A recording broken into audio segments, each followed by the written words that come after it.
Number 3. How's it going so far? Having a good time?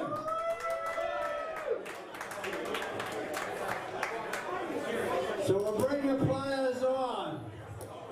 All the way originally from Nottingham. No, it's not not Robin Hood. All the way originally from England, Nottingham, but currently Hawke's Bay and a proud Kiwi. Please welcome Baden the Shotmaker Jackson!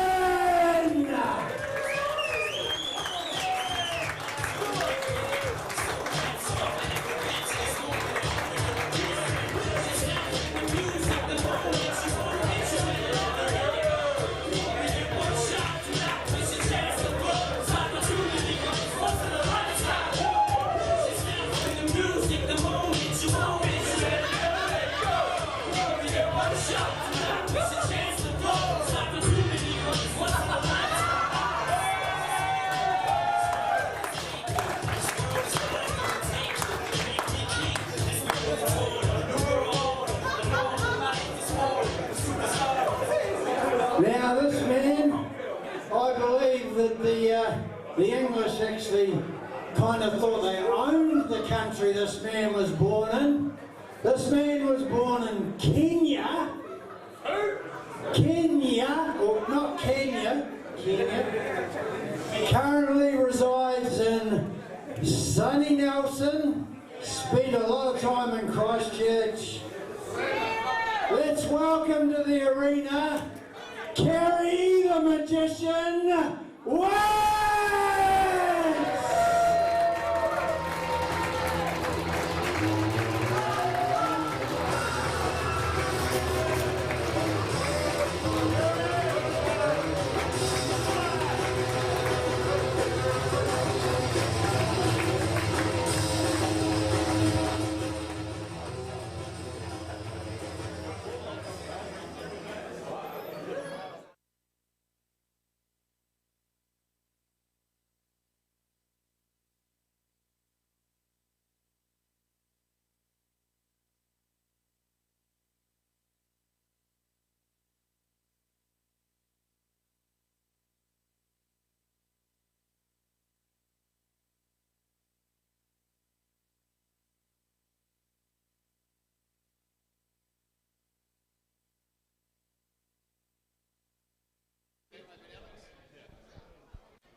Keep them on for playing.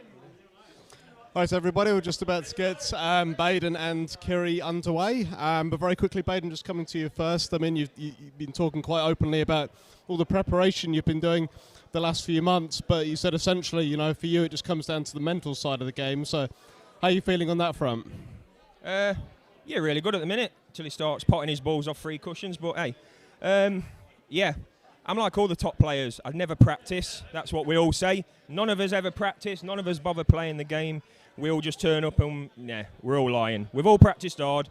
We're all going to do well. We're all going to put on a show. I think we've had 2 cracking matches so far, and if this is anything to go by and it carries it on, I'll be happy with that. But I love Kerry Works to bits. I think he's a true gent on and off the table. Got massive respect for him, but for the next hour and a half, I've got to eat his guts and I've got to kill him, basically. So.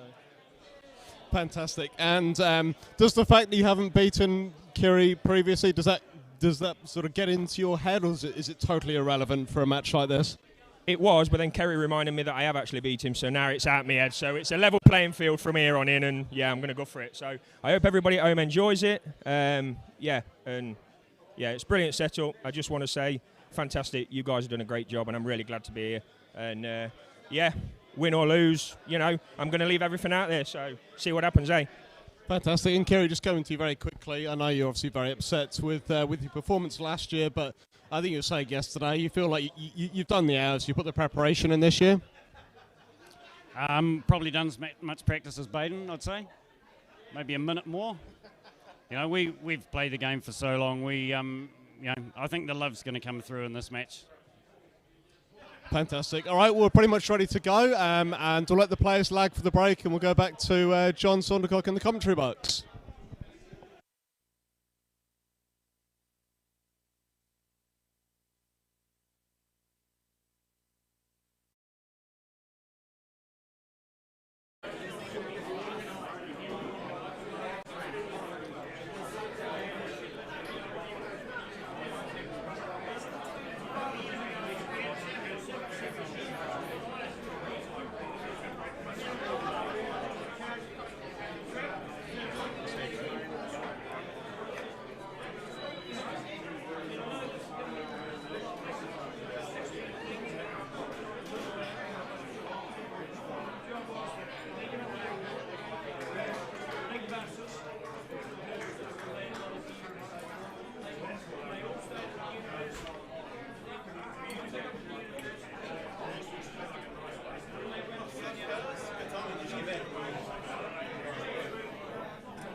Righty-ho, folks.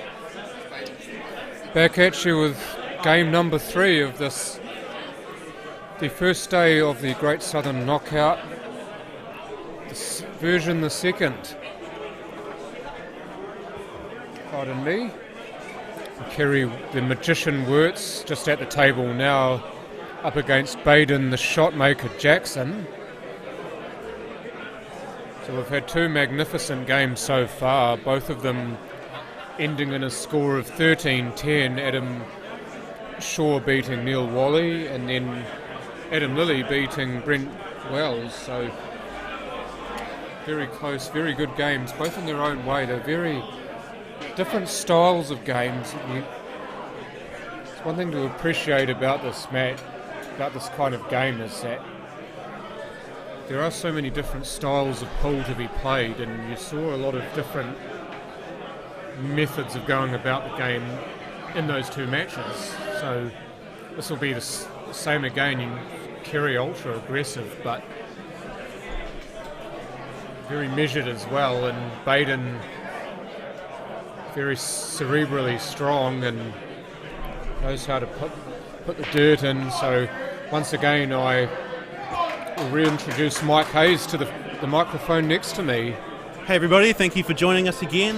We've obviously had 2 fantastic matches so far, both very, very close, and we saw in both of them as we got down towards the end and the finish line was in sight. The crowd really got stuck in, and fantastic matches. So can't wait to see our 3rd match here, and Kerry starting us off with a trademark good break. So hasn't quite backed it up on the second shot though, so Baden with the first clear opportunity to get into his work. One thing I saw with the warm-up, I'm not sure if the warm-up was actually streamed, but instead of focusing on potting the straight shots or any sort of shots down the rail, Kerry was practicing a lot of doubles and kicks and anything to do with rails, just to see how they played, because he's obviously wary of the rails sliding with players playing certain shots, so he wants to make sure he's on top of that early, because he does tend to use the rails a lot in his shots, so it is going to affect the way he plays the game. And it's not just about for when you're doubling, John, it's just the rails and how they play on this table is probably the biggest difference from the traditional tables we play on in tournaments. So I think just in general it's just trying to get a bit of a feel for the line the ball comes off at varying weights and whatnot. So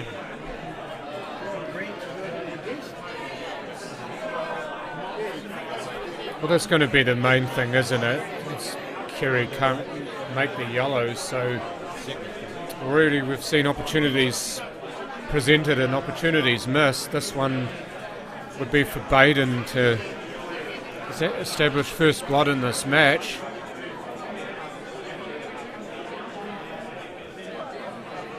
So on the Reds. And one thing about Baden is he's pretty much an emotion player. You can tell when he's playing really well because he's loud. He fills up quite a lot of space, so to speak, and especially more so when he's playing well. Not so much arrogant, but confident, and he's outwardly so. So a lot of people mistake that for arrogance. I don't think it's so much arrogance as it is confidence and showing it. So that's where a lot of people do get that twisted about Baden, and just here to show you that I used to be like that myself. I used to think he was quite arrogant and up himself, for want of a better term, but as I've actually grown to watch him play and met him and talk to him and found out a little bit more about him, I've come to realise that I was wrong, and it's more to do with the way he is, and that it's not arrogance, it's just the way he presents himself. And I mean, like everybody else here, he's a really nice guy, and you go to talk to him and you show him love and he'll show it to you right back. And look at this for position. That is near perfect. I think the only way that could have been even better if that were right near the rail, but if this is on, Kerry Wirtz shouldn't have an issue getting back for the black here. Just needs to avoid hitting the red. He's just thinned it, and he's not managed to get a good contact on the second red of the two, so a little unfortunate to be snookered here. But if there is one guy out of this lot who plays kick shots extremely well, if you were to ask a person to play a kick shot to save your life, it would be this man with his 9-ball experience. He used to be a New Zealand champion in 9-ball, and he used to be the best player in Oceania at the sport. Oh, he managed to make a thin contact on the 8 there, so saved himself from a foul. That's one thing that the dude sitting right next to me at the moment, Greg Crowdis, knows so much about, is usage of the rails to get out of snookers. Kerry absolutely brilliant at it.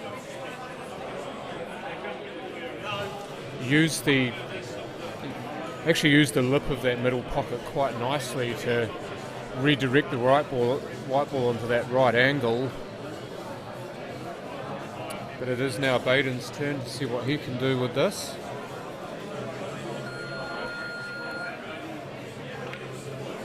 It's something that I'm pretty sure Baden would be fairly used to, and we've mentioned this so often that we should be getting a broken record. Cliche it is the... Oh, what's he done there? But just as I say that, the shot clock, played a lot of pool in the UK where the shot clock is ever present. Maybe he's thinking Kerry with his 9-ball cue isn't going to see this as well.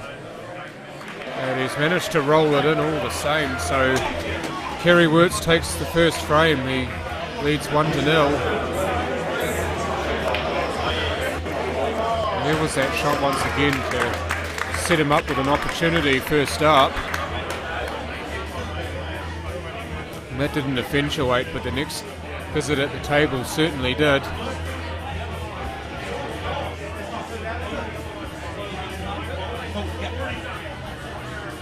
So as you can see with that previous camera view, this place is starting to hum.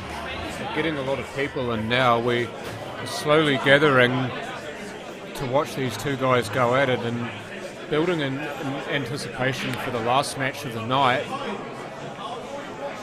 that being Simon Singleton versus Des Wilcox, which is a replay of the final last year where Simon prevailed 17 frames to 11. But this is a new year and this is a different game to that. So Kerry Wirtz immediately taking the plant. That is another strong part of his game. He's very good at combination shots, plants, cannons. Again, a big feature of 9-ball, and he does play a bit of snooker as well, so all of that sort of thing, to know how to play those shots is crucial to success in those games. You'll see him take on shots as well, as you may think or find out by his nickname, the Magician, that other people wouldn't even look at. He has this ability to really wow a crowd, and hopefully we'll see a fair bit of that tonight. Oh, look out. Oh, that's the second time we've seen that today. Wow, unbelievable. It's a rough way to lose a frame. So Baden Jackson gets a bit of a freebie there, and we're square at 1.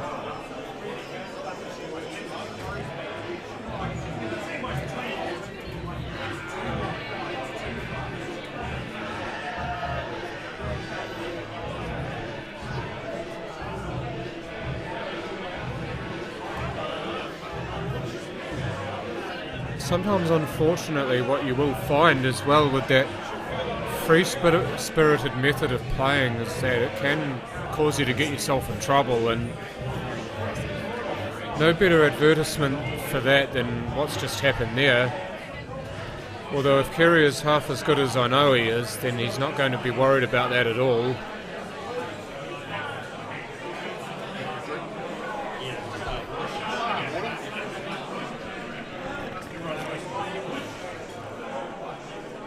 I see Mike's, what's he on? JD's, is it? On the Jack Daniels, yes. It's probably my drink of choice at the moment. I'm a rum man, if I'm honest, but rum sometimes brings out the monster, and we don't need the monster on the commentary. So, as far as monsters go, how about that break? Just a shame he flew the white ball off the table. Ears must have been burning. Something was burning. He's going to ask for the rack to be removed here, which is a good thing to do. He's obviously Baden's been watching a wee bit and decided that it's not worth having that on if you can remove it. And being the referee for the earlier game, he knows what sort of problems it can cause being there. Just thought I'd let you guys know as well. So I've just been having a chat to a couple of the players who've already played today, and a couple of them have decided to grace us with their presence on the commentary this evening, which is going to be really nice. It's always good to get their insight firsthand, especially when they've been playing as well. So Adam Lilly, who was just victorious in the previous match, he's going to be taking over and doing the second half of this match after the intermission, and Brent Wells, his opponent, is also going to be covering half of the final match of the night between Simon Singleton and Des Wilcox. So fantastic for those guys, not just fronting up and entering this tournament, but also supporting it and jumping on the commentary to share their insights. So yeah, something for you guys to look forward to. And you'll also hear a lot of different points of view as well. It's one thing when you sat next to the same person the whole time, you know roughly how they're going to see things, but you get a different voice, and this is not, of course, wanting to bag anyone, but you'll get a different way of looking at things. And it is like pool, you've got different ways of playing the game, so you've got different ways of looking at it, and it's great to see, as Mike said, that people are willing to give up their time when they could be doing something else. Oh, that's a nice shot there. Yeah, that's beautiful. Scored a goal getting that between the yellow and the red. But to give their time up to actually share their views on the game, and so you guys can actually hear them rather than just watch them play. I like to use a cricket term to describe that shot just played there, which is gapping. Often when batsmen are in good form and keep hitting the gaps between fielders, they refer to that as good gapping. And we just saw a great example there from Baden, just spotting that gap between the balls and just sliding the white through it. Lovely stuff to see. It's like if you've placed a guy at cover and a guy at extra cover and bowled full and wide and expect him to play uppishly, and he just slots it between the two of them for 4. Absolutely, and so great chance here for Baden to stroke in this black and seal the third frame and take a 2-1 lead.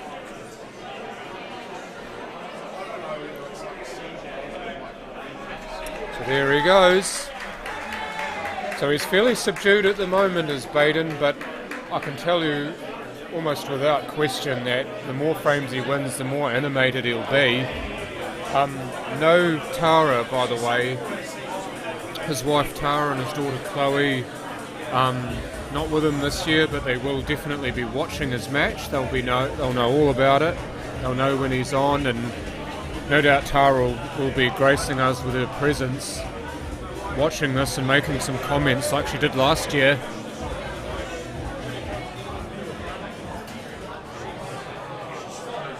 And they say that there's no better critic of you than yourself. Well, Tara Jackson begs to differ with Baden.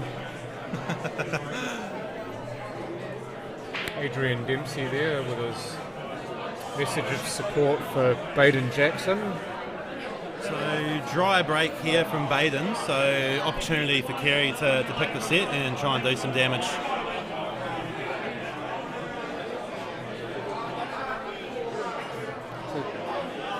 Andrew Hickey there asking what's wrong with the camera, it's fuzzy. So first of all, Andrew, try to set your resolution to 720p if you can, and see if that works, because some other people have been saying that it's a little bit fuzzy or funny looking, and that may be because their monitor's not to the right resolution. So try that first and see if it works. Overcut it, but he might get lucky. Not quite. So Baden again being 2-1 up, and look at what he's got here. Yeah, well, we've seen both players miss a couple of shots early so far in this match. It's pretty much been the theme for the day. There's, we've said multiple times, it's a bit of a tricky table. It plays a bit different to what the boys are used to. So we've seen a lot of guys take a few frames to just kind of find their touch and feel with it. But every match has sort of really grown and built into it. So I'm sure these guys will do likewise. One thing you will see with Baden in particular in this game is that he would be willing to take his time. If he isn't sure about something or he wants to make sure of something, you will see him use that shot clock up. He's not shy of actually using what's available to him to get the result, and he knows these rules better than almost anyone. So you see another prime example, or more than one of them in this game, where knowledge of the rules is key.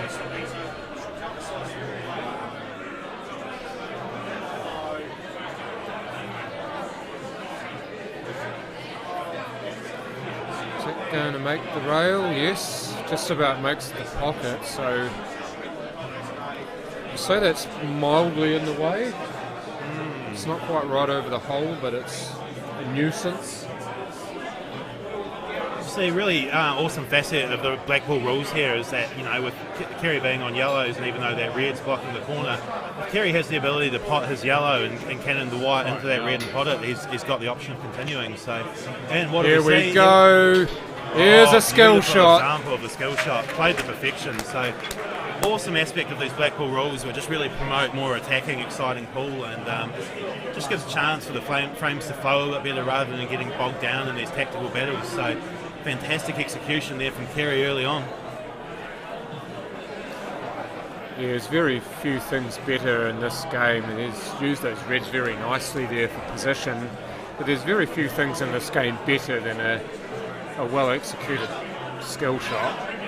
It just turns the frame around, doesn't it? You think you're in control, you've just put a ball over the hole, but your opponent's skillful enough to pot his and then yours on the same shot, then sorry bro, wasn't good enough, try again.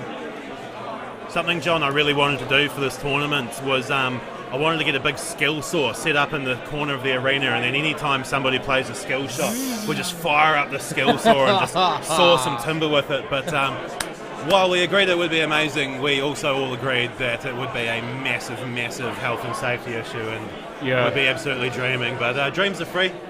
Oh, dreams are free. They're fun to talk about. Oh yeah, you can do whatever you want in your own head, can't you? Oh, absolutely. No one ever punishes you for impure thoughts outside of your own head. I like what Baden's done there. He's restricted Kerry to that one ball over the pocket, so he's forced him into going a certain way. And equally, it's a shot that a right-hander can't reach. I've seen Kerry play behind his back a lot. You watch him. Yep, here we go. And with the elevated bridge as well. Trademark Kerry works there, but has he overrun that? No, I reckon he's on that yellow that's free, but maybe not so much so that he can really dig into it for I don't know. split. Looks like he's playing off the rail. He is, and done that pretty well. Pushed it closer to the red and the yellow, and Baden's still got a lot to do here. This might be a natural snooker off one of these two reds here.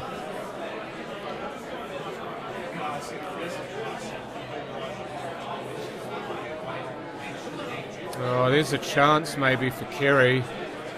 This actually looks like a fairly natural angle to try to pot this yellow and go into the yellow and red, but conversely, if he misses it, he hasn't even bothered, he's just playing a safety. But I was about to say, conversely, if he misses it, that offers Baden a chance, so maybe that was a bit of either or sort of shot from Baden to throw the challenge down.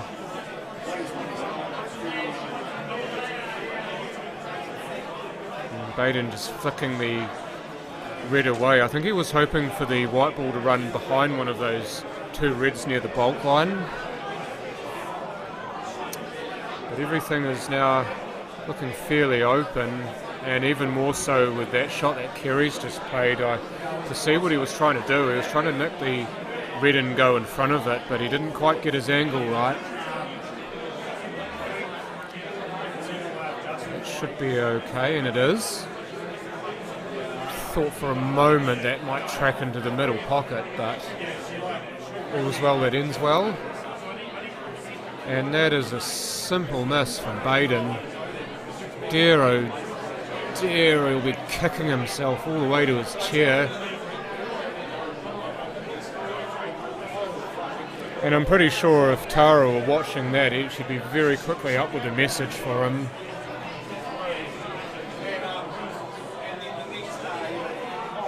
And that won't go either. So the miss doesn't prove costly. So he does give himself a chance to atone. Let's see if he takes it.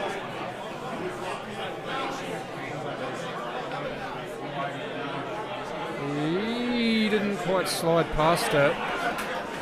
Just wanted to miss that red and get past it for the same pocket, but it's an awkward looking shot that he's left himself. He's going to have to put a fair bit of work on this. It'll have to be the long one first to get back for that red that he's next to.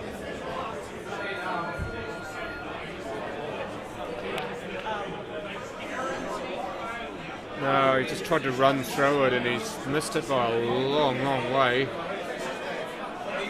So I know it looks ugly, folks, and it probably was, but there was definitely the intent to play that shot the way he wanted to. He just got it wrong. Nicely controlled there from Kerry using the rail first. It's always easy to lose those ones if you catch them a bit thin, so he's controlled that well to leave himself a good angle on that rail shot. Oh, that's even Nicely better. done. That's beautiful. So this to square us up. The twos are.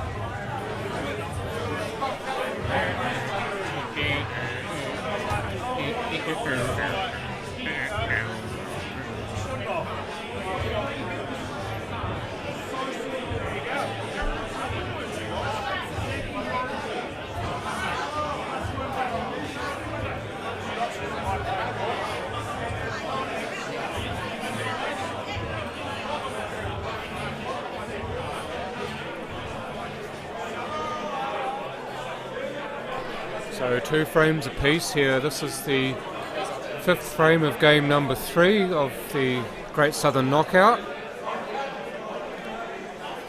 So once again, I am John the Voice Saundercock, and my co-commentator is Michael the Coach Hayes.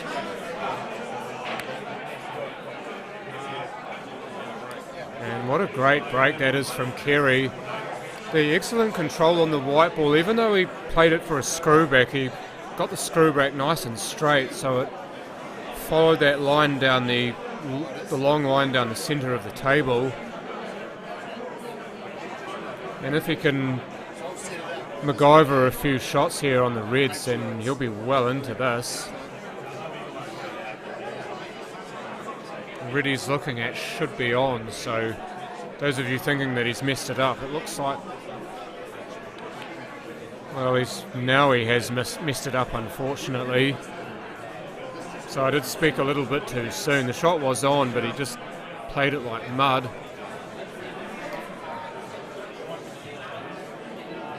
Both players are struggling a little bit with their potting a little early on in this game. Just trying to string a few balls together. Neither player's been able to do so, and we saw that in the first game. The players were just struggling a wee bit to get a real flow going, and not so much in the second game, especially with Adam. He just got on a roll and he was gone. You couldn't catch him, except for when Brent managed to slow the game down. And now you're going to see which player adjusts to the table the quickest. Well, it's like you say, it's pretty even pegging at the moment. Sort of both players in a couple of areas, playing some good shots too. So it's just going to be a matter of who can get going and really start hitting their straps first is going to be able to take the lead. Oh, that's a foul. It was trying for the red in the bottom right corner pocket. Didn't make it, but made the yellow instead. Kerry going for another skill shot again early, so definitely, playing the big shots and trying to play to the crowd, but just not quite coming off for him yet. Yeah, well, the problem is that playing to the crowd sometimes means playing away from what you should be doing. And Kerry needs to simplify his game. Just kind of feel his way into it slowly rather than trying to shoot himself into it. Yeah, it's interesting, because that's definitely one, a lot of the players have different approaches, and, sometimes in a long race you feel like you can try and play your way into it, but, just jumping back to the match, as you said, Baden's just overrun that one slightly, so, again, just another example, guys just still trying to get the exact pace of the table down pat, but still in not a bad position here. Oh, good control. Excellent kiss off the red to give himself a good yellow into the corner. Yeah, lovely wee touch. It is a feature of both of these players' games, is that they do have excellent touch. And you will get to see that in a moment. You saw it in that shot, but you'll see it more often as they work into it.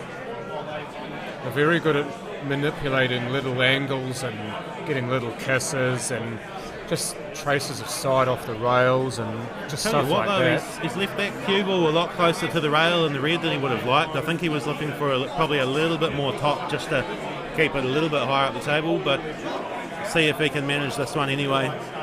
Needs to keep his head down. It looks like he just moved again. I think he moved on.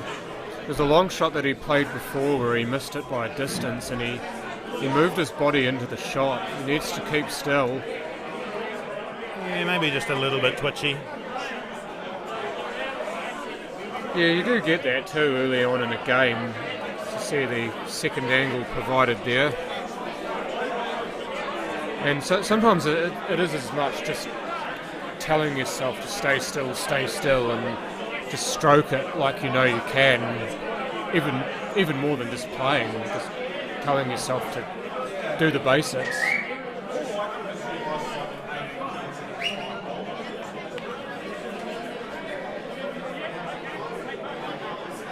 Well, that's a bit ugly. It's not entirely what he would have been after. Not really much you can do in terms of safety here either, Mike, unless he wants the double and plays it for the weight. Double the red into the Yeah, where the yellow's sitting. I definitely think he'll go for it. Oh, is he looking to get on the black? Behind the black, that's pretty good. Question is, does this double into the bottom middle pocket? Yeah, I'm not sure if it does I don't quite.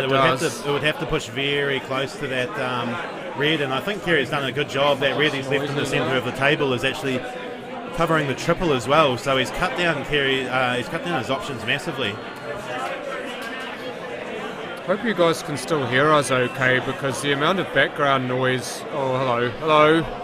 Wow, great effort. The amount of background noise has increased exponentially here. So hopefully we're still coming through nice and clear to you. Yes, unfortunately we had the same issue last year, guys. It just happens to be on the Friday night big raffle times at this venue. The place is absolutely packed and pumping, bodies everywhere, making a lot of noise. So we're doing our best, and it shouldn't last for too long. I think it starts to settle down sometime after 6 or 6:30. So please bear with us, and let us know if you can hear us okay. Or equally, if not, let us know, and we'll see if there's anything we can do about it. Well, Omorka Boy says it's happy hour. It pretty much is, isn't it? Hopefully it gives the viewers... and just go to the pub for a beer. Yeah, hopefully it gives the viewers a nice feel for the ambience in the room. Drops the black. White ball will be okay. So Baden takes the lead. He's 3-2 up.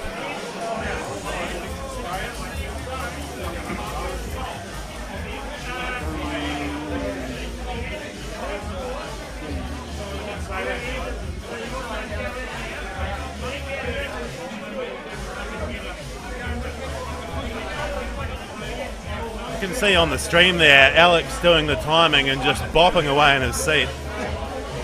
Yeah, I'm bobbing my head back and forth. He's kind of going up and down with it. To get us together and we'll get a good circular head motion going. I'm pretty sure Alex is a low-key D&B head from way back. He was enjoying that one. He is a D&B head. He told me himself that he loves a bit of drum and bass. He used to go raving when he was younger, actually. I must admit I was quite into that scene for a while myself in the early 20s. I've definitely slipped a few tunes along those lines into the playlist these days, but it's just stood there. It's not a sustainable lifestyle, that scene. I'll definitely tell you that. Fun while it lasts, though. You find yourself waking up wondering what the hell you just did sometimes, don't you? Yeah, just a lot of nights when you're on your way home from the gig and the sun's already up and things like that. Entire Sundays in bed, so it takes its toll. I completely understand. Well, I'm more of a metalhead myself, but I do like myself any music with bump, really. Music with bump, music with feeling. I don't like just metal. I like a lot of different kinds of music. Don't play any country or gospel around me, please, because I absolutely hate it. But I'm open-minded as well, but country is one thing I struggle to get into. But hey, each to their own. I don't mind other people enjoying country. It's just you ain't going to hear it playing in my car, that's for sure. Yeah, I'm the same. I don't want to knock it at all. I'm just saying it's not for me. But those of you who love country music, hey, you're not going to get any hate from me. Hey, and just quickly, thanks to the guys on the chat who've just chat back on the crowd noise. So sounds like you can hear us okay, which is fantastic. And we agree as well that we're all about in this event trying to set up some decent atmosphere. We feel like there's enough pool and snooker competitions out there that are just a bit flat and serious and stale. So we actively encourage people to get involved and make a bunch of noise, and it just adds to the atmosphere and puts the pressure on the players, and just another test for them to see who can handle it. And being a pool player as well, it's going to get noisy. You play a lot of snooker and not much of this stuff. The noise is an issue, but not when you're playing pool. Oh, that's it. If you've grown up playing pool, you've spent times in pubs and pool halls, and they can get pretty boisterous when you get late in the night. It's not really an excuse for any of these guys. They should be well and truly used to it by now. You start having people sinking amounts of alcohol, and it just gets even rowdier, doesn't it? Oh, absolutely. But no, we've got an absolutely packed house at the moment. I reckon there'd be, there must be a couple of hundred people in the bar at the moment. It is slammed. I reckon it'd be at least 90% full. Just this area here, not including the TAB. We can't actually see where the TAB is. Standing room only. Yep. And that one does go for Kerry. Nice. Baden played a shot very similar to that in the near the other corner pocket, and it didn't go. That one did.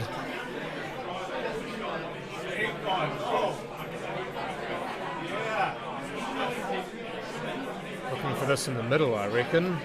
Yeah, and so, 4 of the 5 reds here are pretty on, and he's made that one. The challenge here is going to be the red closest to the black. I did wonder earlier if he might consider playing the skill shot, looking to hit that red into the yellow and follow it in. Equally, he may look to use this shot to get underneath it, throw this one round with a bit of bottom left, 2 rails and kick underneath the red.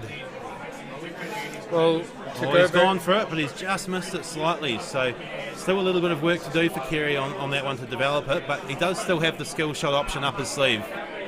So how do you go back to watch Adam Lilly's game? I reckon you just have to, if you're watching the stream live, I'm pretty sure that there is a way that you can. Well, so I'm pretty sure actually. Back. I'm pretty sure we cut the stream after the first 2 matches We and started did, a yes. new one. So if you have a look on OnQ streaming, I'm not sure, we might not have posted or reposted up the actual footage of the first session yet. So if it's not there right now, what we always do after all our events is we post up. We do a bunch of post production and post up like full high def quality of all the matches. So even if you can't go back and watch Adam's match right now, you'll definitely be able to after this weekend.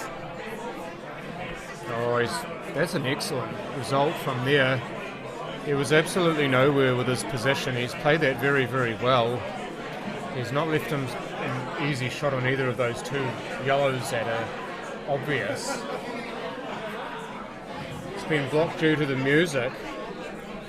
Yeah, and no worries, Greg. And again, that's like we say, like we have a couple of issues with live streaming and music and things, but that's why we do. We go back afterwards, we edit them, we can trim out any of the sound bits that cause issues, and ultimately get a full product up online. Oh yes! Oh wow! There's what a magic shot.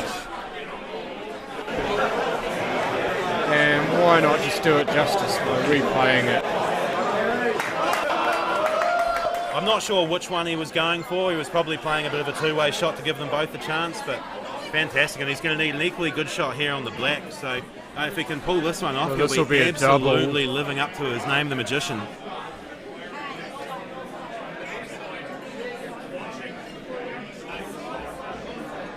How is it? Hello. Nobody at the door to answer.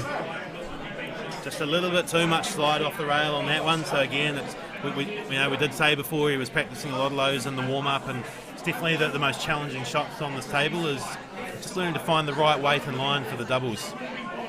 Beautiful shot to give himself the opportunity though. Oh hell yeah! It's exactly what you want, and this is Tell not you what, that is not where he wanted that cue ball. He wanted Look to be at the it, other look at side the of that drift. yellow. Did you see it drift towards the ball over the pocket? I'm not sure actually. Thank you very much, Mike Doran, for that. I believe it will be, Kelly. Hopefully we'll get those copyright issues sorted so we can actually watch that game. Yeah, 100%.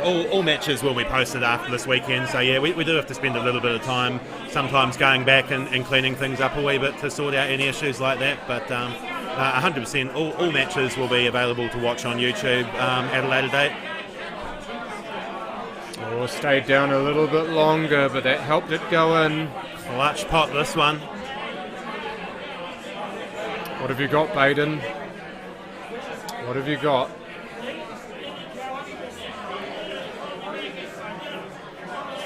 Yes.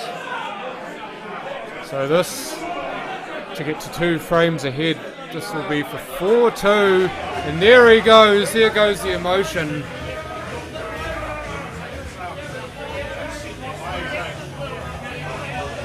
Metallica.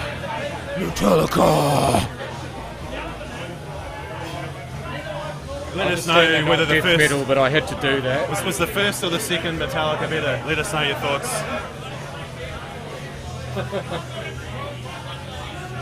Oh, this song is an absolute classic. Why would you not have this in your list?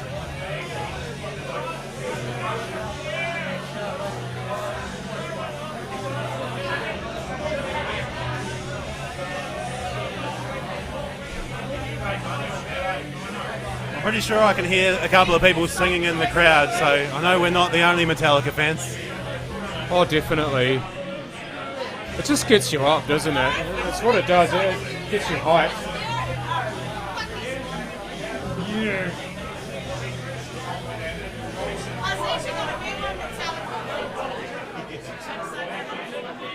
Did you buy one? Did you say you bought a Metallica hoodie? Oh. Are you respectable no matter what you're wearing? You're respectable no matter what you're wearing.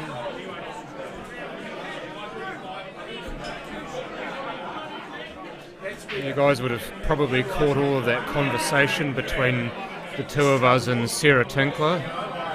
So, beautiful spread, but unfortunately no dice, and a great opportunity for Baden. And yeah, just the pattern of the day of guys struggling to sink balls off breaks continuing, and a bit of a strange one really, because generally when you've got a brand new cloth, brand new balls and a template rack, it usually just encourages much better spreading and balls dropping. So not sure if it's just been one of those days or what, but we'll see if the guys, the breaks might improve as the match progresses. I think it's just one of those days. Wasn't that a song by Limp Bizkit? What was that song called? I know the one you mean.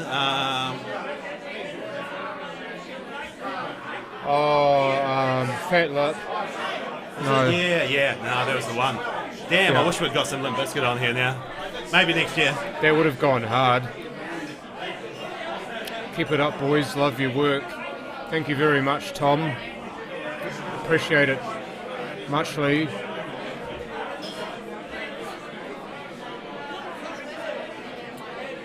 Definitely keep firing in the comments, guys. We really enjoy it. I mean, the commentary's a bit of fun anyway, but it's nice when we can interact with everyone out there who's watching. It just, it just makes it a good time for everybody.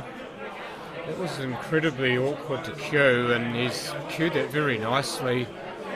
Hasn't got the position he wanted, though, unfortunately, so he's going to have to cook up something here, I reckon. As a barber, this is a fairly fine cut. Oh!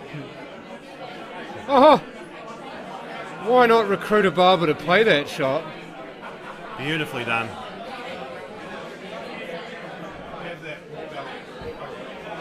Yeah, there you go. He's a barber.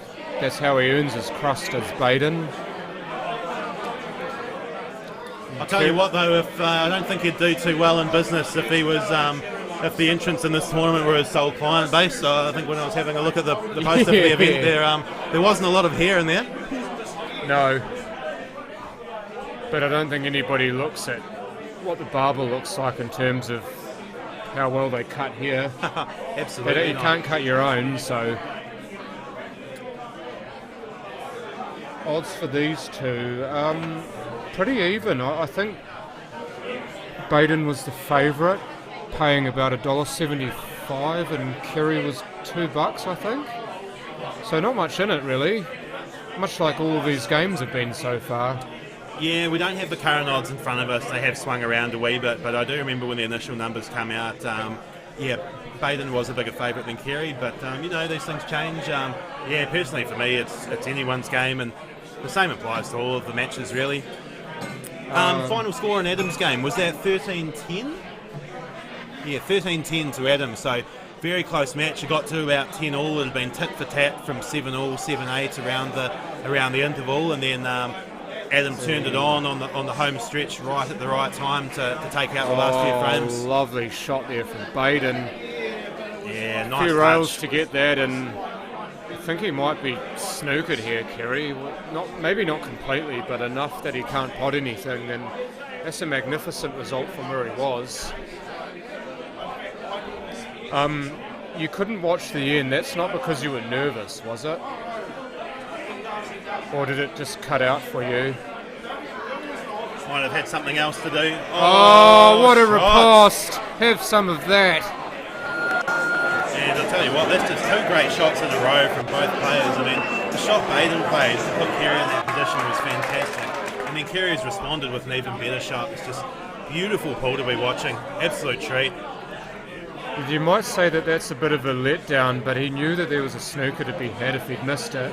Maybe he used it all up on the previous shot. Can you call a total snooker? Yes, you can. Same as in two-shot.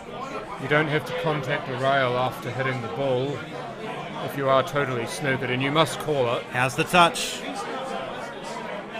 Well, that's not bad. He's having to queue over the I think he would have rather have been on the bottom of the other yellow, though. So he's left Kerry a chance here. Yeah, well, there's a chance, but again, it's pressure, isn't it?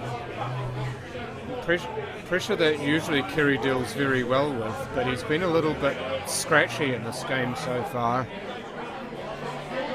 Oh, I say that and he just does that, so yeah, shut up, lovely John. Lovely plant. But he's going to have a bit of work to do with the two reds that are down near the yellows. I'll be interested to see how he goes about it, because he's going to have to get underneath them closer to the top rail to give himself a shot, so let's see what he's got.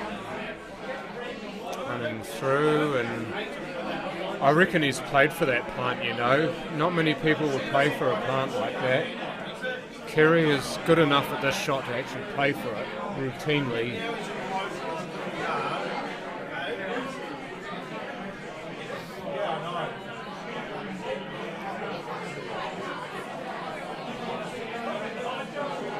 I'll say that, and he didn't try to play it, and he's mucked it up.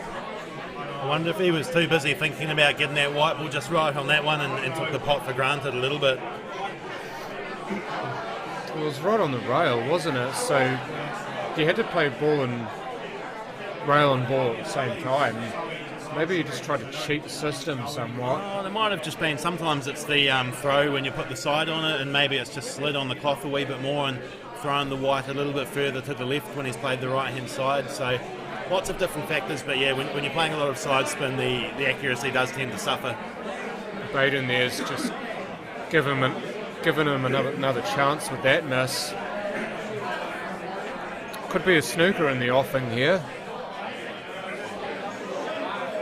Yep, two-way snooker there, both yellows covered by different balls, so again the knowledge of the rules and the touch is quite outstanding there from Kerry.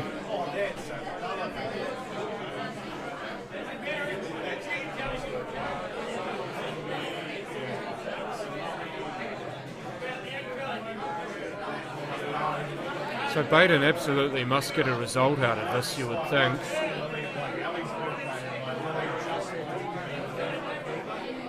It looked like he was hoping for the white to slide in behind that yellow, but he didn't get it. Now, I tell you what though, this is not easy. So sorry, was Baden in a total snooker before he played that shot? Because he didn't hit a rail after contact. Oh, he's done it again. Man, he's done it at least the third time in this game. He's made a shot where you're like, what? Outrageous shots. That was filthy. It was. That's probably the best of the lot so far. Ooh. That left red must be on. It's going to be the right red that's the problem, but the left red I'd say is on. Looks like he's looking at a double. Oh yeah. Oh dear, he's completely mucked it up too. He was trying for a snooker as well. And that red's come back and kissed the yellow on. Yeah, it's interesting from Kerry so far. He's already made a handful of shots that have just been out the gate, but at the same time he's just made a couple of uncharacteristic errors, and kind of like we touched on before, is like you can have all the big shots in the world, but sometimes there's a lot more to be said for keeping it simple and efficient and not needing to play the big shots. So he just needs to clean up a couple of those more basic errors if he wants to stay in this match. The form is temporary, isn't it? The class is permanent, the form is temporary. Keep going. Yeah, nice wee touch from Baden. Beautifully. As classy a player as Kerry is, unfortunately you can get yourself caught in playing a TV shot and then be unable to back it up. Baden there's just punished him for the mistake, and he now leads 5 frames to 2.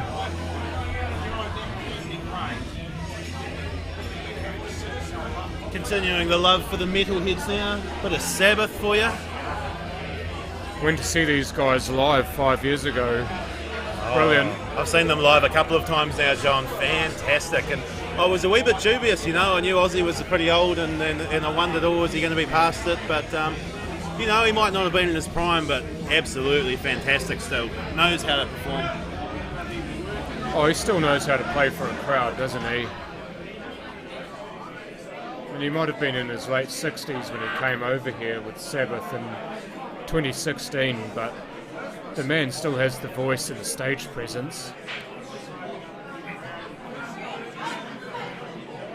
And here's another beautiful break from Baden. He did make a ball, so table is his for the time being.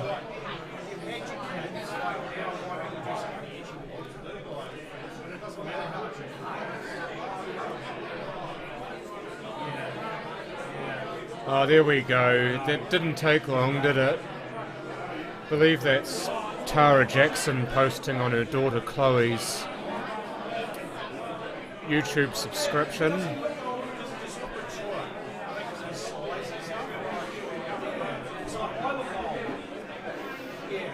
So good evening to you, Tara.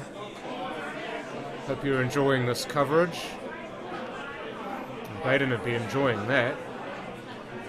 Got both balls off the rail and into potable positions, so what looked like a marginal finish is now more in his favour.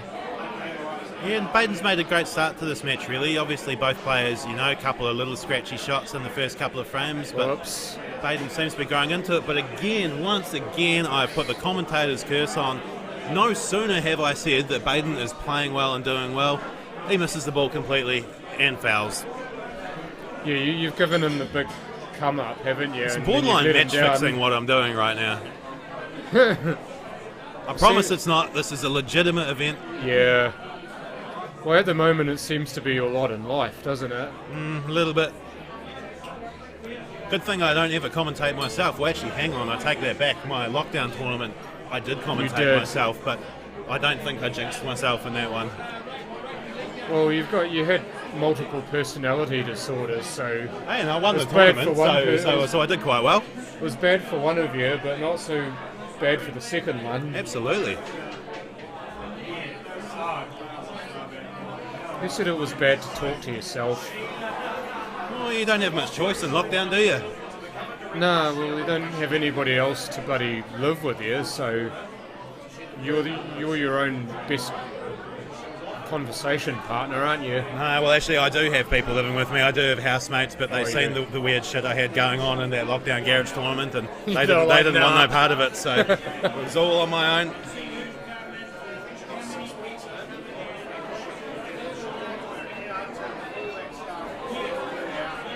Oh, and I wonder if the shot clock pressure just got the better of him on there. Lucky not to drop the yellow. Yeah, I think that he heard those beeps and he kind of rushed it instead of taking the extension that's on offer. Really gives Kerry the upper hand in this frame now with the yellow over the corner and the two reds there. And the yellow's still open enough to pot, so as long as Kerry can go about these three tidy, he'll fancy his chances of taking this frame. He's tried to throw that in and the white side hasn't taken. Maybe he didn't quite cue it right, but yeah, Kerry looks like he's generally a very good player at that shot, and it's funny to see him miss one. It just looks like he hasn't quite settled into the match yet, John? Like, don't get me wrong, he's playing some fantastic shots, but just doesn't look like he's quite settled and found that consistent, smooth rhythm. But again, we have to reiterate, especially right now, the building is packed and rowdy. This is a hostile environment to be trying to play some pool in. So, you know, I take my hat off to all these guys. It doesn't get any tougher than this, and especially when you factor in the fact these guys have fronted up $1,000 each, travelled accommodation just to be here and playing in this. Like, the pressure is something else. It's an absolute cauldron, isn't it? That's a nice shot there from Kerry, and he's got that good kiss off the red for the yellow.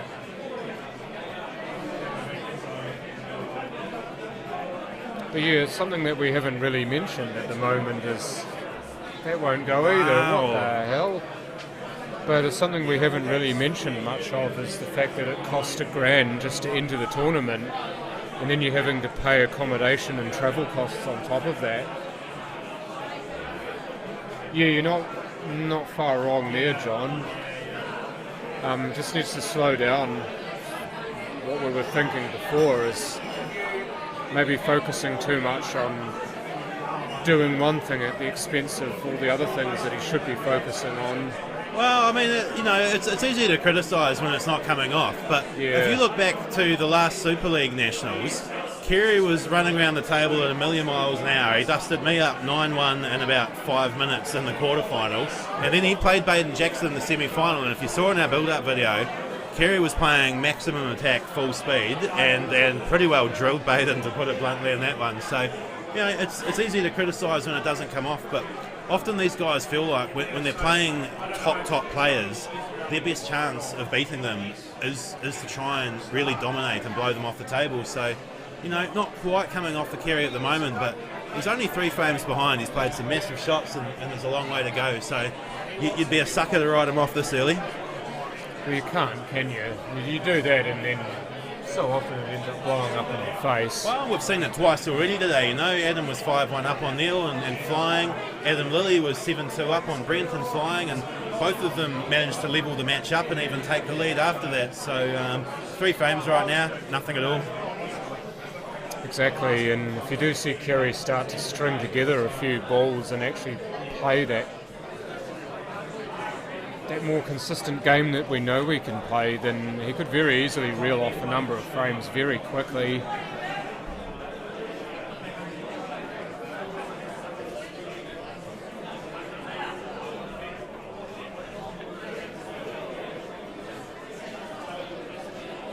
It's pulled up pretty well there, Mike. I like what he did playing 2 rails, because the white ball was always running towards position on the black.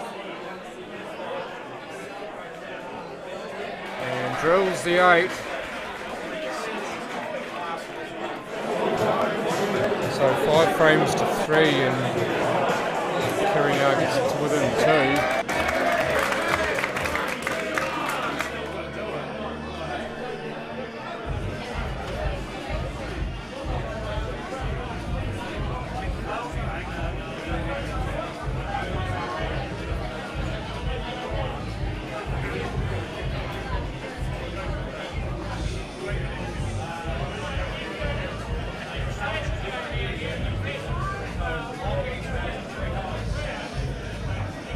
So Lisa Shipley with a message of support for Kerry.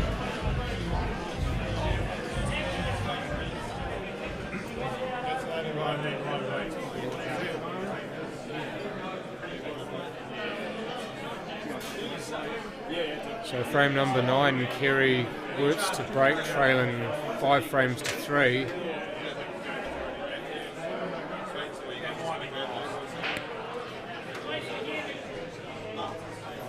Makes the ball off the break, and look where most of the balls have ended up. It's not always a good result when you have the white ball down that end of the table, but when you get most of the balls following it there, it's fine.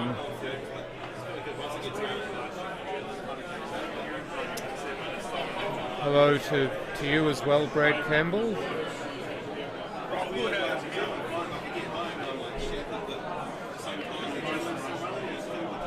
Takes the yellows puts a red onto a yellow to take the yellows.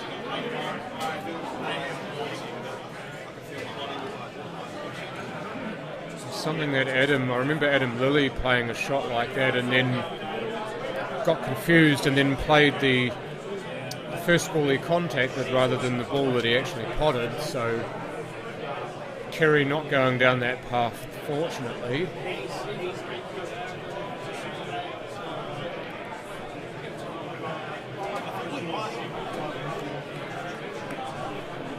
Probably didn't want to get as much movement on that second yellow as he did get, but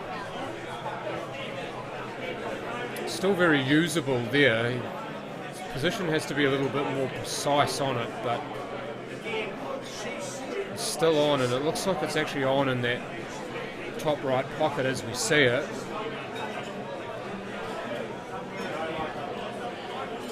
And if it is on in that pocket, it's just a natural stun shot. Brad Campbell, how's it going? Glad to see you watching and enjoying this. I was actually thinking about you earlier, thinking you'd really be enjoying this. Obviously, just flashing back many years now to when we first sort of got together and set up the Super League, and just a lot of the similar ideas and ideals that we're sort of thinking about, trying to, develop and promote the game. So, yeah, glad you're watching, glad you're enjoying it. Angela Merton with a bit of support there for Baden, and Jordan Newton coming back at it for Kerry. Show your support, guys and girls.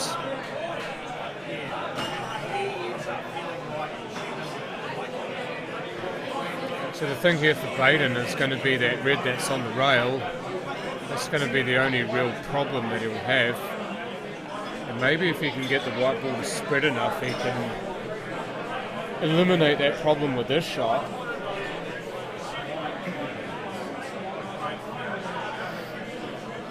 Shouldn't have an issue with the yellow if he does decide to try that.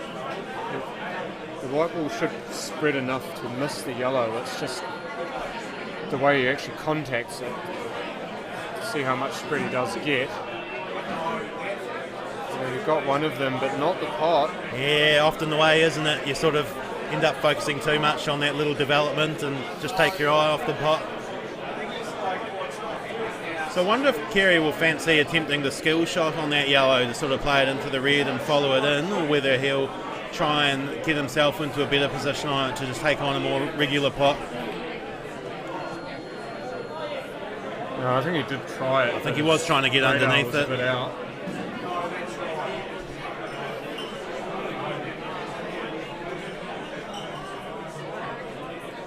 Adam Bain, I'm assuming. Not sure if that's in reference to the pool or if that's just... Is that his actual last name? I think so. Maybe. Adam B. Adam B wants to see some violence. Great to see all the support for both players, though, flying in, and it's been a pretty even spread. Lots of guys out there wanting to see Baden do well. Lots rooting for Kerry, so yeah, still not much in it, so long way to go. Thank you for that comment that you made before, by the way, Chris. We're enjoying doing it. It's great to see a captive audience both at the venue and on the internet.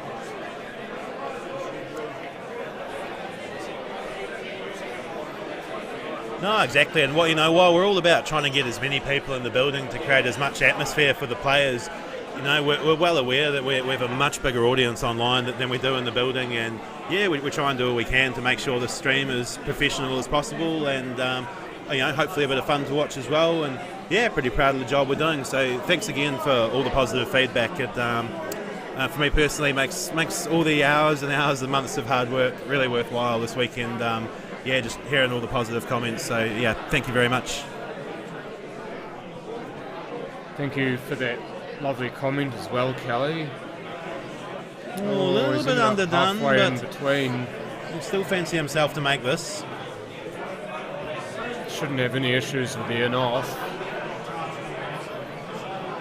Oh, he's not going to have to worry about it now because he's missed the pot. Big shot, and dear. There's a difference there. If he makes that, he's 6-3 up, but if Kerry takes this, suddenly 5-4, and it's amazing how you can get that sort of, 2 or 3 frame swing just over one shot. He's reasonably close to the rail here. He's going to punch into it. Oh, geez, he rode his luck there. Flirting with that corner pocket. I think maybe there was more angle on there than suspected. You couldn't just sort of kill it or draw back slightly. Kelly Campbell, thank you, but you're going to have to cut that out. You're making me blush.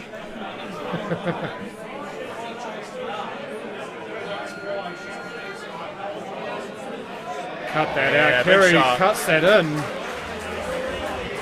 So 5 frames to 4 now. Kerry Wirtz back within a single frame. She'll be back very shortly.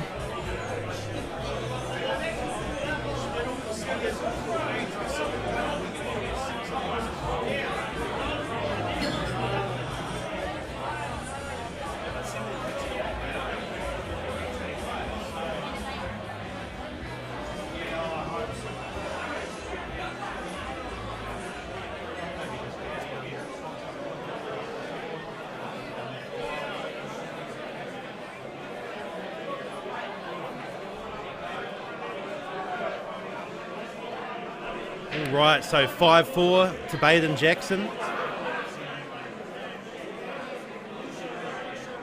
And yeah, big turning point in that last frame, Baden just, getting his posi before the black ever so slightly wrong, just missing the black, and instead of going 6-3 up, 5-4, game on. So yeah, amazing how the momentum in pool can swing on such fine margins.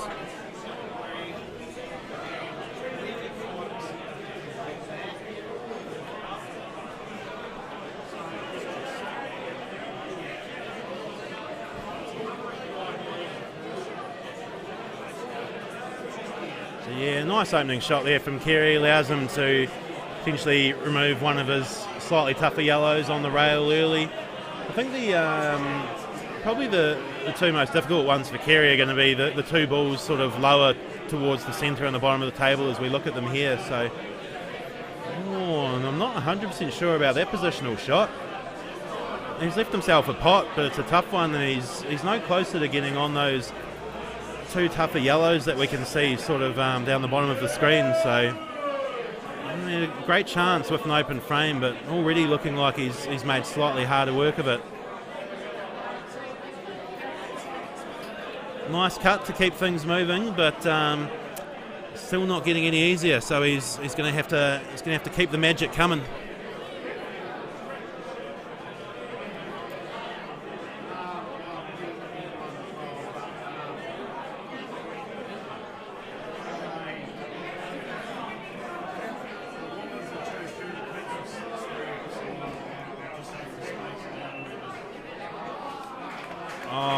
Again, what a shot, and I'm just struggling to wrap my head around the way Kerry's playing at the moment. It's just some of the more simple shots you expect him to get right, he's getting slightly wrong, but then he's getting himself into these situations and playing amazing shots to get out of it. He might have overdone that one a wee bit though. I'm not quite sure exactly what he was trying to do with the white, because he clearly played that with quite a positive screw intention, but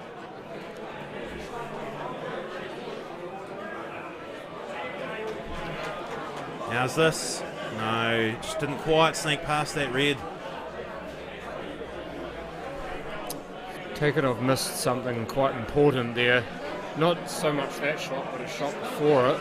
Yeah, Kerry played a couple of slightly loose shots to get slightly out of position, John, and then played a fantastic combination shot down the rail to keep it alive. But unfortunately, I think it's often the way when you get slightly out of posi early, you just find yourself starting to get further and further away from it. Yeah, it kind of snowballs, doesn't it? So often you see you get out of position by, say, 5 centimetres, and next shot you're out by 10, and when you get towards the end of the table, you're like half a table out. Oh, I see Nessa tells us we owe some happy birthday wishes for yesterday to Brad Campbell. So happy birthday, Brad. And while we're doing birthday shouts, also going to throw one out to my other really good mate, Jordan Waihu, who's down here watching. His birthday tomorrow. So happy birthday, bro. Yeah, I hope you have a good one tomorrow, Jordan. Hopefully he shouts a couple of drinks tomorrow evening. That would be the decent thing to do. Would be, and now you've put that thought in his head.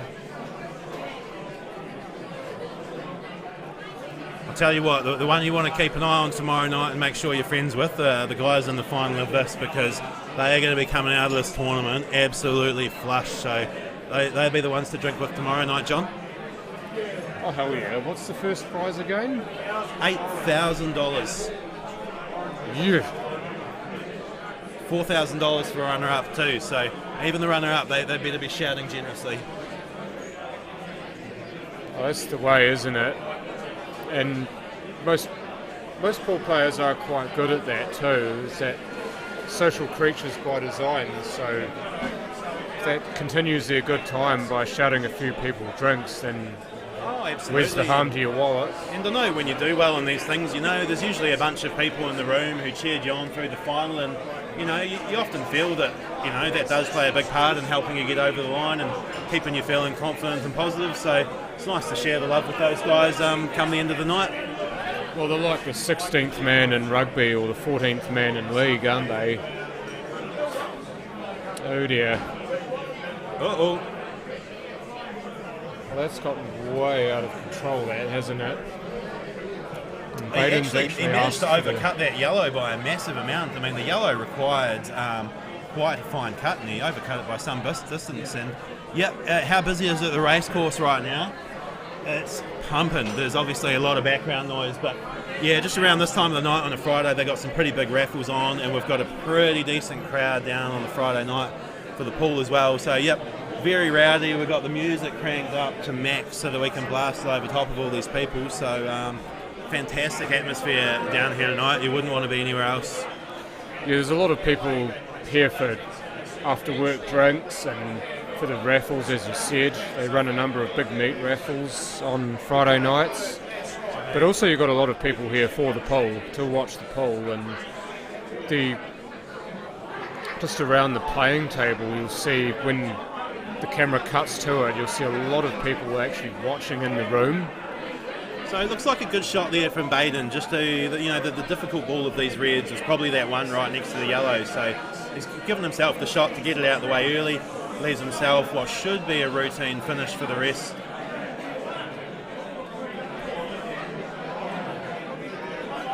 He's taking that one over the bin now. I like this. That surprises me. I feel like wouldn't you want to leave that one Because to last to get on the black? But I reckon what it is the spread. the difficulty is that with the other two reds, if you're using them, trying to judge the pace on the white over the length of the table on this cloth is very difficult. We've seen a lot of guys get out of shape when they're travelling the white a decent distance. So it's going to be interesting to see if this pays dividends. But no, to be fair, I think if he takes the one that's hung right over the bag first, doesn't need to do much with the white, he'll have a pretty natural angle to run back down for the black. Male first, nicely judged. Yeah, well, what I like about this is that this natural position is running towards the black, whereas if you played that ball over the pocket last, the one that was covering the yellow, then you didn't know where that was going to go because you were always going to hit the yellow. Absolutely. Oh, he's caught the knuckle. So just like we talked about, I mean, there's definitely pros and cons either way, but it's definitely the risk when you're travelling the white and the length of the table, just a wee bit more chance of things getting slightly out of shape, but still a cuttable black. That's what you got to think. He's absolutely pumped it. I don't know if he needed to hit it that hard. I feel like just keeping still and focusing on accuracy more than anything there, but hey. Just make sure you pot it, eh? I don't agree with how hard he hit it either, but if that's the way he pots them, then that's the way he pots them. It's just ended up really nice. I'm not sure if he wanted to be that side of it, but that's a lovely position to be in.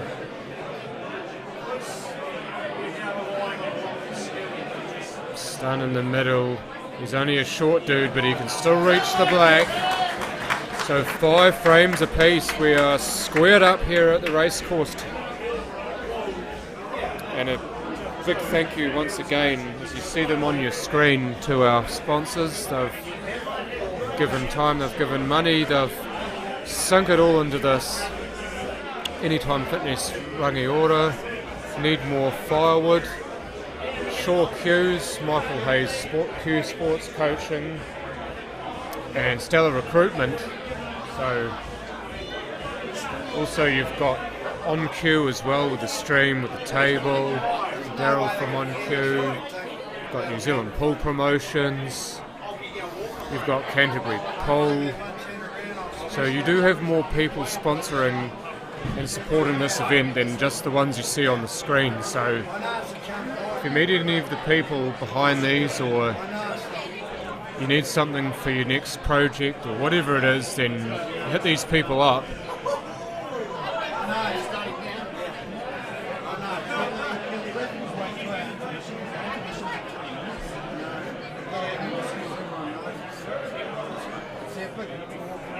So Kerry Wirtz now breaking at 5 apiece. And unfortunately you can't magic up a ball into the pocket. So it's a dry break and Baden immediately to the table.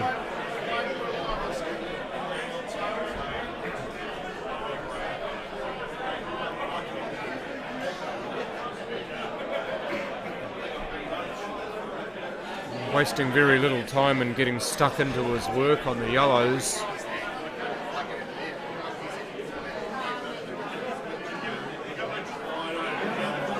Looking to clear up that end of the table before he comes back towards us.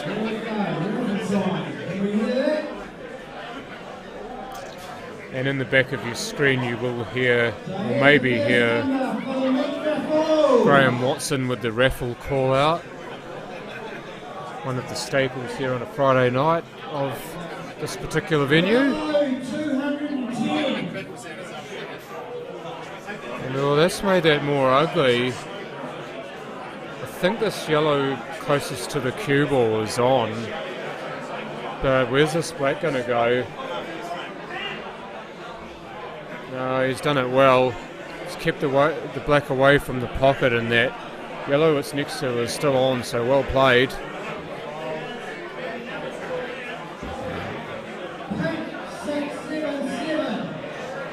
And now to try and use this and use the black to help him get position, and no, it hasn't worked.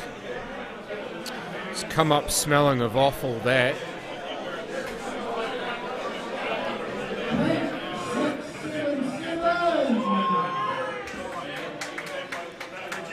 We'll see what he does here, but it might be a double in fact. It looks like he's going to have a go at this. He's going for the middle pocket. Have a look at this, folks. What a shot that is. Kumar Balachandran would be proud of that.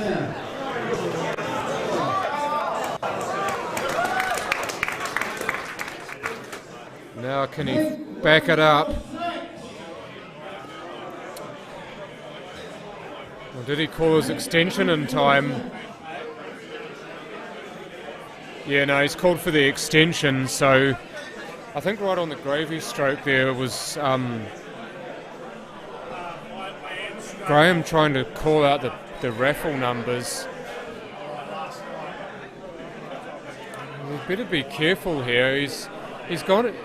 I just wonder if he's asked for something, because you can see the clock running out on the screen, so he must have asked for maybe the white ball to be cleaned, or not quite sure what's going on here.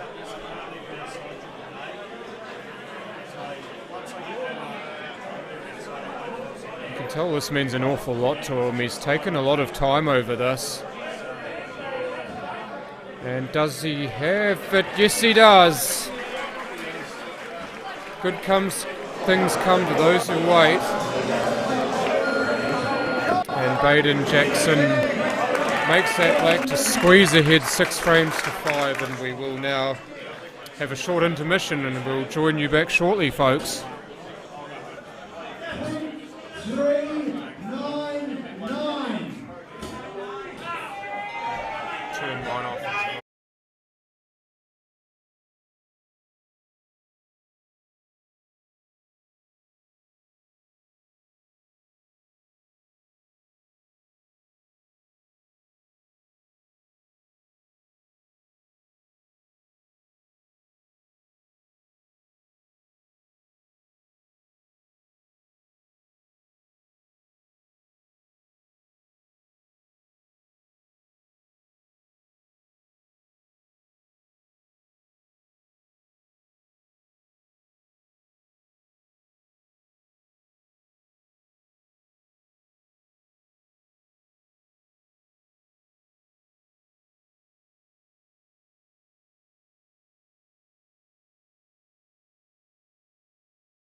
Okay, guys, we're going to take a short.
Good evening, folks. Just making a quick update. The players are currently on a break, but very soon we will be back with some action. At the moment, all the raffles are being called out at this very venue. So on Friday night, the Racecourse Hotel and Motor Lodge has a large meat raffle. So at the moment, the results of that are being called out. So the players are on a break, but stick with us. We will be back very shortly, and thank you very much for your patience.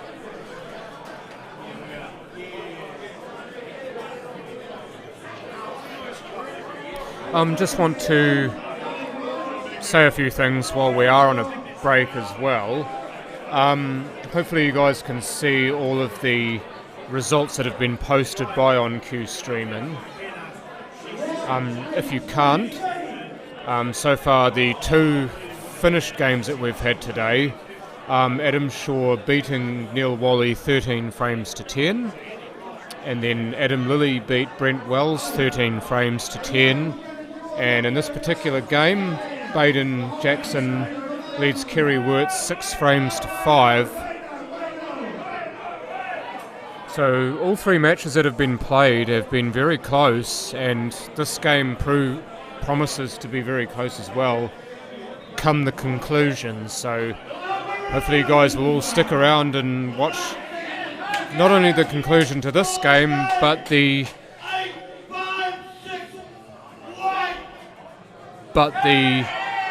last game of the night, which should start around 8 to 8:30, and that will be Simon Singleton versus Des Wilcox. So that promises to be a fascinating, fantastic match. So whatever you do, just keep tuned. Oh, did you win one?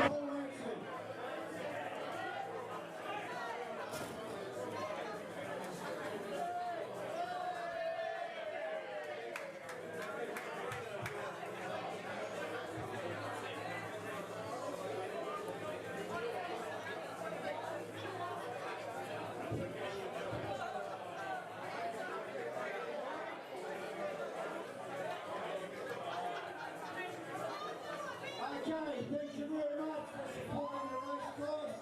Everyone that bought raffles. We'll get back to some pole action. At the moment, Baden Jackson 6, Kerry Wirtz 5. An awesome match.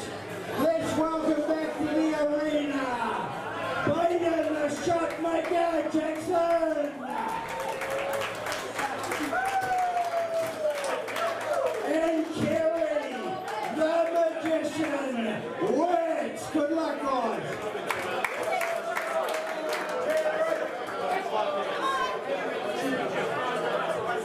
Kerry's actually having a cigarette, so Mike's going to take his place. No, actually, Wayne. Yeah, oh, good.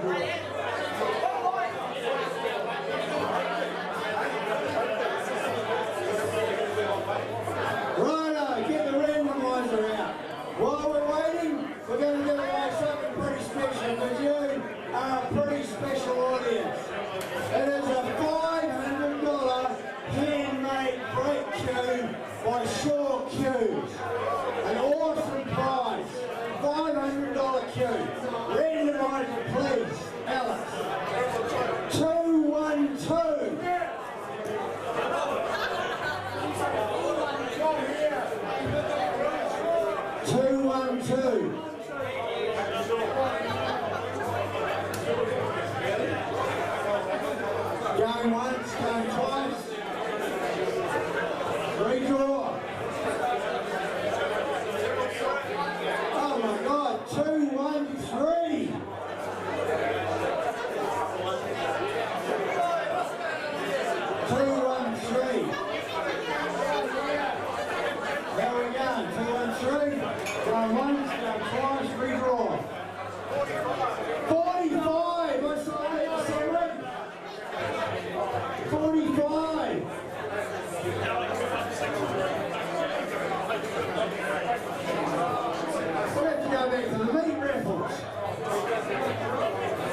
Righty ho, folks, we are back. So thank you once again for your patience. The raffles have all been called and we shall return to our normal viewing. Once again, Michael Hayes with me on the call. Yes, good to be back. A slightly longer and earlier than planned intermission, but it's often, you know, when you're doing these new things, you can have a couple of logistical issues, but we're back on track now and we've got nothing but pool for you for the rest of the night, so don't go anywhere. Yes, the conclusion of this match, which has been, it's quite enigmatic actually, this game. You've had a lot of really good pool, but a lot of questionable pool as well, should I call it? Yeah, it's not one to criticise too harshly, but you sort of call it as you see it. Oh, absolutely. Like the guys definitely took a wee while to sort of warm up and get going. I feel like Baden's probably looked like he's got, you know, the pace and the feel of the table slightly better of the two, but Kerry's still, he's had a few big shots up his sleeve that have kept him in it. So, yeah, it's going to be really interesting to see who takes the initiative in the second half of this match. And you do wonder, of course, how this longer break and this earlier break is going to affect the players. Is it going to help either player or any sort of momentum that these two guys have actually built up? What's it going to do to that? We're going to find out very soon, but I'd imagine neither of these guys would have minded actually having a break because the game, it was a bit messy, it was a bit stop-start. Baden probably better off with the table, but even so, he wouldn't mind the fact that the play was off for a while, so he'd be able to refocus quite quickly, I'd imagine.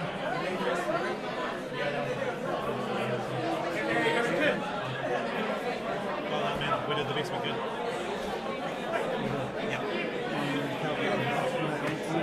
So he did notice that yellow was on past the black, so he leaves himself straight or just off straight here. He's actually cheated the pocket and he's ended up in much better position here. He's just off straight here on this yellow, so could use that little bit of angle and have the black in the opposite middle pocket. And that's pretty good, so just needs to roll this in for the first frame after the break. And he's got it, so Baden Jackson now 7-5 ahead. Break and dish, just what the doctor ordered.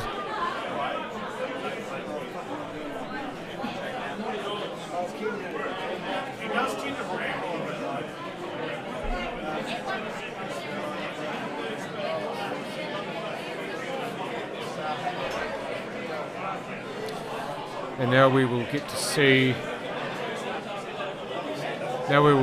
how the break and now resumption of play affects Kerry.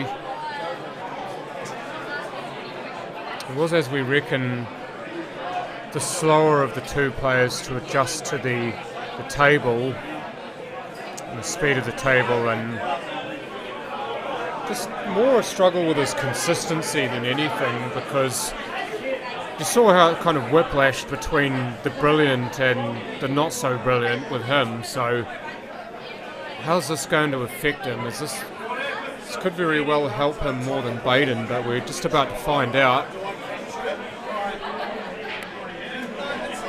And that is not a great start. So he's gone off the table with the white ball, so Baden will once again have a really good look at this frame, but he'll get a free shot in which to do so.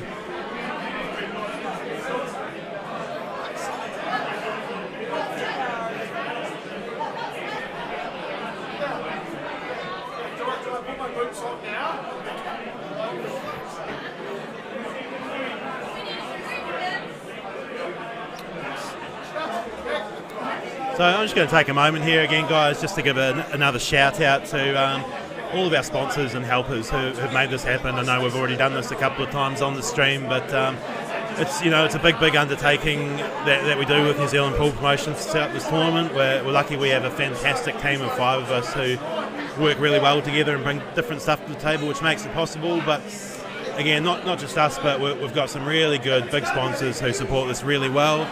We've got a lot of people helping. We've got Greg here on the stream running that. We've got Daryl's wife Sue does all of our graphic design and media, which just makes everything look professional.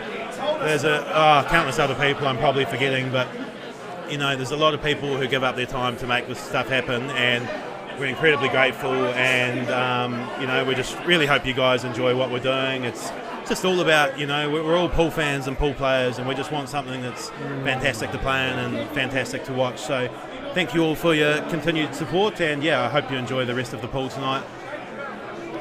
Oh, that's wound up ugly. I don't believe you can see that yellow top right of your screen, folks. And just while Mike was giving a shout out to everyone who's spent a lot of time on this, Mike himself has been putting in a lot of tireless hours to make sure that this thing actually works, not just as a concept but as an actual tournament. And it's also great to have him on the mic with me as well, because he not only does he organise a lot of this, but he plays a lot of pool himself, so exactly what he's thinking is pretty sound. I actually wondered there if Baden maybe would be able to swerve the red and still go at the yellow that's in the top right corner as we look at it, but always a wee bit hard to tell from here, and maybe just decided it was safer just to make sure he hit one and leave Kerry some work to do. So for Kerry here, what we can see, that red, he's possibly tried to develop that other red that was close to the bottom rail, but didn't quite make it, so plenty of work still to do here. I reckon he's going to use that red near the middle pocket to try to get onto that red that's tied up. Yeah, and the other option is playing that same red you're talking about off the inside of that yellow. But good time for a safety. That's an excellent drag shot as well for a safety. Oh, I love a good drag shot. Yeah, you should know. You of all people should know about that. I should.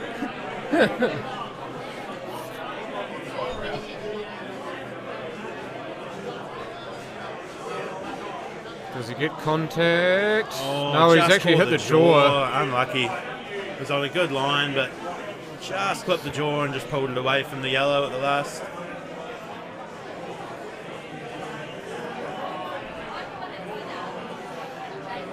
So, I like this. He's actually made that ugly too, so good shot there to start with. So good knowledge of the rules in Blackwell there, using the free shot just to burn one of the opponent's balls and clear the pocket for himself.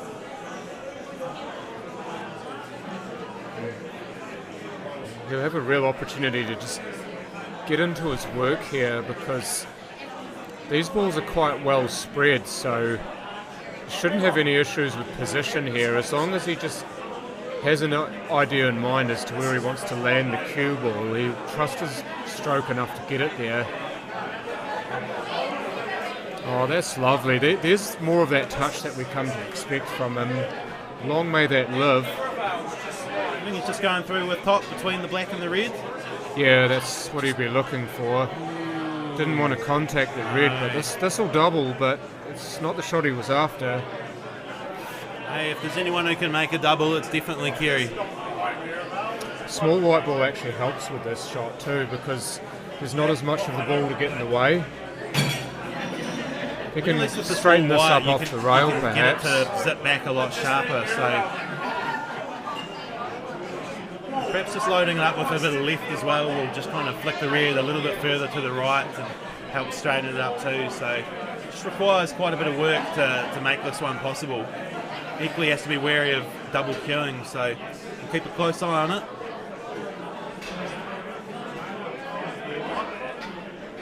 Yeah, unfortunately the red came back and hit the white ball a second time, so that scuffed any chance of a double. So it looks like it maybe just always was going to be too difficult to avoid the double kiss. He's given it a crack, but hasn't left Baden an easy starter, so I wonder if he might just chip this out and play the safety too. Yeah, definitely looked like it. And the other thing he's done really well there is he's covered the kick, so he's kind of taken away that option for Kerry to go across the table and try and pop the red. Unless he can maybe slide behind that yellow off the bottom rail as well, but that will be some shot. The shot's on, it just requires precision. There you go, got the second rail, he nearly got it too. And that's the thing, it's the sort of shot, like when you leave a safety like that, you feel pretty content with it against most people, but I know that Kerry, of all people, when you're playing against him, even if you've left a good safety, you never feel like you've got it completely sewn up, because he's always capable of pulling something out the bag. That didn't look like it went where he wanted it to, but the angle here actually helps if he can get the pot, because it should spread enough away from the red so that the white ball can come off that bottom rail and straighten back out for the yellow down the rail. So I know he's not even looking at that. He's decided to abandon that and go back to that shot. Maybe play a safety shot. That's run a bit far though and left baited the shot, so he's probably regretting that now. Kerry will fancy this, I reckon. It looks more on there than it did the previous angle, but this is most definitely pottable. But he hasn't managed to pot it, unfortunately. So always probably a wee bit tough with these guys. We have just had an extended intermission, which definitely breaks up their rhythm. So, maybe it's just taken a frame or two to kind of get back into the swing of things. But still a long way to go in this race. So I'm sure they'll pick up in no time. Screw out with a bit of left. Oh, lovely. That's near perfect. So this to get to a 3-frame lead. Down it goes, so Baden Jackson now leads Kerry Wirtz 8 frames to 5.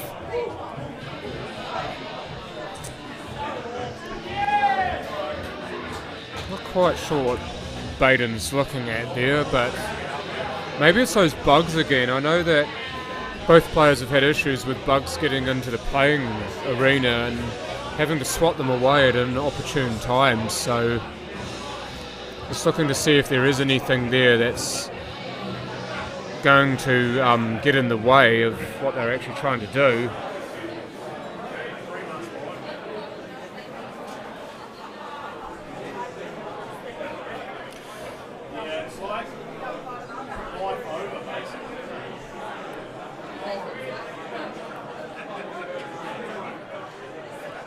So Braden about to break this 14th frame.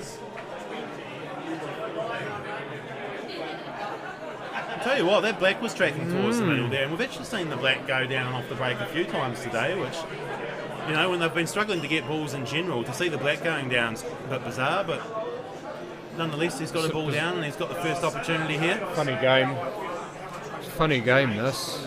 Oh, it is, and I think that's half of what, I guess what we love about it, but equally can be so frustrating, is that for all the skill involved, it can be so fickle with the luck and the rubs of the game as well, so, yeah.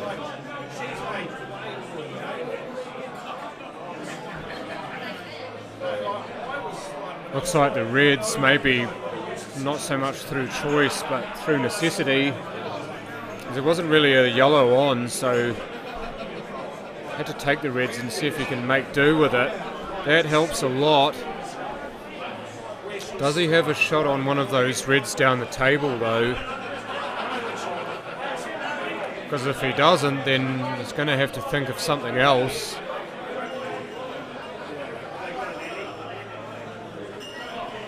He's trying to sit that in the way of the yellow, but I don't think he's quite got it there. It's going to be a difficult shot for Kerry either way though, because look at all the Reds that are next to it. You're doing quite well if you're going to try to hit it fairly full. And Kerry may actually look to play a safety shot on it and try and... Oh, there was a double on there and... Triple and nearly managed to take the pocket. At least he's done just enough there to kind of tie up that pocket a bit and make it tricky, so... He's played that magnificently, I reckon. He didn't get the pot, but he's just made it ugly. And Baden maybe off the rail? No. I thought that might go off the rail and off the back of the red, but looking for the pocket, not the pot, and didn't really get it. Yeah, it was just a fraction short, you know. He only needed to give that a tiny bit more, and that red would have rolled in and covered the corner and that yellow a bit further. But as he's left it, I think it's just open for Kerry. So if he can make a shot here and get himself in, he might fancy his chances. Awkward one to cue as well, because he's missed the one in the centre completely. No, I think he hit it actually. He just hit it so fine it barely moved. And so gotten away with that a wee bit, and that has covered the ones to the corner. So I think he's left Baden only the reds near the middle to play. Not sure what he's going to attempt here. Might look to glance off them and try and slide down towards that corner and maybe nudge the reds to sew up that yellow and that pocket a little bit more. Oh, he's gone the wrong side of it. Yeah, no, that's yuck. So Kerry should get a fair chance at this. That it was a tough shot to play because it was tough to leave it where you needed to. Knowing that Kerry's ability to pot balls is, you knew he was going to get a pot anyway, or at least you thought he was. Where's that cue ball going? Oh, shite.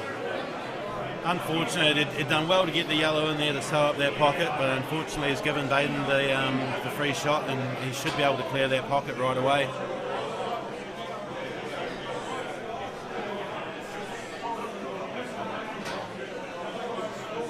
So what are we on here? Did at least need to... Oh, well done.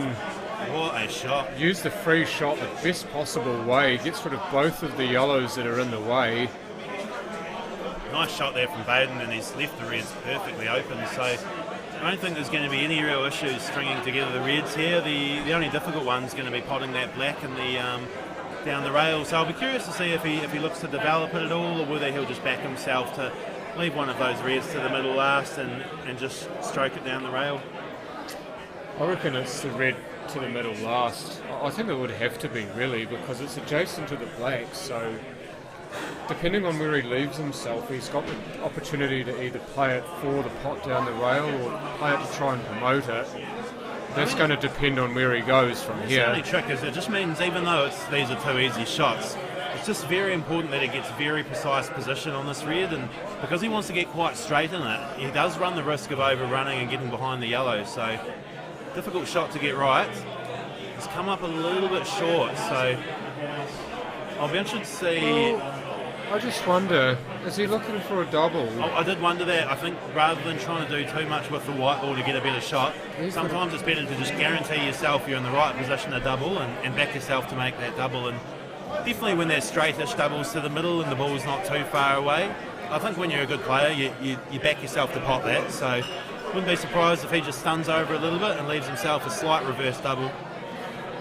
Well, what he would need to do for the double to be best is to leave the white ball slightly the other side of the middle pocket. He's gone too far. He's gone too far, and you just knew it too, because he was filthy with himself. He absolutely gave himself everything there. Now look what he's trying to do. He's looking at doubling it off the yellow. Off the yellow!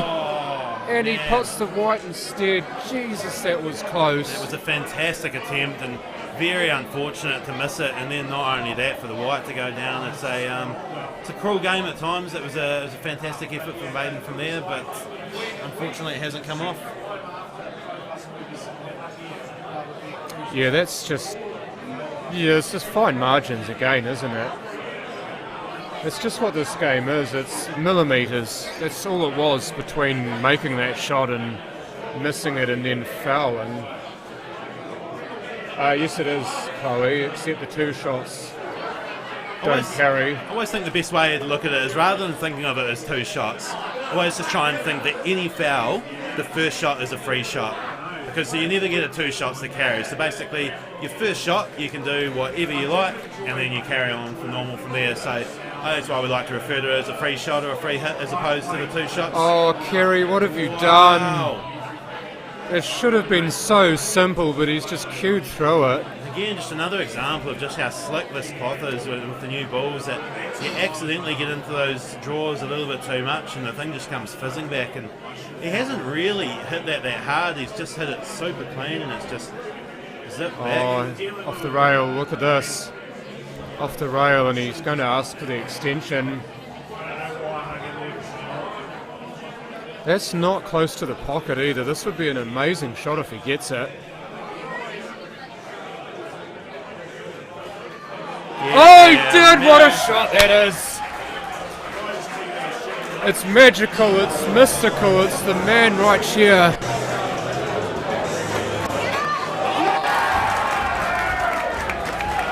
That is so good.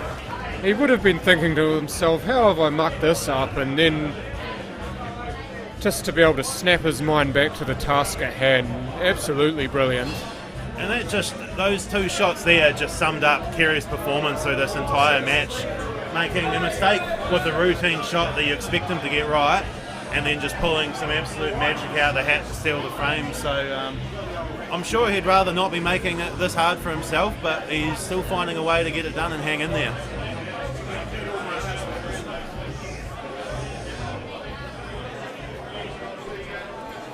I don't know whether you're being smart ass. No, he's not. I don't think he is. Yeah, so just with the black ball, it's just a slightly different one than the in the Pro Cup ball set. So, you know, with a lot of the other red and yellow sets, the Aramith ones and the regular balls, the black is often a solid black. So I think in this one, it just provides a little bit more contrast compared to the red and yellows, which are all solid. I think when you get the black with the stripe, it just makes it much more obvious that is the final ball. Yeah, Upper Hutt, is that where the North Islands are being played this year? June, I imagine that's the case. I know our South Islands are on at the start of June from Queen's birthday weekend onwards, and I'm pretty sure they run the South Islands and North Islands the same weekend these days. So Waimea this year, I believe, somewhere near Nelson. Absolutely, yeah. Waimea is pretty much just before Nelson, so I'm looking forward to going to that one myself. Actually, I've got a lot of family up that way, so we'll probably go up and stay a bit longer and catch up with some people. So can't wait for the Clubs New Zealand, South Islands and Waimea this year. Yeah, unfortunately I won't be able to get the time off work to get there, but I will definitely be up for the Chartered Club Nationals in Tauranga. I wanted to play in it last year and never got the chance due to a certain C word, so this year definitely, if it's still on. And I'm just looking forward to playing in general, really. I mean, this year trying to focus more on my poll. Obviously my commentary will still be going strong, so don't ever mistake that for me not wanting to do my commentary, because I will still be doing all of that, but I do want to make poll a focus again this year. Last year I was wanting to get bang into it, but half the events being cancelled, you can't quite get it, but this time, after the dearth of poll last year, you've got an absolute surplus of it, and can't wait.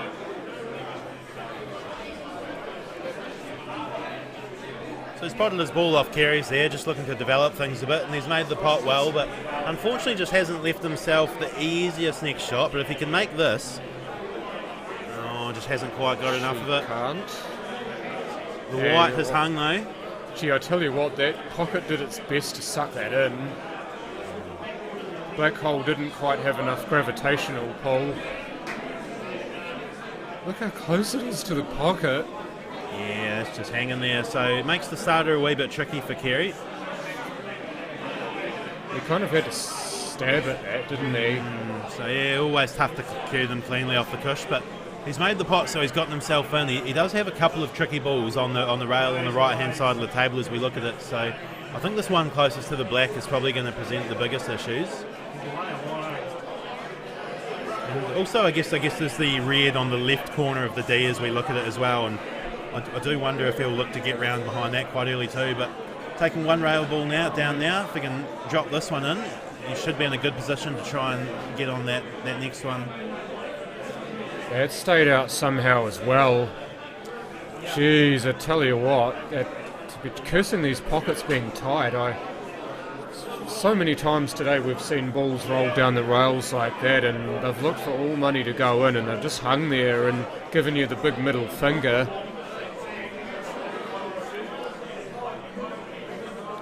What do you reckon for Baden now? Do you think he tries to cover that 8? I mean, I feel like he probably will go for this. There's obviously just going to be the one big pressure shot being the ball down the rail on the left as we look at it, but... Yeah, well, maybe the fact that you've got 2 balls for Kerry that aren't so easy kind of necessitates him playing that shot now, but what he's done, though, is he's left Kerry a chance for a plant here if he wants to. Either of 2 ways here, the way that he was looking at, or even to cut that red down the rail. And in doing it that way, he's actually promoted the red that was hard. So it's now a lot easier for him.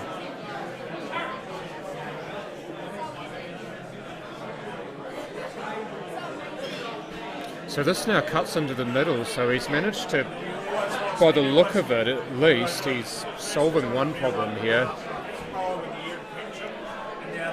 Do you reckon that red goes past the rail, past the black?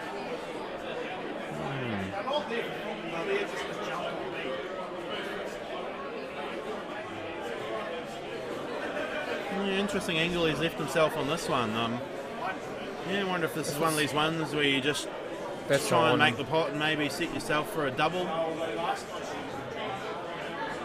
Could do. Could actually be just off straight. If he is, he might try and run into it. Oh, nicely played off the yellow, just allowed him to get a slightly better angle, but yeah, I don't know if this one will go down the rail past the black, so yeah, I'm going to be very curious to see how he takes on this red. Well, Michael Thompson, that's a fairly big bar you've laid down there.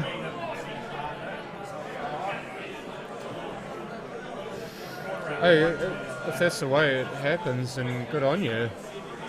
Oh, he was just wanted to looking cut for the a black, tiny didn't he? little tickle, but just didn't quite get it. Only a fraction off, but such a tricky one to judge when you've got to catch the black that fine. You know, any thick contact on the black and it ain't going.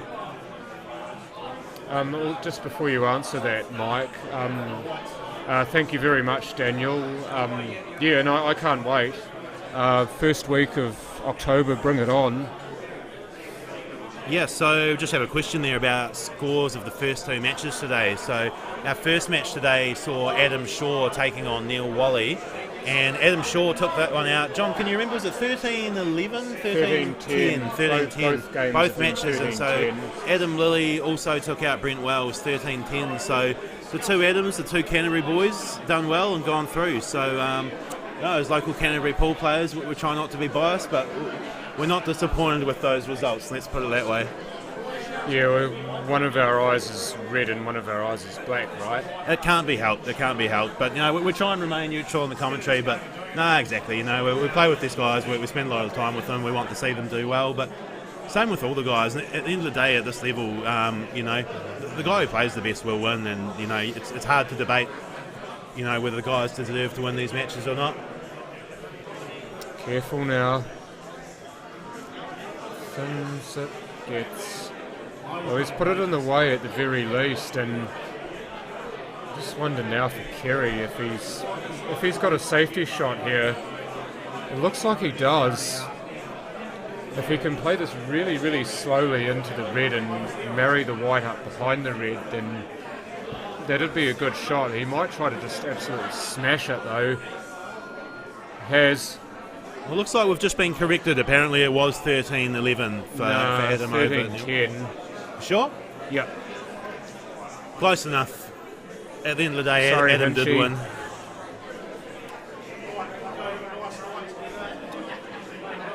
You know, both games 13-10. Both excellent games to watch as well. Yeah, very close matches, and both players in each of those matches played really well, really enjoyed it. So, yeah, just this match has probably just been a little bit more stop-start. I mean, at the same time, we've probably seen bigger shots in this match than we saw in any of the first two matches, but perhaps just not quite the same level of consistency. But the one thing I will say in these guys' defence a wee bit is that the room this evening for this match has just been twice as busy as what it was earlier in the day. So definitely earlier on, it's probably just a lot easier for the guys to kind of keep their focus and composure, whereas by the time we're playing tonight, it's pumping and it's rowdy in here. So big challenge for the guys.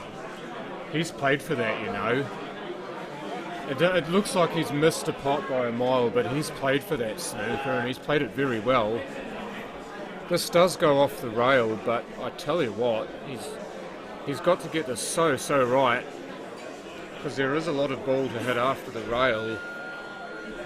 If he hits too much of it, he'll miss it. Looking to just leave some awkward queuing, so decided that again that discretion was the better part of valour there.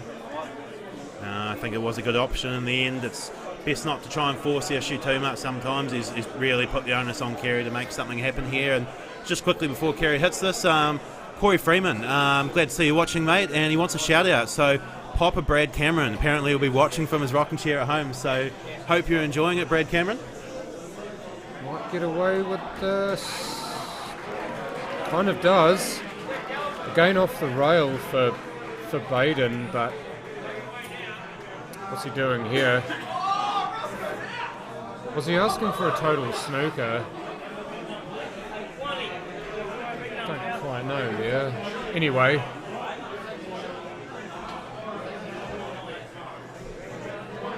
Oh, no pot, but again, that's difficult. You look where the black is too. You get this, you're not guaranteed a shot on the black, so he's pretty much throwing the challenge down here to Kerry to say to him, you've got to pot this, otherwise I've got a ball over the bag.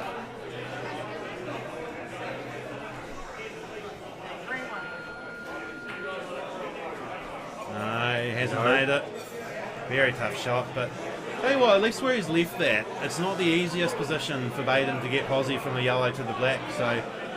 Well, he's got to jack up over the 8, doesn't he? Yeah, that's it, and I don't think there's quite the angle to kind of clip it fine and try and swing around the rails, so... Look at this. Big bounce. Big bounce. Who's biased now? Oh, I was just encouraging him to get the position. Don't worry. Biases are for lawn bowls anyway. There's no bias. I cheer them both on equally. We just want to see good pull and good shots. Oh, that was miles away. No, it was a wide. You're in England when you were aiming for New Zealand. He wanted to pot it confidently, but I think he's just ended up jabbing at it a little bit. Aiming for England there was Baden, but he ended up in New Zealand. So Kerry now with this, and tell you what, this is not an easy shot for position. It's an easy enough shot to pot. And it's actually killed off the rail. I thought that might happen. Wow, that's just died. Unbelievable. So much spin when it hits that top rail. It's just completely killed the momentum of the white ball. Completely. Jeez, I mean, I just thought he had a fantastic chance there, and suddenly this is a pressure black. This one just needed to cue it normally, and it would have run off the rail nicely. And he's missed it by a mile as well.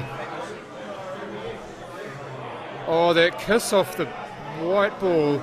I don't think it was going in, but it's actually made this shot more difficult. I'll tell you what, I reckon that's natural for the markers double. Just pump it full ball, dead centre. He looks like he's looking at it. Did you see him with his stick on the table?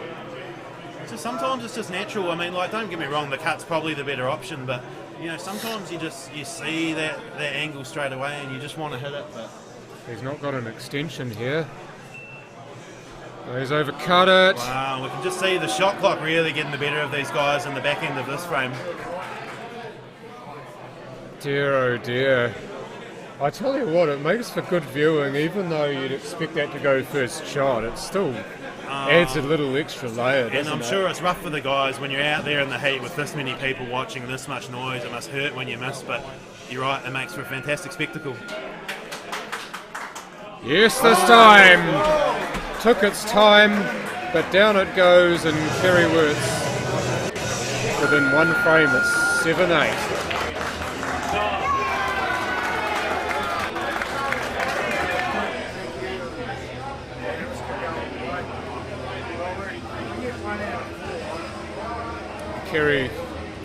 Baden can afford himself just a wee smile there, even though that frame was very much his for the taking. Still got to accept it. Sometimes you just don't get what you asked for in this game.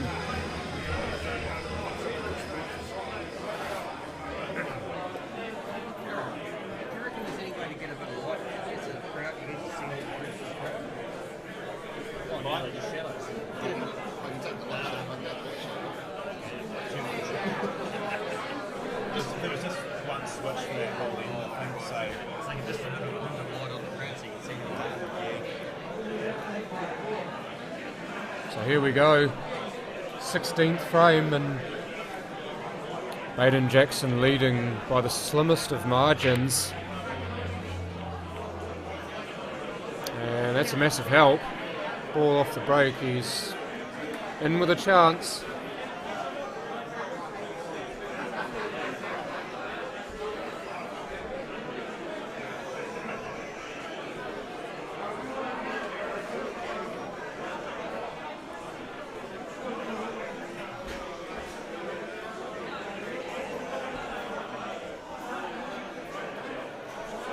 So he does the job for the first one, and he's given himself the angle that he needs here to get onto that tough red down the rail. But instead he's cast his focus towards the left-hand side of the table, as we can see it, and maybe now deciding that that's not the best option and going back to what he was going to do. And gets... That's pretty good. In fact, that's beautiful. Lovely natural position for this red, for the red in the middle of the table here, Mike. Absolutely. Sorry, I've just been a bit distracted by Michael Thompson's comment. I'm very glad he's corrected that, because the first comment he made was borderline concerning. About what?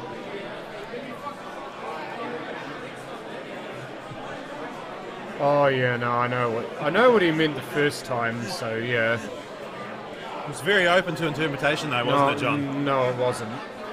I'm going to leave that alone right there. I'm going to leave it alone. You see that stick I put there? Don't touch it.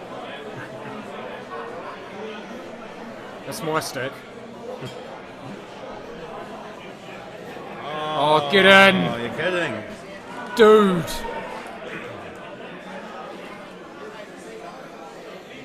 Now that would have been a lovely little fixer for the previous frame, but now Kerry's got a lot of balls to hide behind here. He can kind of do what Brent Wells was doing to Adam before and just take his time on this.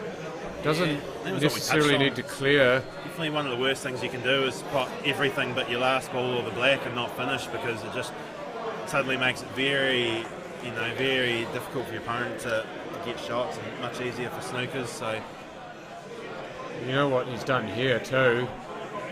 He's actually taken that one rail escape away, and Baden's going to try to swerve around this. Swerve between those yellows and come off the rail, miss the yellow near the rail, near the red, and pot the red. That's, I think, what he was looking at, but that's an incredibly tough shot, and so now he's going to try and draw it and come across. Nah. Very tough difficult shot. Yeah, tough shot. It's unfortunately shots like that, they look fantastic when they come off, but unfortunately when they don't, they look a long way away. But hey, you've got to be able to win sometimes. Well, it's a shot of millimetres too, because if you get that close in the jaw, then it jaws and goes down the rail. And that's what you're wanting with that. I'll tell you what, the most humiliating way to play that shot when you get it wrong, which I've done before, is when you try and catch the jaw and you just end up putting it in too deep and just pot it flush in the corner. Yeah. So basically, anyway, you've got a ball on the table and you just pump the white straight in the corner. It looks ridiculous. So, hey, at least that didn't happen.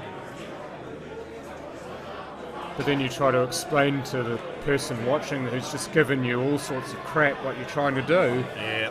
I was trying to draw that and run down the rail, not pot it. So, just seen that there's been a few times today there's been these rail shots that have been catching the guys out, just hanging them in the jaws. So, Kerry just really needs to make sure of this one, but I think he's going to be stretching over top of those yellows a little bit and just makes it a little bit more challenging.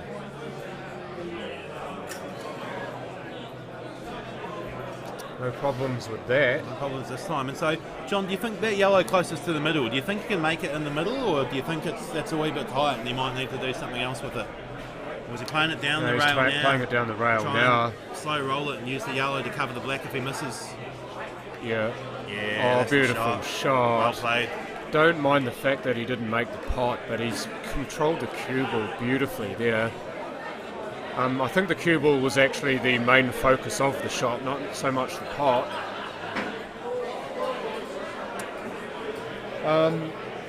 Can you give a shout out? Yes, I can indeed, Chrissy.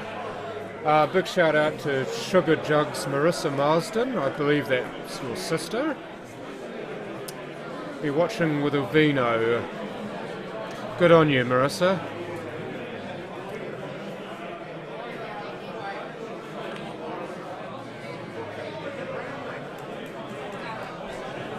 Oh, he's going to get on that one in the middle first. Look at this. That was the hard one. Can he make it? That's the yes, one. He can. That was the ball. So Kerry on track to level things up at 8 each here. Hopefully not putting the commentator's curse on, which I've been sensationally good at today. Well, this is sitting on the rail, so he's got to be careful. He's been tripped up by these once Honestly, before. I've done it again. No sooner did I say it, and he's left this last shot a lot trickier than it needed to be. This doesn't look like it's as bad as the last time. I think he should be alright because he's taking his time over this one. He knows that A, this is critical, but B, probably that he's had one of these and taken it too lightly. So this time he's just made no mistake at all with that. Oh, again though, queuing off the rail, just bounced off at least. It's when that little cue ball is hard on the rail, especially with the big tip Kerry plays with, it can be hard to hit down on. This is true, but there is nothing wrong with what he's just done there. So we are loaded up at 8 here. Don't go anywhere, folks. This is hotting up.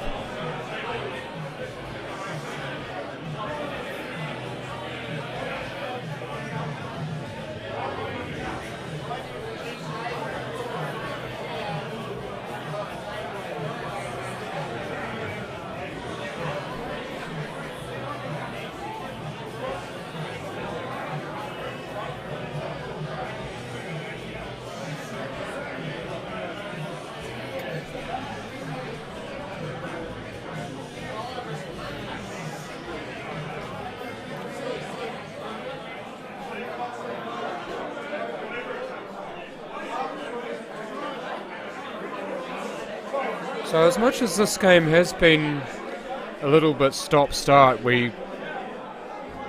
as a consequence of that, it's now dead even. Dead even, you can't split him, not even with a knife. So we're effectively down to a race to 5 from here. Oh, that doesn't help at all. He's lost the white ball again.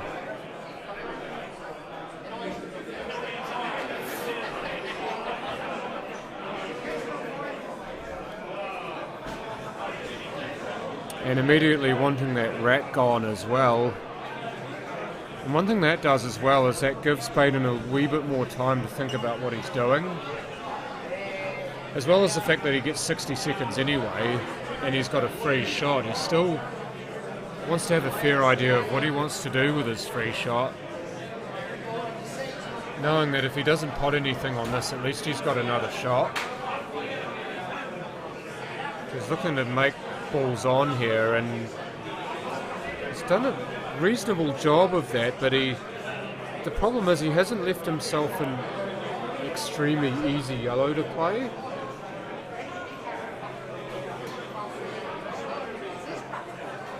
Still sticking with them though. Oh, he's completely mucked it up, so Kerry, I don't think he would have expected to get a shot at all this frame, but 2 shots and he's back at the table.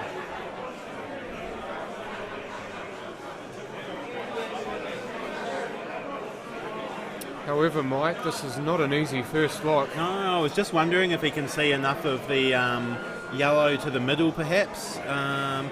So if he can, I think that's definitely going to be the go. It might have a little bit of... It's the one that's... Yeah, the leftmost of those 3 yellows near the middle pocket, as you see it there. Yeah, although it looks like he's not taking it, so must not quite be on. Gee, that would have been interesting if he'd potted that. Yeah, he could have found himself on reds. I don't think he would have been complaining too much if he were on reds. Hey, he'd be happy to be at the table and still going. As it is, however, it is Baden with the possession arrow. And makes the first one, so we do have a set established.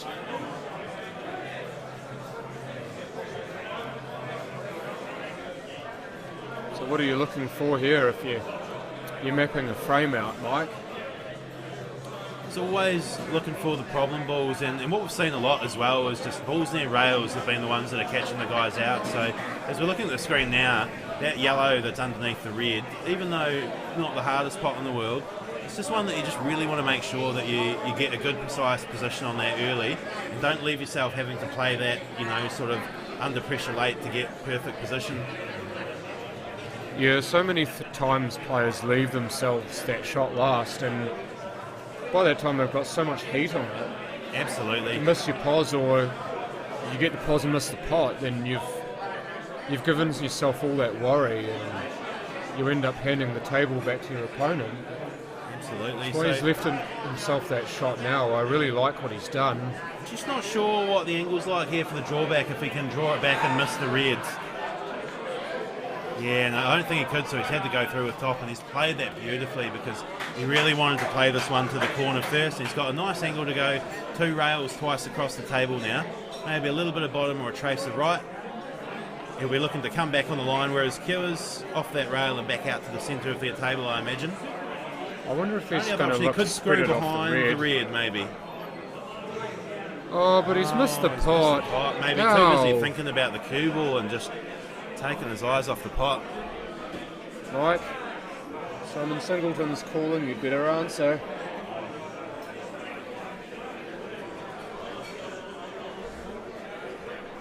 It looks like War and Peace, Mike.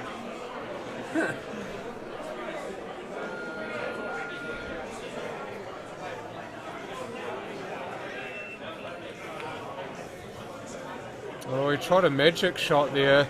It's actually ended up pretty damn good as well.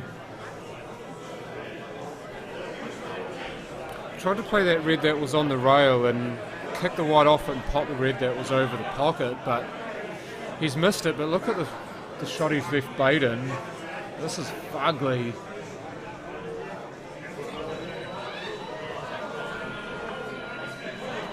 Oh, he's put too much swerve on it. Too big a banana. Always such a tough shot to judge a swerve anyway, but for anybody who's tried playing swerves with a small white, and especially on a slidey cloth, very, very difficult shot. Kerry will be looking to use his free shot to pot that yellow over the bin here. And what's more... Slow down. Wow. Yeah, what's more, he's still got position on that red that was close to it. Yeah. It's perhaps a bit closer to the red that he's about to look at now, but that he could perhaps make off the yellow in the middle. No, but again the thought process is there, and look what he's left. It looks silly because there are balls open on the table and you could take them, but the thought process is good. He's still thinking about what he's leaving in case he misses. And so often in pool, it's what you leave, not what you pot, that determines whether or not you win a frame. Oh, absolutely. That's not a bad effort from Baden either. He's just caught it a little bit too thin. He did definitely hit the yellow first though, so it's a fair shot. I see Gary just asking what time Simon Singleton versus Des Wilcox is on tonight. So that match was scheduled to start at 8:30. As some of you guys watching picked up, we had a slightly longer than planned intermission in the middle of this match. So it is possible that that match may start slightly after 8:30, but it shouldn't be too far off. That's a wonderful shot there from Kerry. Yeah, great starter, and just opened up the frame, gives them the chance to run them out. I like how he didn't try to just leave the red near the middle, because it was never going to get there. Instead, he used the white ball on that shot very well, because he got position on that other red down table, and now we can focus on this end where the dance floor is. He's playing the double. Oh, yeah. And you'll be able to send the white down in between those two reds to maybe kick one out and leave himself a shot on one of them down on that top push. So, misjudged it though. But you see the intent. He's missed it, but the intent's good, and at least look what he's left Baden again. He knew he could afford to miss that double as well. Obviously, he wanted to sink it, but he knew that if it smells good. Yeah, sorry, we just got horribly distracted. Somebody has just sitting very close to something smelling amazing, and I've suddenly realised off the red. I'm quite hungry. I thought you'd already eaten. Have you not eaten yet? Not dinner, no. You'd better rectify that. No, I was just thinking that a little bit before, and now that I've smelled someone else's delicious dinner, I'm suddenly very hungry. Just again, for anybody watching, I am hungry. I know you really want to know all about that, so just going to tell you all about it. Don't leave anything out there, Mike. Maybe I'll go order something soon, and when I bring it back, I can tell the viewers about my dinner. I can commentate my dinner. Yeah, See I if can. they enjoy that. How do you like actually watching people eat you, though? You eating your dinner, I should say. Gary Baden, what a shot! What a shot! What a shot! I was just wondering what Kerry was up to there. He was leaving Baden a lot of shots where he could see the ball but not really potted, and on this occasion he has potted it. And yes, indeed, listen to that. 9-8, Baden Jackson retakes the lead, and is he not a happy man or what?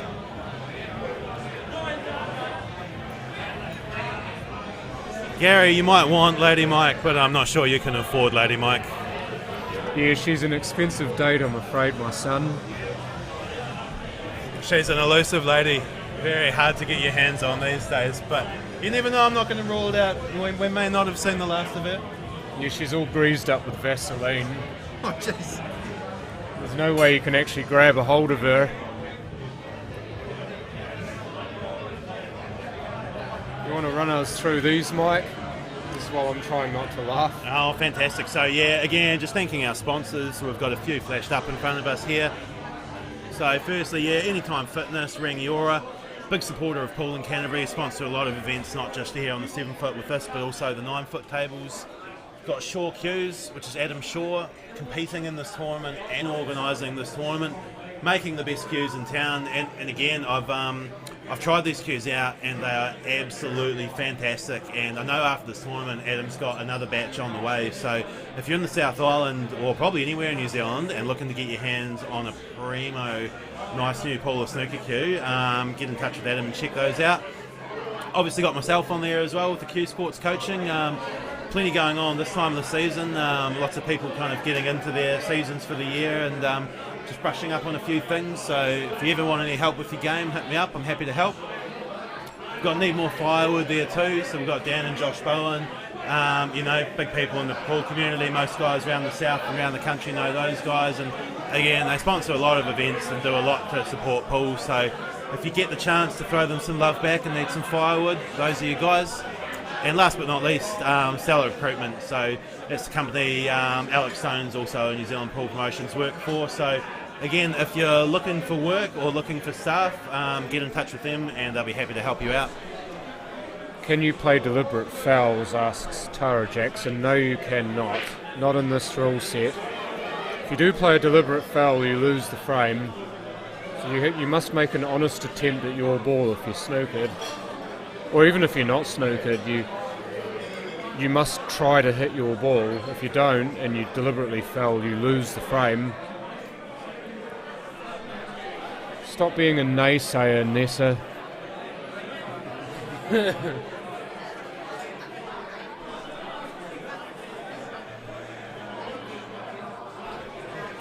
Or in fact, to the naysayers I say, stop being a horse.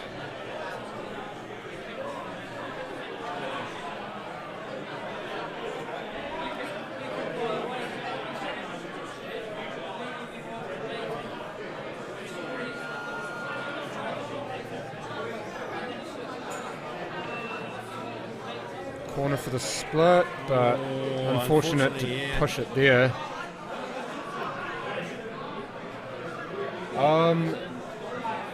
Yeah, that's a tough one, Roxy.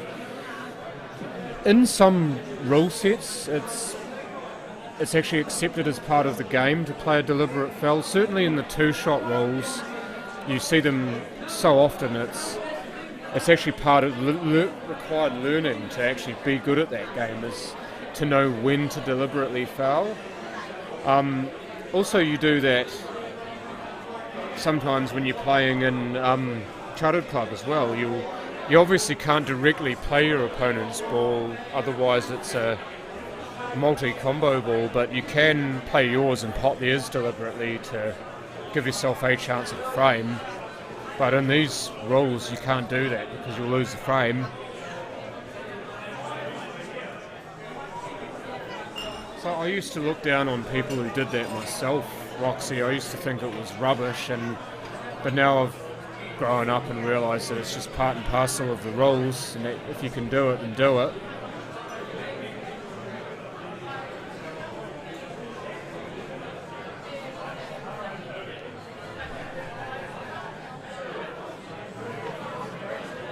And to answer Gary's other question, I mean, I suppose in theory Lady Mike could give you some coaching. Again, we're talking premium rate stuff, high end, and the coaching might not be pool, but I'm sure she'll be able to help you with something. With something? Something. I don't know what. You'd have to ask her. Maybe you can give him lessons, or Lady Mike, should I say, can give him lessons in how to dress and drag, perhaps. Be a drag queen. Oh, mate, if you want to learn how to play a drag shot, then Lady Mike is the one to teach you, that's for sure. Either that or Peter Agnew. If you can't afford Lady Mike, you pay well. Or if you just can't stomach Lady Mike, then yeah, Peter Agnew. Yuck. Gary, you're sounding almost too enthusiastic. You're starting to make me uncomfortable, mate. He's starting to shake, isn't he, with trepidation.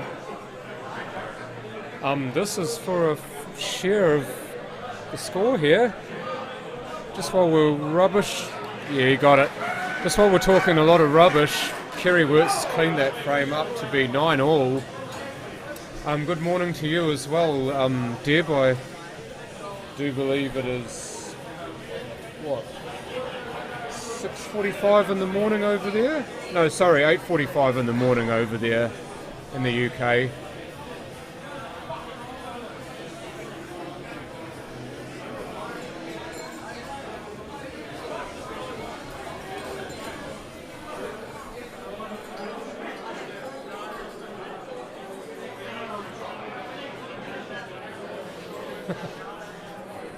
Good call, Frankie.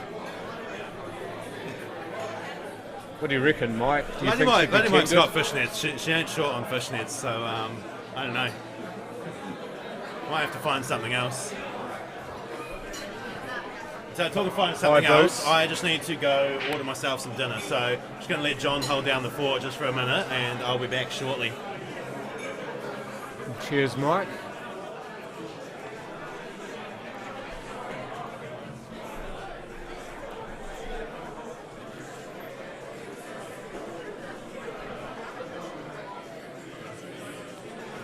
Yeah, for your next present for Lady Mike, Frankie, I would suggest some leather boots that go up to the knee. I reckon that would do her just fine. But back to the issue at hand, which is this fascinating match.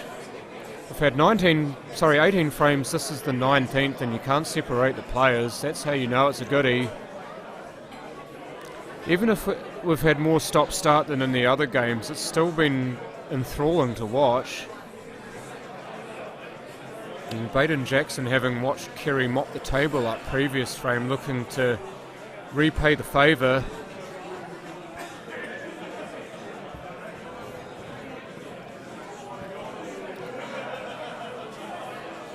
Tell you what, Michael, some of those jokes are becoming a drag, I'm afraid.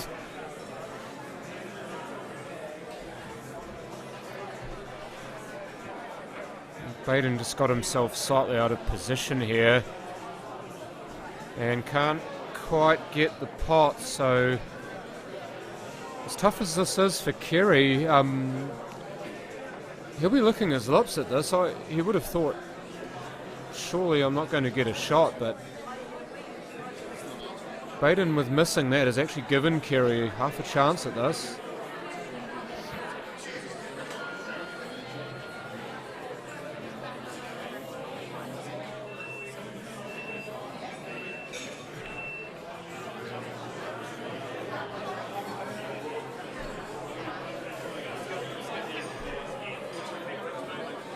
So slicing into the middle there, and we're looking, I believe, here at that red that's the topmost of those three balls where the black and the reds are, that top red. That's on in the middle and it's on in the corner. Either which way you can get onto that, he may be able to promote the other red of those two.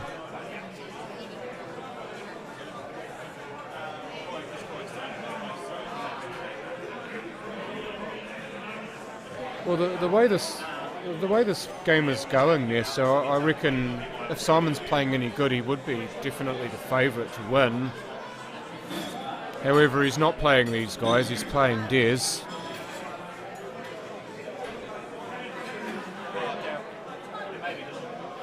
And doesn't go. Plant down the rail, it was just millimetres out from going. What would frustrate Braden a little bit here is the fact that he can't see that easy yellow top left of screen, so he's going to have to play the plant first, or even off the rail to play the one in the pocket.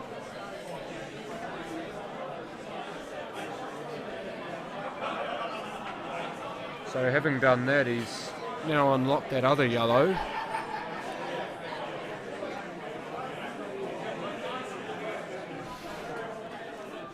And he's actually done a good job of this, I reckon.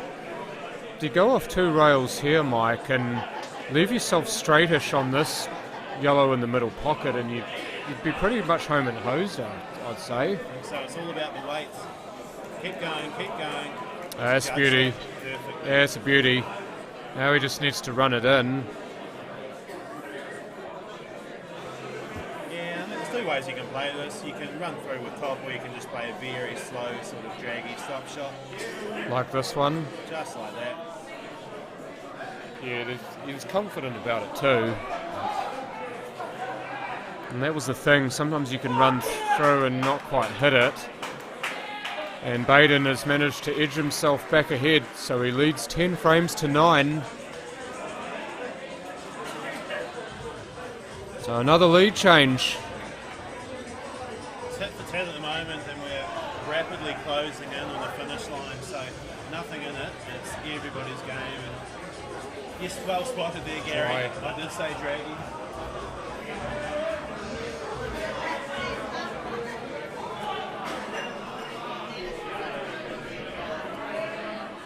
I'd just like to present the award for thirstiest viewer to Gary. His comments about Lady Mike are ramping up, so congratulations, Gary. You might not have been aware we had an award for that, but it's all yours, mate. Get that man a drink. Get that man a cold shower. A cold shower, and he can drink the water while he's at it.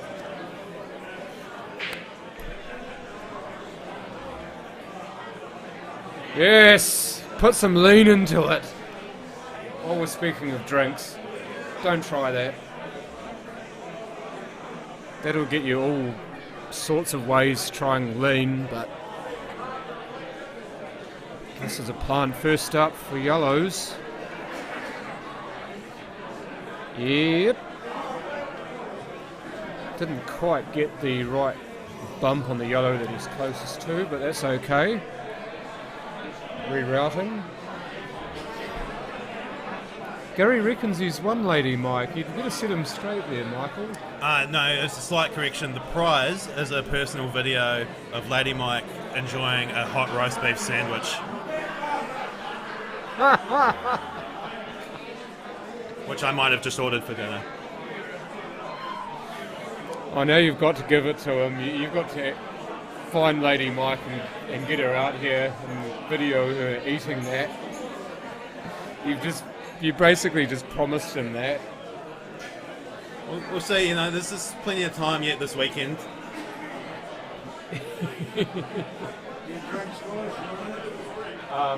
Just a pint of Coke Zero, please. Greg.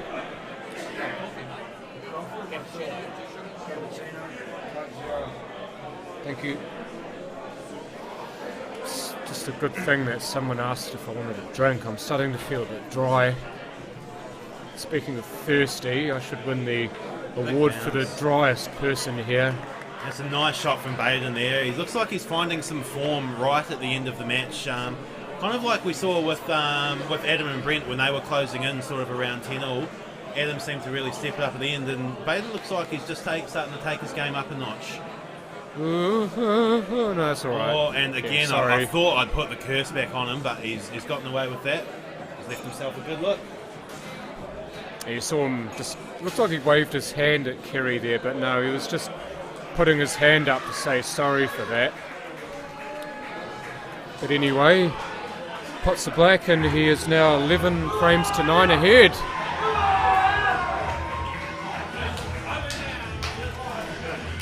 Boy, does he need that support. He's, as you said, he's just starting to feel it now. And we always say that it's not about how you start, it's about how you finish. And both players who did win were, I think it was 10-all both games, wasn't it? 10-all both games, and then one player just managed to find the sixth gear and pull away with it. Let's say if Baden can do something similar here to Kerry.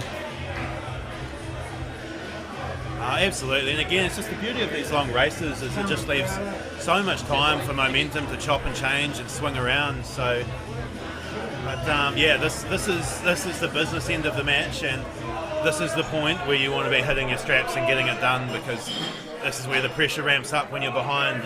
You can deal with being a 2 or 3 frames behind earlier in the match, but at this point, when it had gotten down to a race to 4 or 5, that couple of frame buffer starts becoming a lot bigger. This is when you break and every shot is for dough. Just as I say that, get out of there! Oh, dirt! Alison Chain's dirt. That was cruel.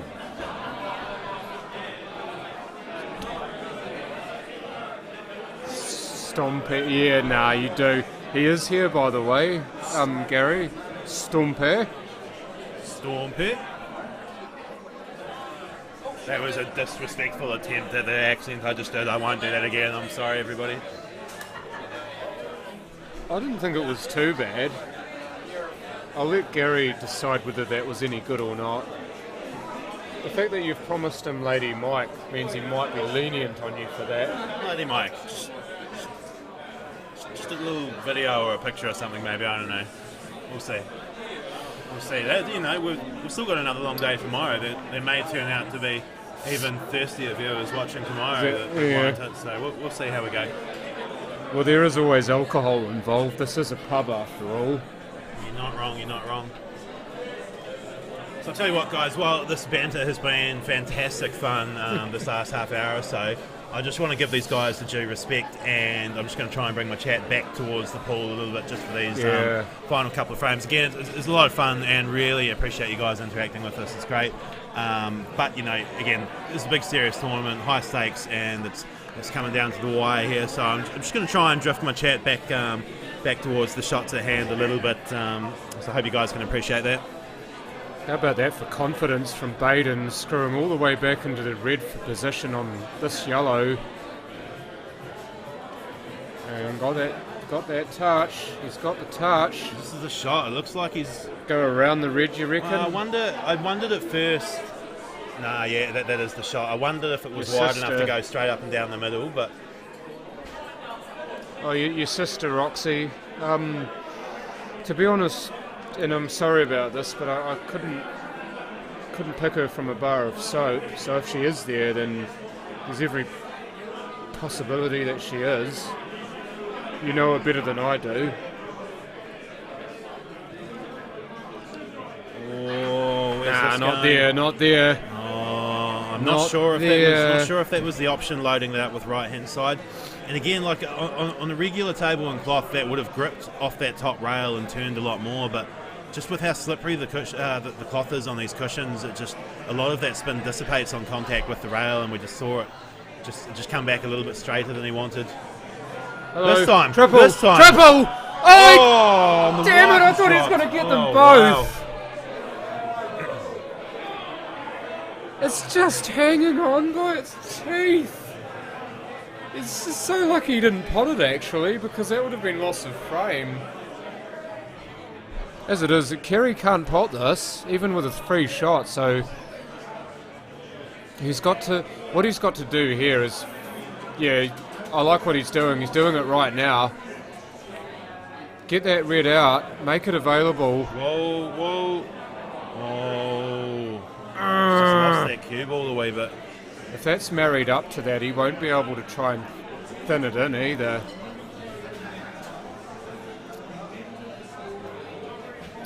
That being said, if it is a touching ball, he can play for a good snooker on this. Maybe all is not lost. If this is not a touching ball, though, he could try to pot it, but I reckon this is a touching ball. Oh, what a out lovely of it. reply that is. You do not call them a magician for nothing. You do not write him off. What the gap he's had to slot between those two reds to pot that one too. That's a beautiful shot, Moses. Maybe we should call him Moses next time. Parting the Red Sea, beautiful.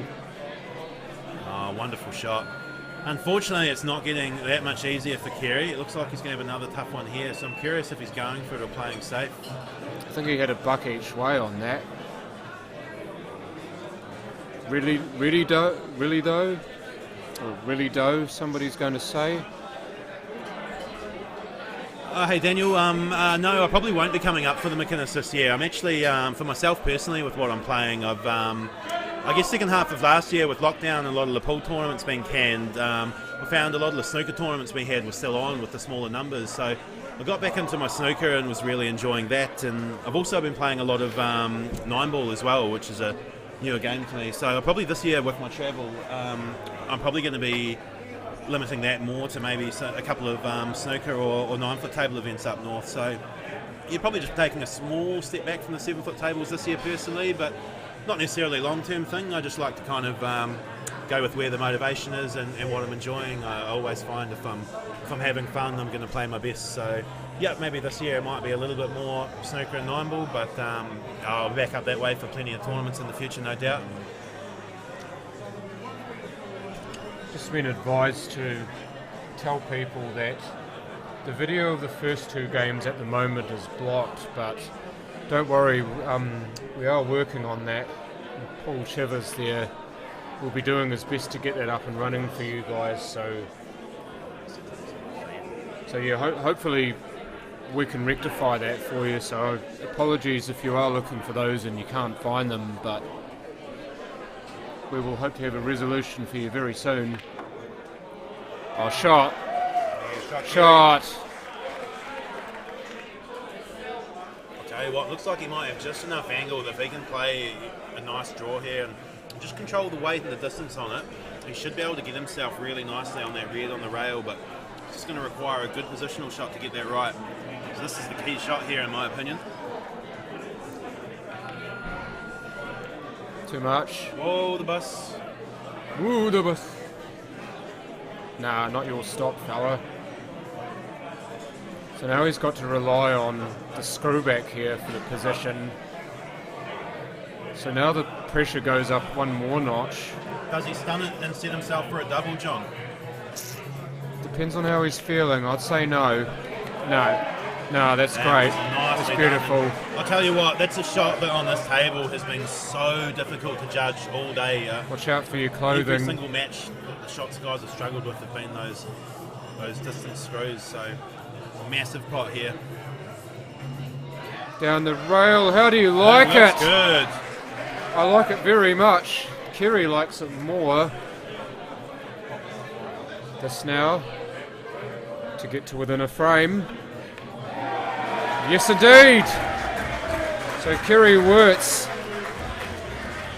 now only trails by one frame. It is 11-10.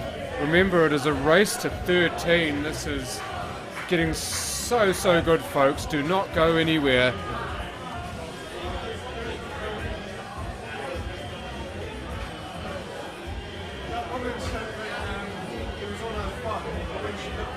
I love that too. Bit of fat man scoop. Be faithful.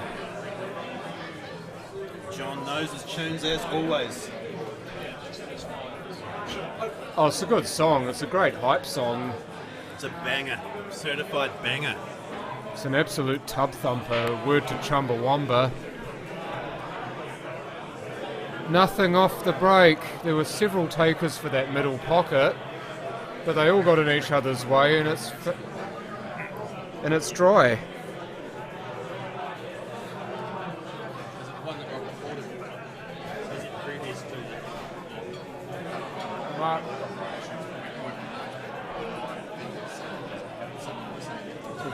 Fellow Cobra Mark Curry's here visiting.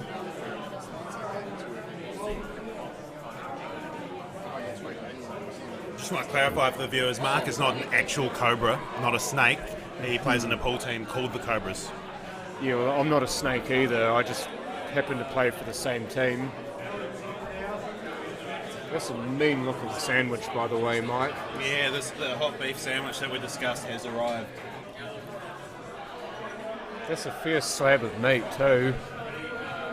They do not go halves on those. They're fantastic. It's literally $10 for this hot roast beef sandwich and chips. And the sandwiches are literally more meat than bread. It's stunning value. That might be my lunch tomorrow. In fact, you've just given me an idea.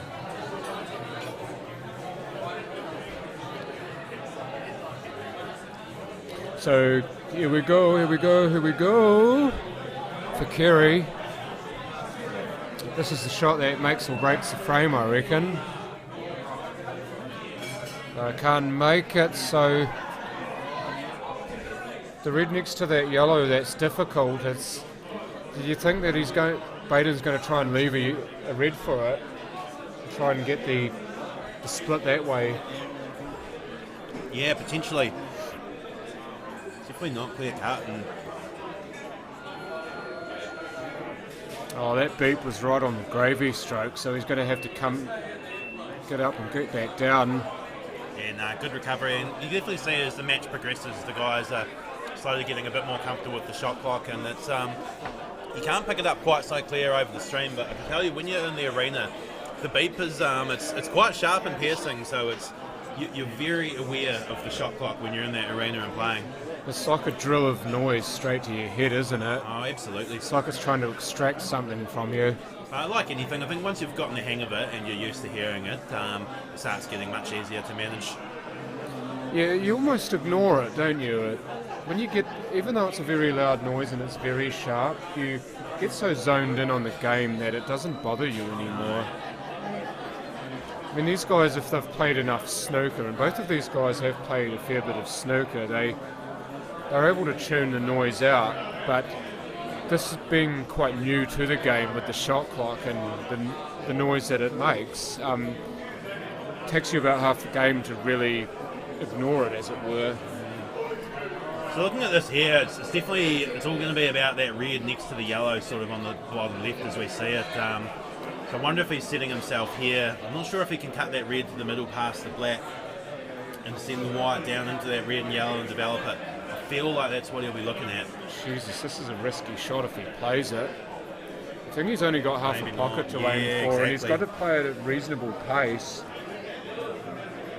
I think the angle's too much for him to Might thin be, that so in. he might look to He's come gonna up have and to come off down the rail. off this one. If he plays a little hint of screw or a little hint of left on this, he might be able to come off the bottom rail and attack that red and yellow. Oh, actually, he's done something completely different. I think he was trying to come off for it there. Similar theory though, yeah, and all he needed to do was get into that a little bit more, so good pot, but unfortunately just didn't quite dig into the white enough. And You know what he's done? Thinking with that red is he does have a couple of options with it, even though it's not onto the corner, is he's got either the double or he can cannon it off the yellow that he's just put there into the corner, but Moot he had to point pop now. the first one, so let's put the onus back on Kerry to see if he can run this out and level the scores up at 11 apiece. Yeah, perhaps sadly for many people, it's a moot point. I was fascinated to see what Baden could do with that red, but we may never know. It depends on what Kerry does here. Needs to not get carried away with this. If he's going to get a split, he needs to make sure that he doesn't over-cue. It's the same with this shot. He may even just try to place this cue ball here for the red to the yellow to the left to go into the middle pocket. So I do believe that's on, and it shouldn't be too hard to get onto. Can he still play that yellow and cut it to Yep. the middle, or? Yeah, shot's still on, but it's difficult. Again, shows the difficulty when you're using the small white versus the bigger white, which most of us here in New Zealand are used to. You know, when you're playing that developing split shot with a big white, that big white ball will just drive through a lot better, but that small white ball, when it contacts those object balls, it just really dies on contact, and you can see it's left Kerry in a bit of a tight spot here. And I was just saying he could have ran through on that yellow and tried to spot the white ball for the yellow into the middle pocket, top right at top of screen, but the danger he had with that is if he didn't quite get the angle right, even if it was on, that he was running into the red and perhaps spoiling everything. So he's just tried to play a wee safety shot there, and he's made that red very difficult for Baden, or difficult to get onto. He could play a double now if he wants to on it, but anywhere else to get onto it is quite tough. Oh, what a shot. Now, how's your pause? Tell you what, I think with this one, he's going to have to send it. Just hit send on that. Yeah, hit send. The only difficulty though is there is, because he's obviously going to have to go, well, I believe he's obviously going to have to send it right around the table and back, but when he's coming, back towards the left end of the table as we look at it, there are yellow balls that he could fall behind, so... I think he's going to double this.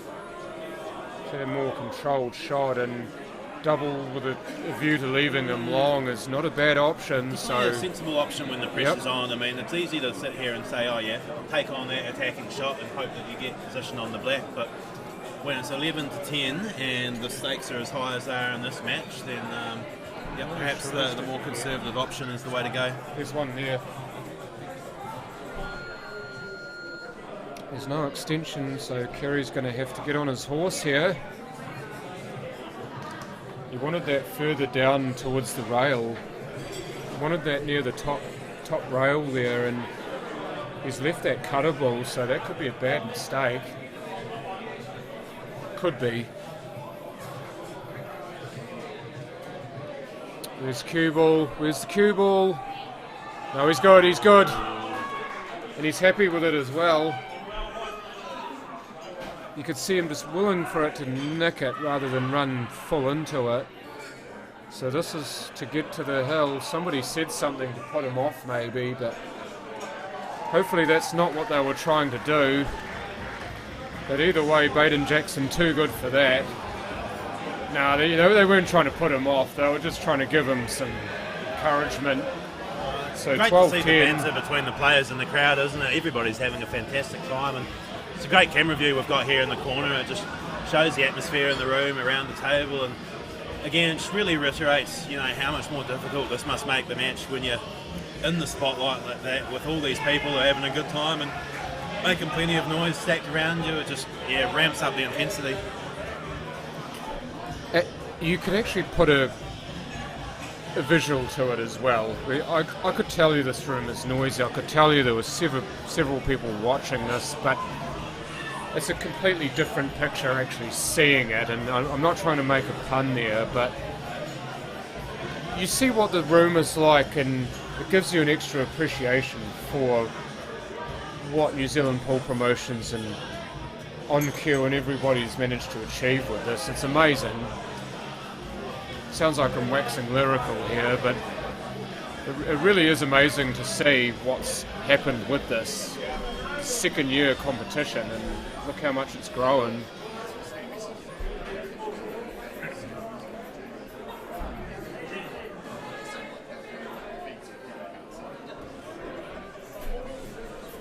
So Kerry's got to get on his horse here and get something popping. 13-10 has been the score, the 2 games that have been completed, so he doesn't want that to be 3 in a row. He's got to break, and you'd say break and dish, but I mean, the games have been so unpredictable. The frames in this match have been so unpredictable that you never really know what's going to happen. Break and clear has almost been the least likely scenario. And I'll tell you what, the pressure's just gone through the roof on Kerry now, because with Baden on the hill, Kerry will know in the back of his mind that any mistake could be match over. Every mistake is magnified too. Is Red going to get there? Oh, no, it's pulled up short, so it's a dry break. Just asking to remove the red that's caught on the corner of that triangle there. Yeah, I'd probably be getting a ref to do that, but obviously Kerry trusts Baden enough to make that call himself. I like that there's enough respect between the guys that they're comfortable doing this. It's just a really good sign. It's something I like about this tournament in general, and probably just the New Zealand pool scene in general. Like, while there's a lot of competitiveness between the top players, there's a lot of mutual respect as well. And it wouldn't be every day you'd see, 2 guys competing against each other, happy to be sharing the reffing duties and things like that between them. So good sportsmanship as well as good competitors, which is always nice to see. I've said to a lot of people that when my pool career is said and done, I'd rather be remembered for being a great person than being a great pool player. As much as you want to actually get in there and win tournaments, why not both? Well, exactly, but if it had to be one or the other, it would be being a great person, and people remember that more than what you win, because their memories of you is directly influenced by what you did to them or what you did when they saw you. So these 2 guys definitely raising the bar for sportsmanship here. The high bar that's already been set by those coming earlier in the tournament just been lifted another notch.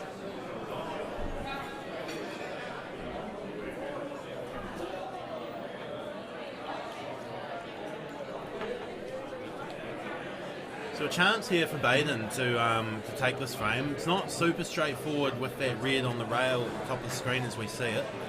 No. Obviously the black where it's positioned is not ideal either, but at the same time they are still all there, and he'll be keen to put this match to bed as soon as possible, because I tell you what, if Kerry pegs back a frame and then another one, suddenly he's got all the momentum and the pressure will be on Baden, so he'll be dead keen to wrap this up as early as possible. It's got a good bit of side on that as well as probably just come up half a ball short. If that had rolled all the way to the rail as a right-hander, he'd be able to stand there and cue that and draw back beautifully. But just with the position he's got, he can't reach it as a right-hand. He's going to have to play with the rest, which always adds another element of risk. Do you think he'll screw back off this, or? Yeah, I think it's a screw back. It's a natural screw back shot. It has to be. I wouldn't be trying to run through this with a jigger. It's just next level. Oh well, don't think that's what he wanted. Interesting I option. don't think it's what he wanted. Yeah. He could potentially from here cut that into the centre. It's a horrifically fine cut, but at least with the pace of the table, if you catch it well with a bit of side to give it that little flick, it will have the legs to get there a bit easier, but you'll be losing the cue ball, so all the best. Ooh, I didn't see it that way. No, neither. Unlucky, he's potted a yellow, so free shot to Kerry with all the yellows in the open, and Yeah, exactly. Good spot, Greg. Black's now off the rails, so this is a lot easier for Kerry now. I say easier, nothing's really come easily in this game. And Kerry's still going to have to work for all of this, but probably the biggest obstacle has already been removed. So it's all up to him now to just plot A to E and then the black is F.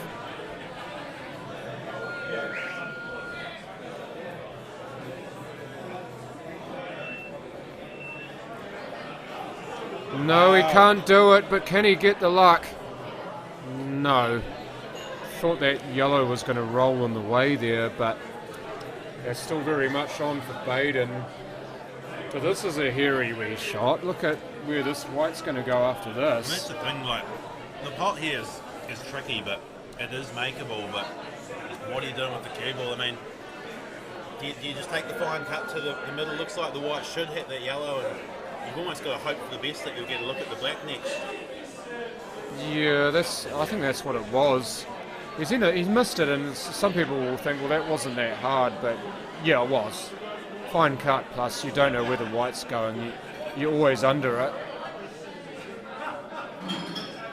And talking about being under the cosh, oh, that hasn't helped. He's going to have to cue over the yellow. Dear, oh dear. Could be an actual snooker here, but that's not of any consolation. He's cued that beautifully, though. But talking about being under the cosh, Kerry very much is, and he's righted himself nicely, though. It looks like he's going to try and play a snooker here instead of going for the finish. This is interesting. Oh, that needs to slow down. Don't breathe, don't move, don't move.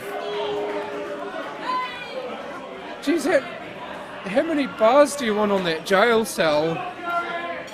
How close together do you want the bars? Oh, you better prepare for this. This could be the best shot ever.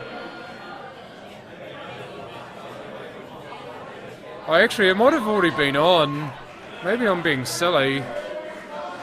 I don't think it was quite on the jaw, so it was actually on just off the rail. Maybe I'm just being a bit stupid. Got all excited for nothing there, sorry folks.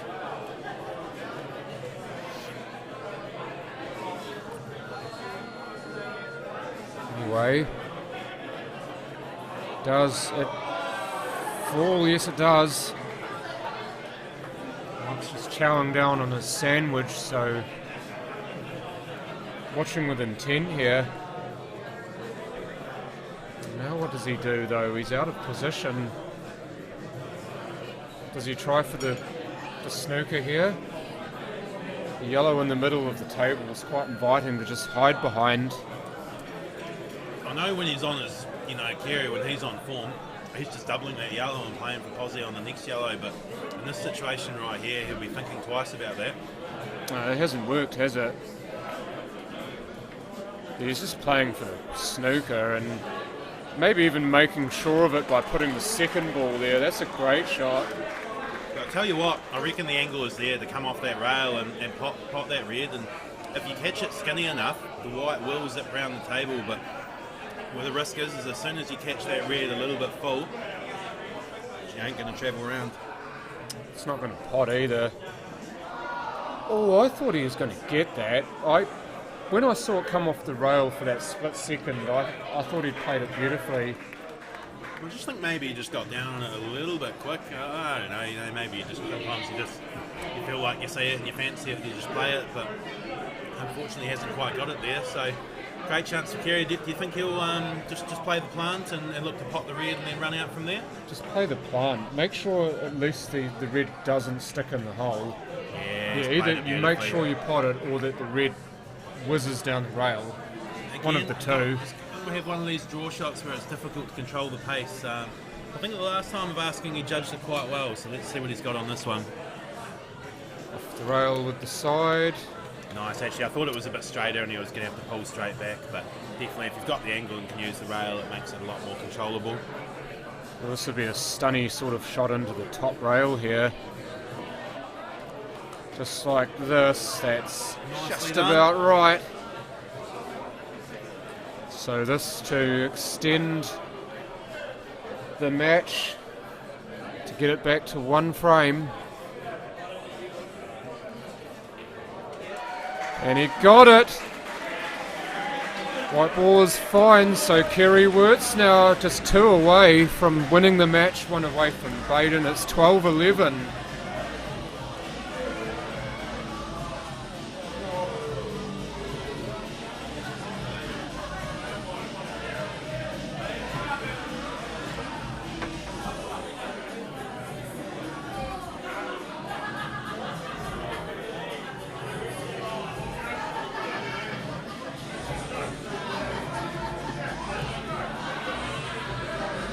As the name of the song suggests, it's most definitely tub thumping in here. We've got 1 or 2 frames to go. Let's find out which one it is. So he's got the ball off the break, it's a good start.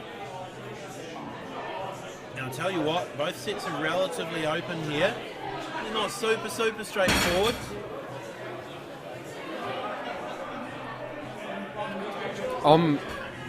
I'm going to stick my neck out here and say he goes yellows. I say he goes yellows. I think I'd lean towards reds, John. Is it the one on the near the rail there? Yeah, I think that's it. And it all boils down to those 3 in the centre.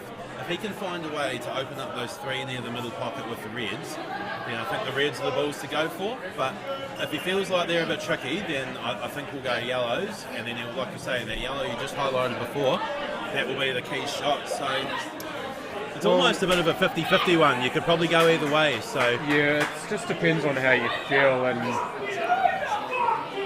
I tell you what, somebody had better pick up that phone, Mike, because you just called it. Yep. So that little nudge he got on that red, unfortunately, I don't know if it's made those any easier. So I think the key with those 3 is that he'll probably have to get the one that's closest to the rail first to try and open up the other 2 a wee bit more. Agreed, 100%. So if he's got And the that's angle on, here, so that's fine. And if it's not, at least he's got that red away from the bunch that he can use. So he's got options, but definitely that red you were talking about, you'd play it now if it's on, for sure. It has been, Nick. It's been brilliant. All of the games have been good to watch. This match, if anything, has added just that extra layer of intrigue to everything. has he overdone that a wee bit? Could have done, but he's got the option whether he wants to come off the rail and split them or just go behind them. Drop. Angle, what's it like? Again, the game of angles, if he's got enough here, that he might have to cheat the pocket, he does have enough angle to develop that red, but the question is just, what are you going to try and do? Cheat the hole. Rip the pocket off if he must. But he's lucky that he's got a good look at this red to the middle, and he's got enough angle to make something happen, but it's going to require a very precise shot. So big shot here. Oh, he didn't get it. He's ended up going right through everything, like a hot knife through butter, or unlucky. And just like if curry, he'd straight caught that through. red slightly thicker, or if he'd caught that red just a fraction first, that would have come out sweet. But unfortunately not. And well, it's that real risk-reward situation. You go for that shot, it comes off, you take the match. But if you don't make it, he's probably handed the advantage back to Kerry in this frame now. You might just be able to see this, it doesn't look like it.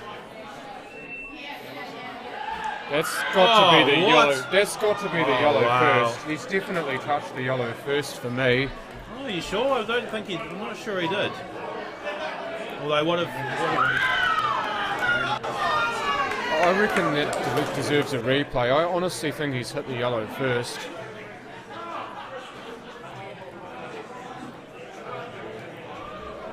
Do they want to check it out? I would. You've got the replay. I believe you've got a replay of that shot, Greg.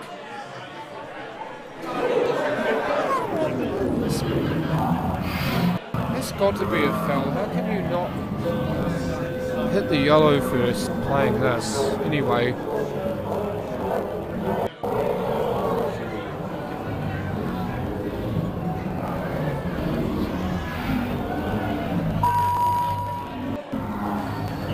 Yeah, the yellow just moved first. Yes.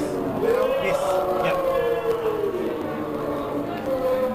Yeah, you could just see the yellow getting feathered before the contact on the red, so Baden now just getting the bad news that the shot that he thought was brilliant is a foul. I'll tell you what, I didn't even see that myself with the naked eye in full speed, but we had to look back at it in the replay and in slow motion, and yes, you could see that yellow took a very gentle roll before the white potted the red, so amazing. Wouldn't say that too soon, Michael. Imagine though, gets this and it's a hill match.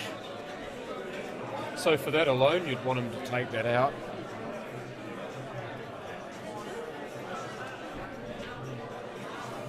Oh, don't go in there. Oh, don't go in there. Oh, wow. Oh, he's pretty much just nailed his own coffin shut there. Well, he's got a free shot, so he can just put the black near the hole if he wants to. He doesn't even need to pot it. Just needs to make sure he leaves it on. I'll tell you what, these are easier to mess up than you think. You've got to be careful. That's true. Doesn't need the second shot. He makes it the first time. What a game that turned out to be. 13-11. Baden Jackson over Kerry Wirtz.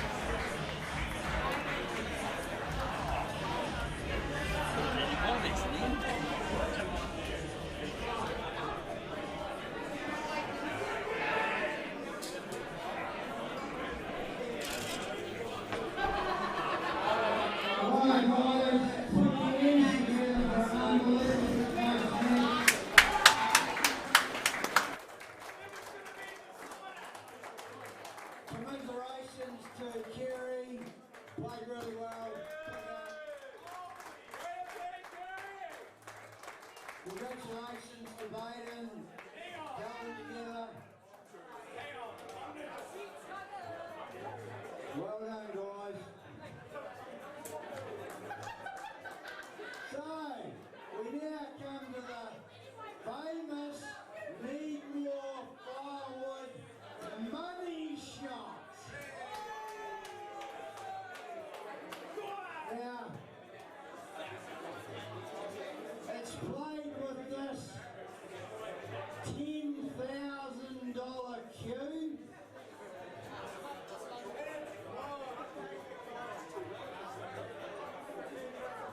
And whoever's ticket's drawn must take a shot. They can't nominate anyone to do it. You can smash the shit out of the 8. If the 8 goes in, the white goes in, it doesn't matter as long as the 8 goes in. There's 3 people called. It's worth $500. I don't know, do we do some talk? The cue ball has to stay here. So last year, it went on every time. If it doesn't go after 3 people, it jackpots for $1,000 tomorrow. If it doesn't go in the afternoon tomorrow, it jackpots for $2,000 until someone gets it. So, the randomised number man. 157.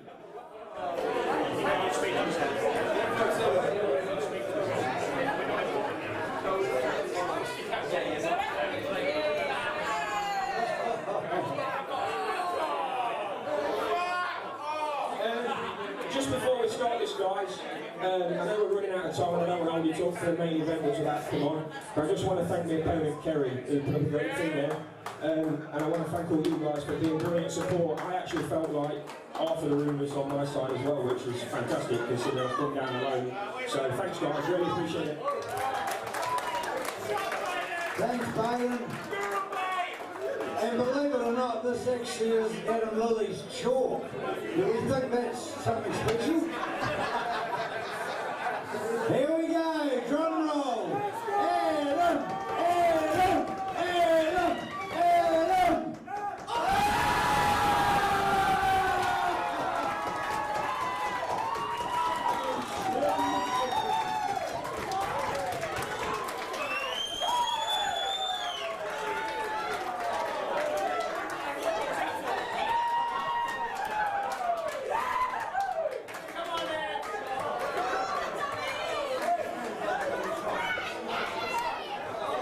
I'm starting to think it's the Adam and JJ show.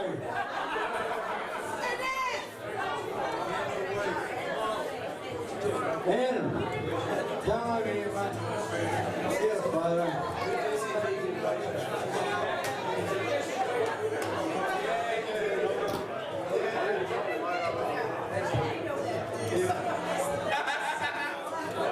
Second time on the screen.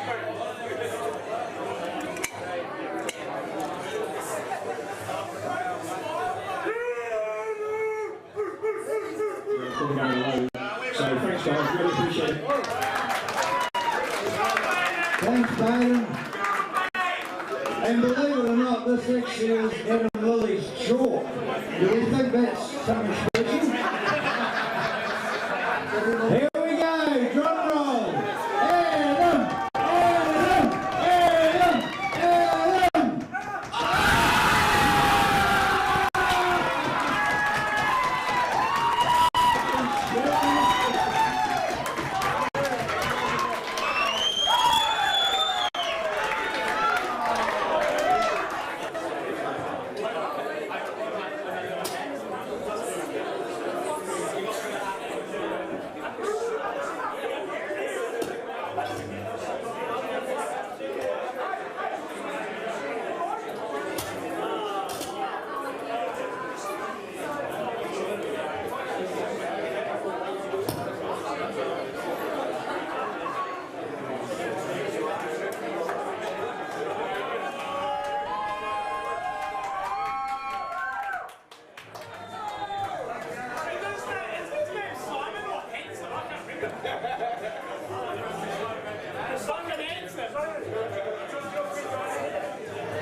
Can you do a quick randomizer?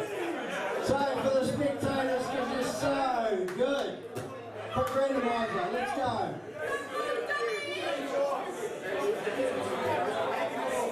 84, number 84. Yeah? Come on, here.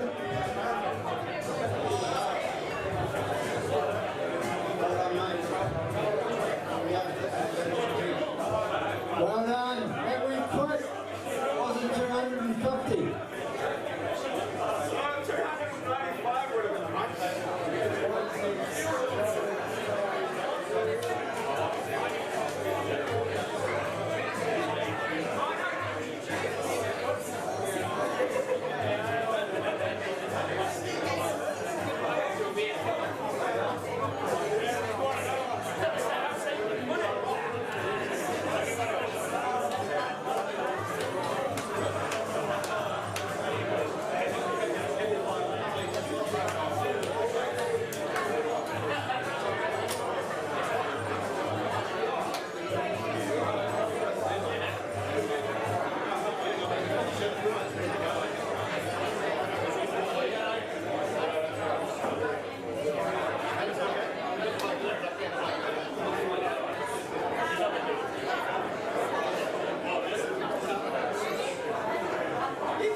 and gentlemen, boys and girls, sisters, everything else that goes around the world today, the last match of the evening, which this last year was the two finalists. Just how the draw worked out. So we would like to give a huge hand to these guys that have waited all day to play. And we have the runner-up from last year, from New Plymouth, Des the Wells. Welcome!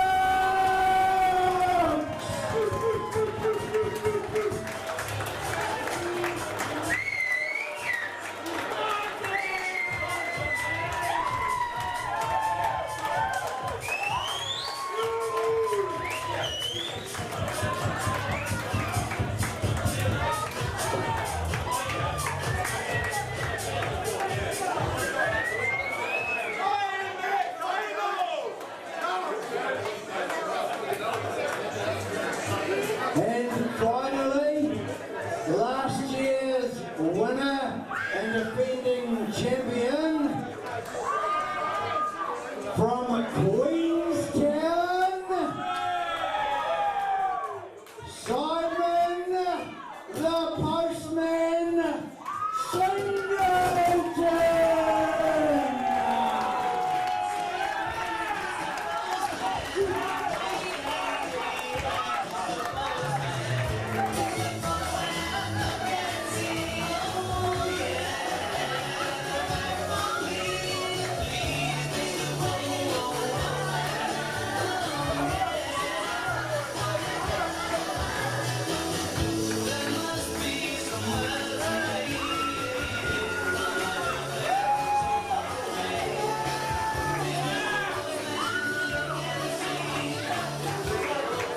So good luck, guys. I'm sure it'll be an awesome match. And thank you again, crowd, for staying around. Support these guys. Best of luck. Cheers.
So the best of evenings to all of you viewing this is the match that so many of you wanted to see.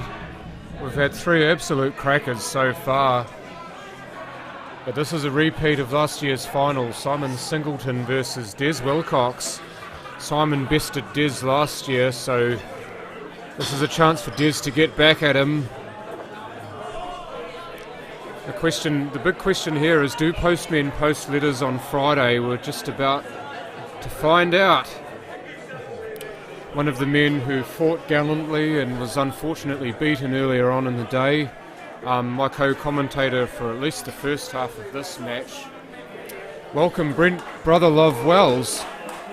Hello, the pool fraternity of New Zealand. Thank you, John, for that beautiful introduction. Now, does the postman deliver on a Friday? As I found out last year, he certainly does. So this is going to be a fantastic game.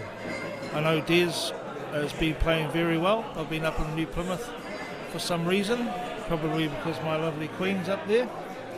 And I've been watching this guy practice, and he is a machine, but of course so is last year's winner. So this is going to be a fantastic game. Oh, hell yeah. I was watching them both practice, and both of them looked like they were knocking balls in for fun. So if they can carry that into this game, then this is going to be really fun to watch. You seem to have an awful lot of admirers there, Brent. You want to address that? I tell you what, I'm a very lucky man in the pool fraternity. I've got a lot of followers, and I am proud to be part of the big sport of pool in New Zealand, and to have so many gallant supporters out there. Today wasn't my day, but as my supporters know, I'll be back. Yeah, you definitely played a lot better this year than you did last year. Last year you weren't quite there, but this year much better, much more accustomed to the rules, played the table better, weren't on the right end of the score, but I tell you what, you made a definite case for inclusion next year, and you won over even more fans if that's possible with how you fought so well in that game. Yeah, one day I might get away to a good start, because the last 2 years, as you know, last year was 10-0 down. This year 7-2, so next year could be a bit different there, John. 7-2 up, imagine that. Anyway, it's great to have you here, and in any event, it's a great thing when the players can actually get on the mic themselves and give their insights, because no better people to tell us what's really happening than the players themselves. Absolutely. All right, John, what's happened here? So we've had a break by Desi. Dry break. It looks like it's dry. Yeah, dry break. I and should be we've very had accustomed to it. I think I had a few of those myself today. Oh, everyone's had a lot of dry breaks, but the first thing that did happen is that shark rack got removed, and the shark rack's been very good for the tournament, but sometimes it just gets in the way after the balls have been broken, and then you've had to have somebody to help get rid of it. So, absolutely. Yeah, I mean, how did you find the shark rack anyway? Did you enjoy that? Haven't used it before, but yeah, it was, I thought it was fair on everyone to use that, so we all got the same sort of rack together, and it just, still didn't work for me, but hey, maybe next year, as I said, John. But let's have a look at what's going on here. We've got Simon, who is on the yellows, probably be looking to pot this yellow here and split that one out. It's stuck hard on the red. Well, that's what I'd probably do anyway. So he's play this for the split. Yeah, absolutely. There we go. Postman is look out for the other yellow that's now partially covered, but not enough to really make it tough. Position's not going to be easy, but I'd say you'd be reasonably happy with that result, given that other yellow is on. It looks like he's not even going to bother with it. He's just going to play a bit of safety. Yeah, Simon, he knows how to play this game, so you'll see a lot of safety from him. Thank you to all those guys who are putting up all the great messages up on the wall. Everyone's in the shed tonight. Oh, I love the shed. Been there a few times myself. The shed, can you elaborate? There's a few sheds down here in Christchurch that I've been to as well. It's been a good weekend, John, no matter what happened. There we go, Des has played probably a containing safety there.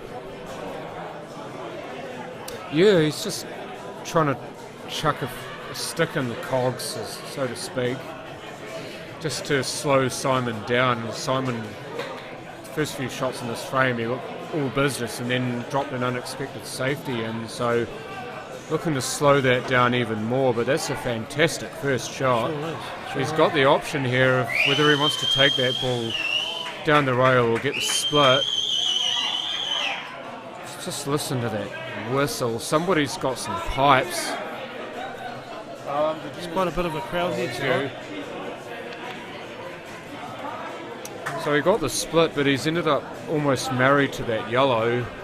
I don't think Holly would like that too much if he were married to the yellow.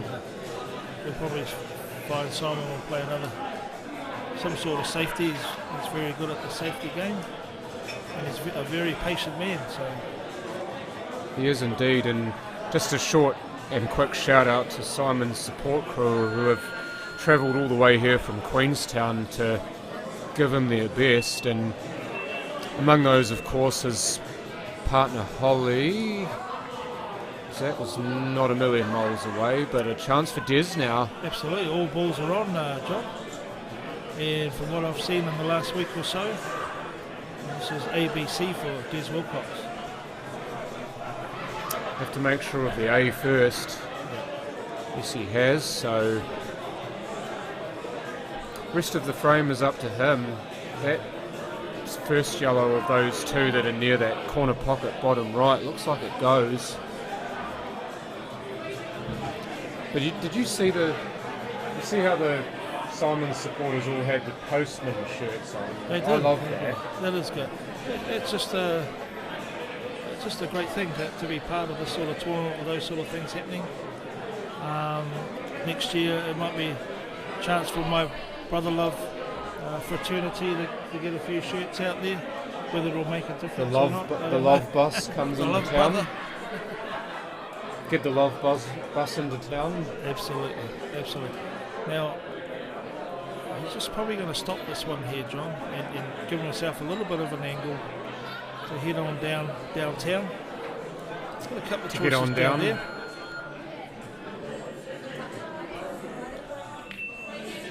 Yeah, it's pretty much right where he was queuing up, or shadow queuing before. Thank you, Michael and Gary, for your lovely comments there. Oh, this is a little bit short. Yeah, he didn't cue that as well as he wanted to. It actually didn't ping off the rail like he expected it to. Either that or he just under-cued it, and maybe this brain to arm didn't quite function as he would have liked it to. What you want to do here is just clip off the left-hand side of this red and make sure you can't see that red that he's queuing over there, just to give Simon something to think about.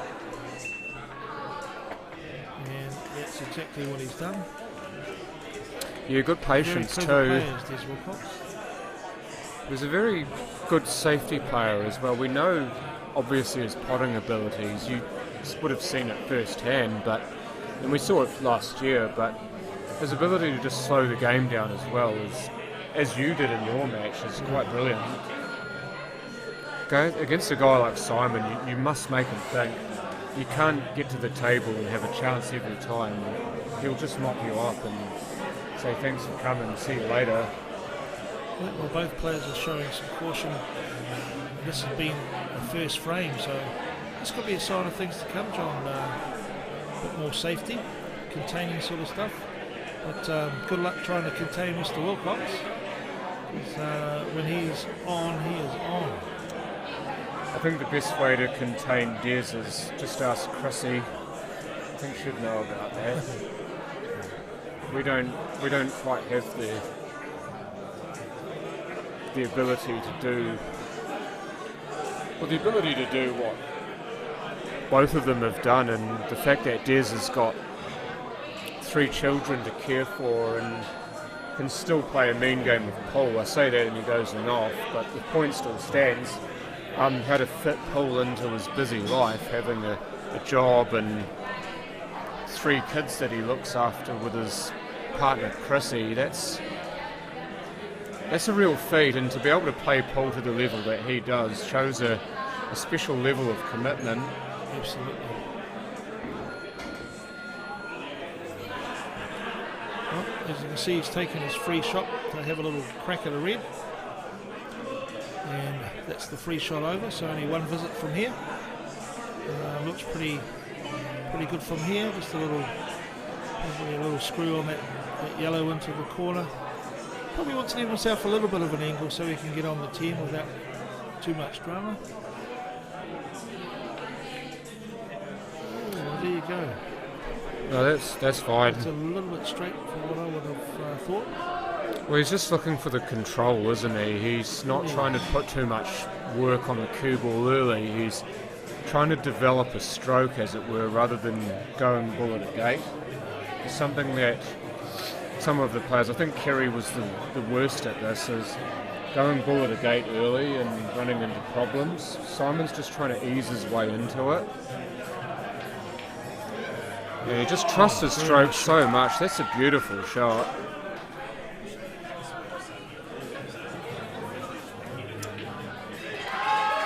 And Simon Julie goes 1-0 up. To answer your question, Kieran, Baden Jackson beat Kerry Wirtz 13 frames to 11. So your 3 semi-finalists at the very moment are Adam Shaw playing Adam Lilly in the first semi-final, and then Baden Jackson will play against the winner of this game in the second semi. That will all be for tomorrow. This particular game, however, is the now, and this is the focus of the hour.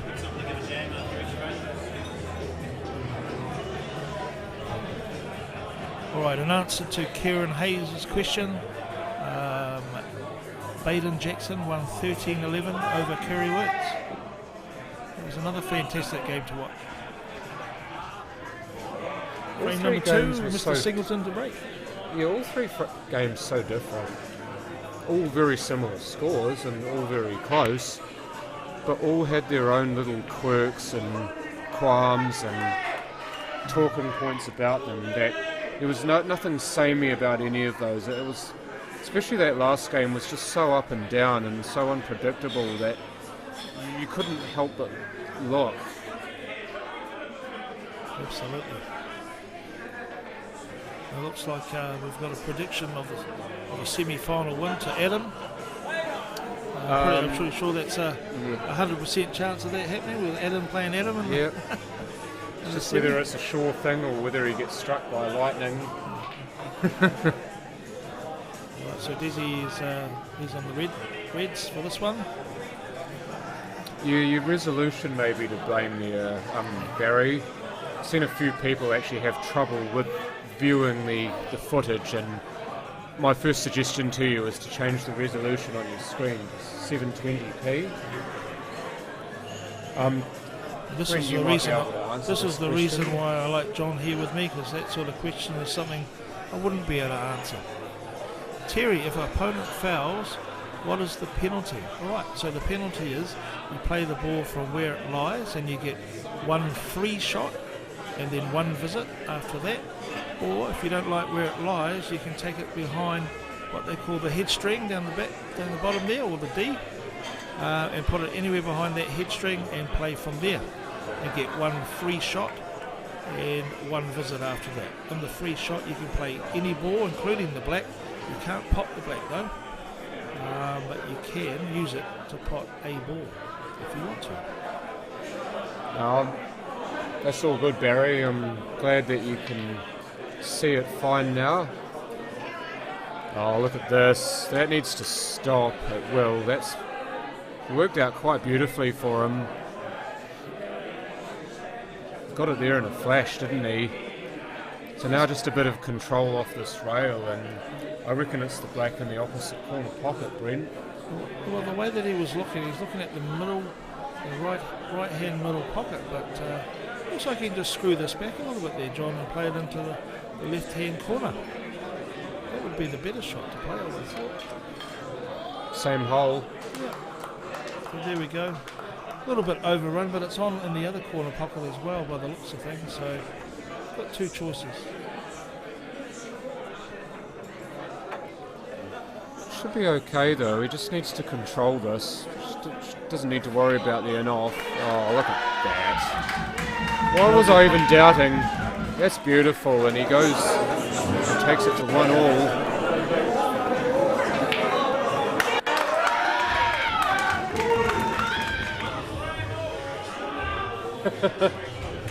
I see you're a fan of Dr. Dre.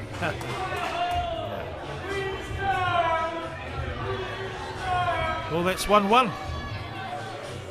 As we expected, it's going to be a very close game. Oh, well, I'm hoping it's a close game. It makes for compelling viewing if it's a close game. It's all compelling viewing anyway, but it takes it up several gears when it's a close match. All 3 games that have been played and completed have been close. This one on paper promises much the same. So let's see if paper then converts to it on the table. Desi's got 2 reds off the break here. Yep, he has got 2 reds, but believe it or not, he might have to take the yellows, John. There you go, Terry with that question, Brent. That's on the This is all yours. with first shot.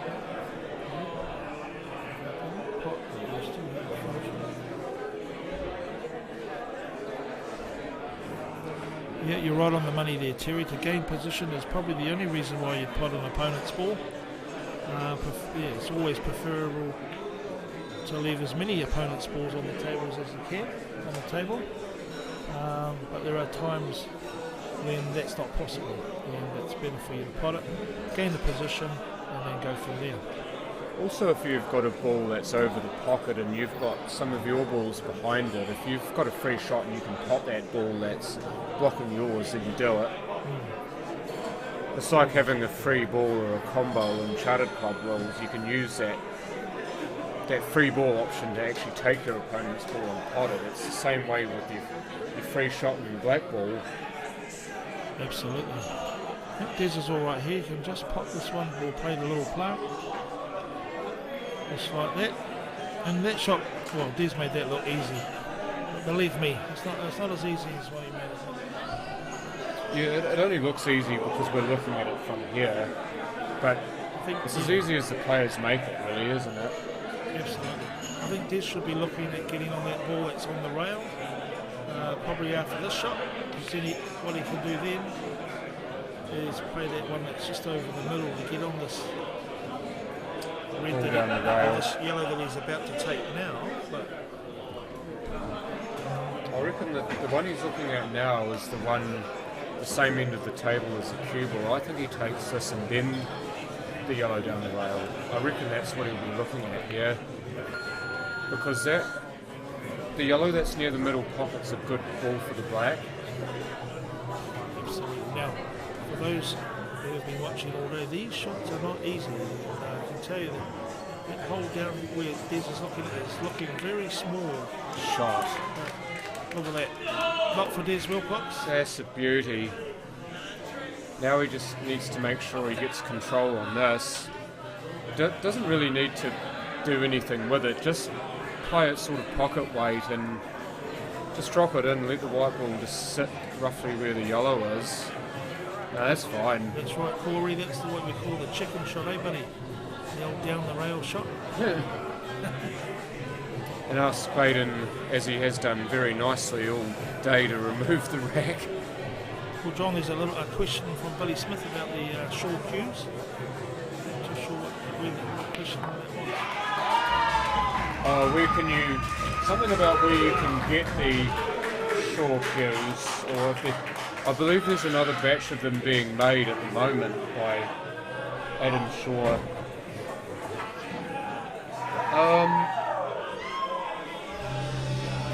If Adam's actually here, well, maybe even Mike can answer this. I see Michael Hayes hovering around still. Mike, someone's asked a question about shore cues. What's this, Yeah, I really wanted to know where you could get one.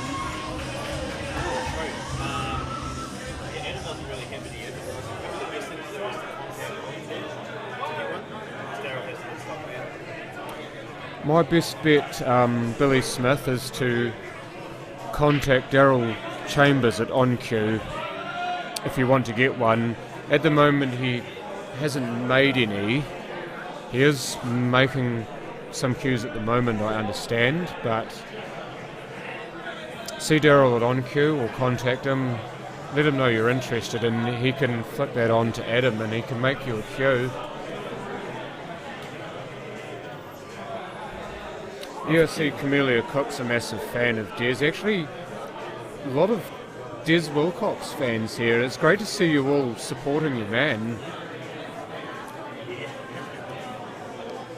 And I know Simon's got a lot of support as well, especially from everybody in Otago, but Dizzy Wilcock's very popular in the Taranaki region. Liz?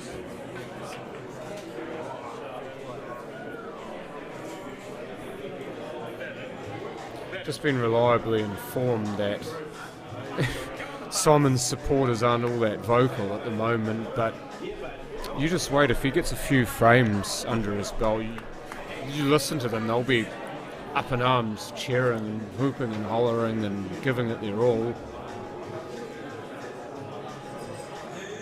As you can see, Simon is on the reds, and I think this is a good set to be on.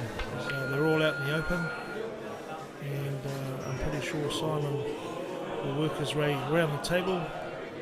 And I don't think I reckon Des might get back to the table after this. I don't know if Adam Shaw himself has a Facebook page for his queues. On Q most definitely do have a website and a Facebook page, so if you go there and drop a message in to Daryl or Sue on Q, then you can get your query answered there. If I do find Adam in the building, I will definitely let him know that you're interested in getting one of his cues though, Billy, so maybe Adam himself can answer you that question. Simon's just going to roll this red into the middle and get on that red by the yellow into the corner, play the other red into the middle, and I believe that will be 2-all, John. Ball goes to the plan that you've just laid out. It looks pretty good from here. I'm actually looking at the one in the middle, but I'm pretty sure we'll take that into the corner. That's the one, isn't it? It is. Take the one to the corner, miss the yellow. Should coast back for the red in the middle.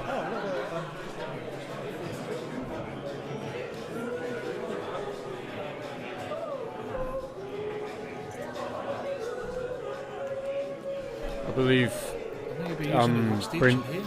Yeah, I believe you're about to break your alcohol duck there, Brent. Oh, sorry about the language.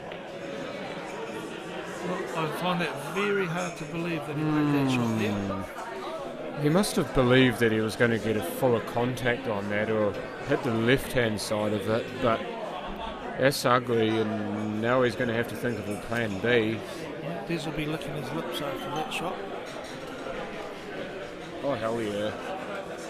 And yes, Corey, you're right. Be lucky to get a chicken nugget with that one. Yeah.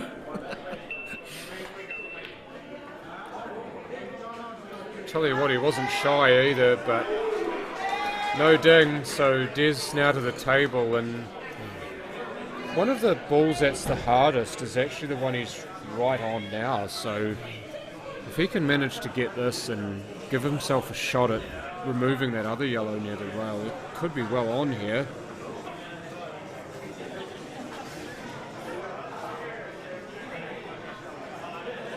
He's just off angle here, so cut this in and maybe develop that yellow there. That's what he's tried to do, and it hasn't quite worked, but at least he's got something else that he can play for.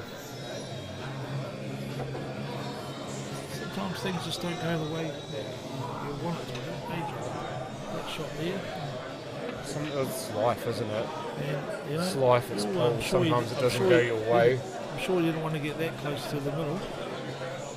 Well, no, but the result actually spoke for itself there. He's got all three yellows that he can play. Some may actually ask, well, why is he not playing the one down the rail? But the one down the rail is the hardest to get position on the other two for, so that one there gave himself a chance of position for either of the other two. So now he's got a choice, and he can configure that last yellow as he wants. Mr. Barry Appleton just reminded us that we have the Junior Nationals being played in Invercargill this weekend, of all places. Fantastic place is old Invercargill. So to all the juniors who are playing there, I wish you guys all the best from Brother Love, and I hope you have a fantastic tournament. Double. No, but well positioned on the cue ball. I don't think he was going for that double, to be honest, John. I think it was all about safety because the black wasn't on anyway. Yeah, agreed. The pot was the second prize there, wasn't it? So he wouldn't have had it. I don't think he had a shot on black anyway. The postman's looking to bring out something special. There was repertoire. Oh, that's not far away. What an attempt. Fantastic attempt. Tell you what, this ain't half easy. This is a real pressure shot here.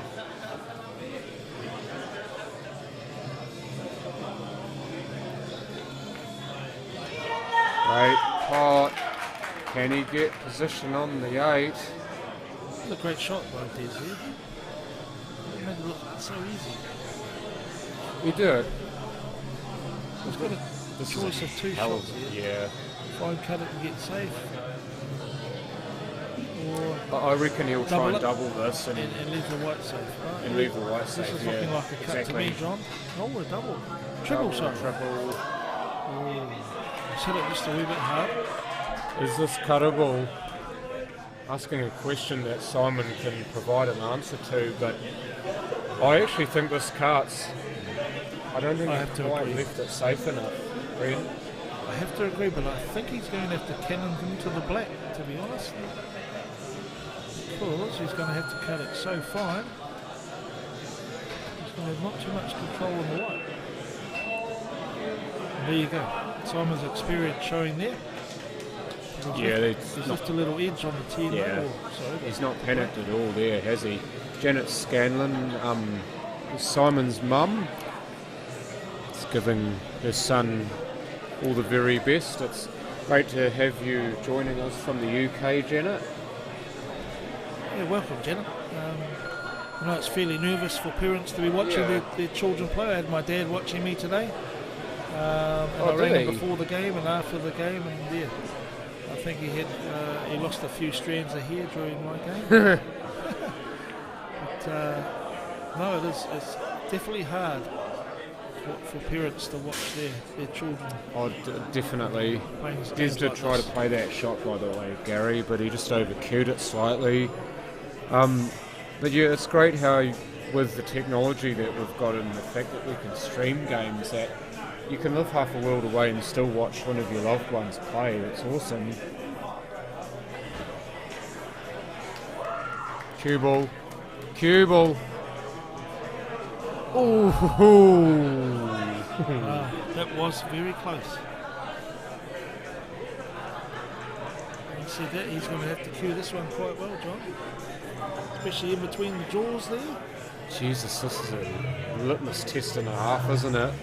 The postman's got a very good technique. So I can't see him missing this, to be honest.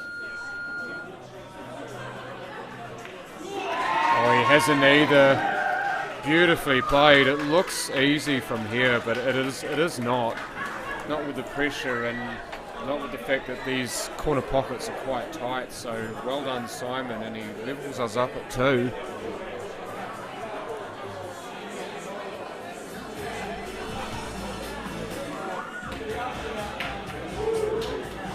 Get your groove on. Bit of Earth, Wind and Fire playing out there. Let's get the elements into you. For those pool players who watched Simon play that shot, very important that he kept his head still. He cued through the ball even though he was in the jaws, and everything else was history. Yeah, it's so important that you follow those basics, isn't it? No matter what you're doing or where you are, the basics serve you well every time. So he has made a ball off the break and the rack's easily removed. So it's up to Des now to decide which set he wants. I'd say it'd be the reds from here, but there's not really an easy red to get on. That's right. First shot is the play. See how that goes. Oh, he's played that quite wonderfully. And he's actually pushed that yellow safe as well, which is even better.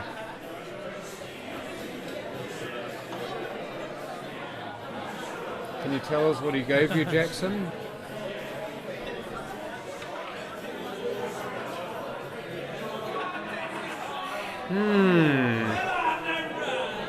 Well, not overcooked there, but he's still got this red into the corner.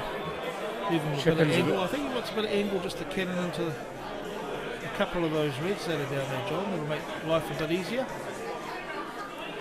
Well, he's made that look so simple, hasn't he? That's a beautiful shot. This is one, I don't know whether those two balls above that bottom red are on. It looks like they might be. So he might not need to split those at all. The highest of those three reds is on. That's the one he'll be playing for. Looks like he might have just about got there.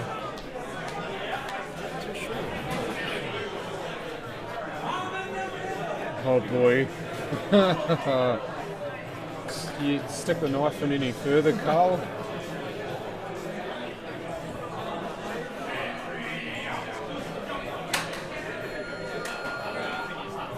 This might be making most of his extension here. Yeah, how did you find that, Brent, having the shot clock line and then the extension? I think it's a lot better than what it was last year. We sort of had it set up, but it wasn't quite working properly. This year it was. And everyone knew where they stood with the old loud beeps that were coming your way.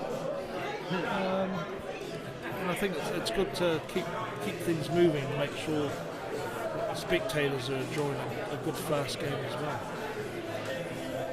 Yeah, no good watching players take a minute over every shot, is it? No. You see that a lot in Poland. You almost fall asleep watching them play, but what you love is the fact that the players are forced to play at a quicker pace.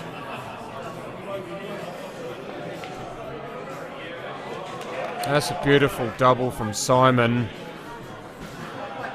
It was a very good double, John, because look where he left the white. If he hadn't missed that, that was frame. So he's very confident with his doubles and Simon. Yeah, I'm a fan of some horticulture myself, Michael. Especially on a pool table, I love to see the very best of them.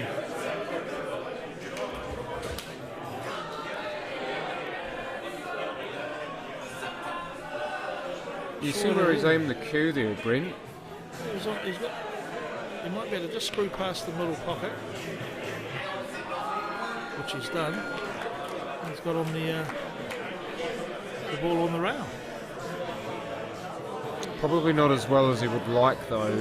I don't think he'll take that now. I would say he'd take this and either run past for the yellow in the corner, or he'd sort of stun screw for the yellow in the middle. And then he wants to be off straight here. Doesn't really want them straight or even the wrong side of it. It looks like he's okay, though. He'll make that angle himself. Well, whether he's going to attack this or just roll it in, pretty sure Simon will attack this, so it's probably a fair way down the table for the black. Right hand side. I don't think he needs right hand side, but there you go. Oh, he's off angle though, so it's not too bad. He doesn't have to worry so much about his position. Yeah, no worry at all. He's cued that lovely.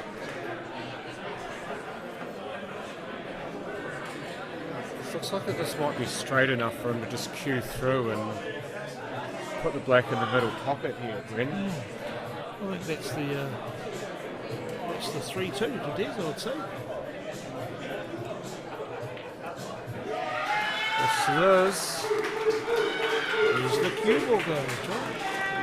Yeah, I was wondering that for a moment, but it then sort of straightened out and was fine. So 3-2 to Des now, and unlike the actual game last year between these two, Des has actually managed to get a start going. Absolutely.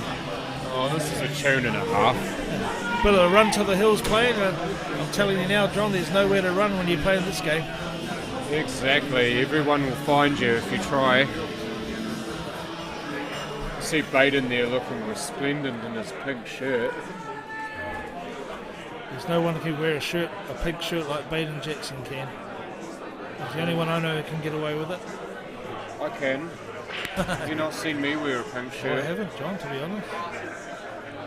Maybe a pink shirt when you've been doing your marathons. You might have had a pink singlet on one time. Does it make you go any faster? Not a pink singlet. If it's got a racing stripe on it, maybe. I don't actually own a pink singlet, Brent. Looks like there's a few Naki players on the old On-Q website today, the New Zealand Pools live streaming.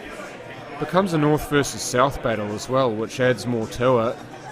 Simon, of course, representing the South Island and Des the North Island. And what you also have is you've got Englishmen versus Kiwis in this game, because Simon, of course, from England originally, and Des is a Kiwi. Hello, Sam. It's great to have you on. And another he's an Auckland now, but he is a Neki through and through, that boy. Hello, Samuel. Good to see you watching. Super Tech score Baden and Kerry, 13 to Baden and 11 to Kerry. Very close game.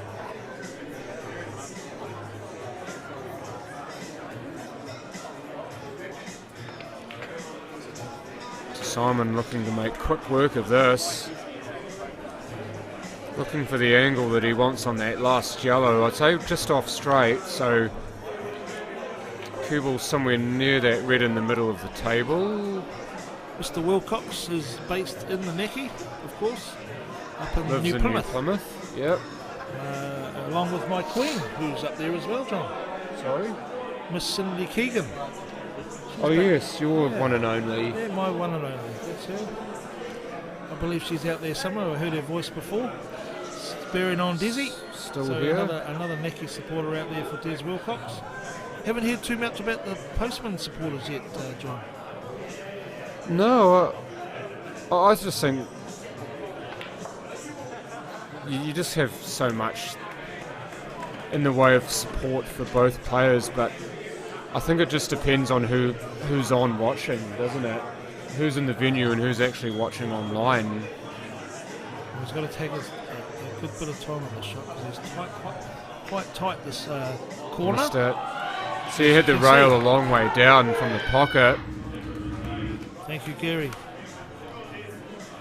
And Mr. Peter Bevins is in the house. Machine number 3. Hello, Mr. Bevins. Hope you're behaving.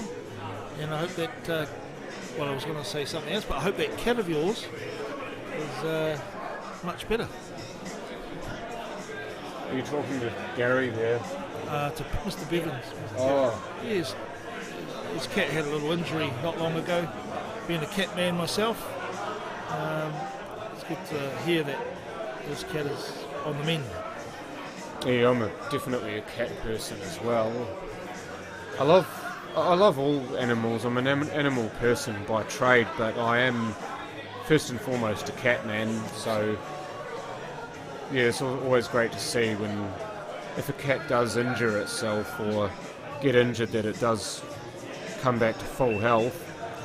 I think Des has no choice here but to play a semi-decent safety here. That's not just semi-decent, that's beautiful. That's a lovely shot, Des. It's got such a nice touch around the table, Mr. Wilcox. Let's get them from the on-cue tables up in the Neki. 18.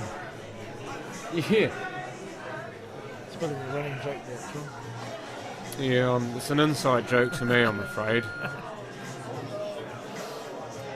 There should be, actually, Tammy. I reckon that would be a great prize to have.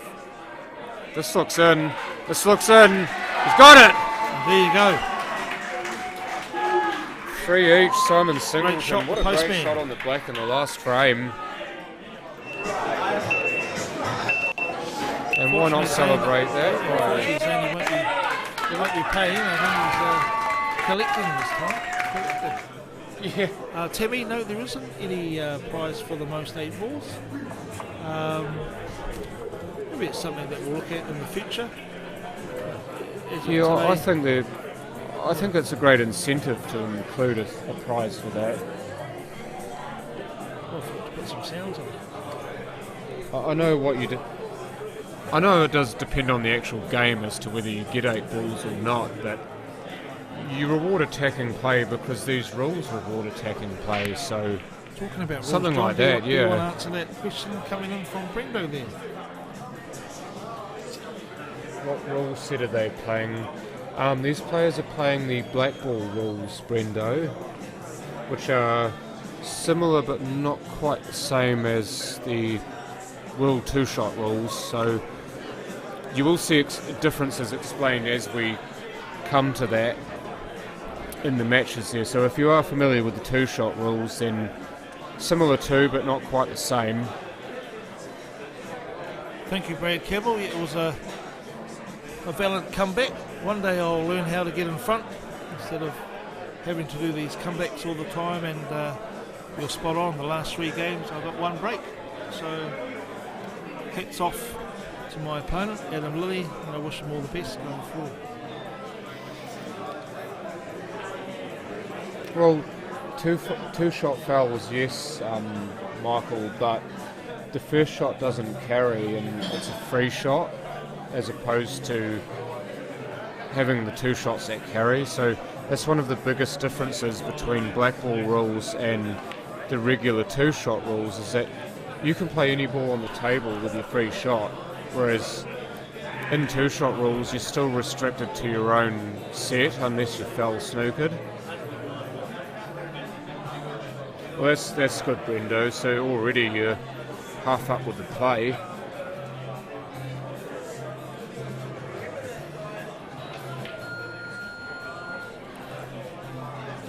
I love how Simon doesn't seem to care about the beep going off in the background. Yeah. Obviously he's well acquainted with the shot clock. Either that or he's just so focused he's concentrated on the shot. He's got a bit of trouble with that red. That's in line with the 8 ball there, John. I'm not sure what he's going to do with that one. First thing I'd do is use the extension. Looks like he's going to try something with that one now. Oh, triple, yes! That was the next shot that was going to pop into my mind, but he's played that so beautifully. Look, 1-2 rails, didn't even touch the yellow, and in she goes. Beautiful. That was a beautiful shot, wasn't it? Now asking for Baden and that lovely pink shirt of his to remove the rack. And he does so. Right, we're still got a bit of trouble here. This might be the face double. What do you reckon, John? Oh no, we're going for... No, it's a cut. Is it a cut or take it off his other ball? No, definitely a cut. Don't go behind the yellow. No, it hasn't. He's the wrong side of it, but at the very least he's got a shot on it. As far as you... Yeah, no, that's one for you there, Matt. Maybe Tammy. But Kerry Stewart... if you... It depends on the situation of the game. If it's just a normal shot, if you hit your ball first and pot your opponent's ball... Oh, what a shot that is. Not so rudely interrupted there. But if it's a normal shot and you pot your opponent's ball whilst hitting yours first and don't pot your ball, it's still a foul. If you've got a free shot and you hit your ball first and pot your opponent's ball, it's a fair shot and you continue. If you pot both... Oh, he's flicked the yellow and it's missed. But if you pot your ball and your opponent's ball on the same shot, then it's called a skill shot and it's a fair shot and it's still your shot next.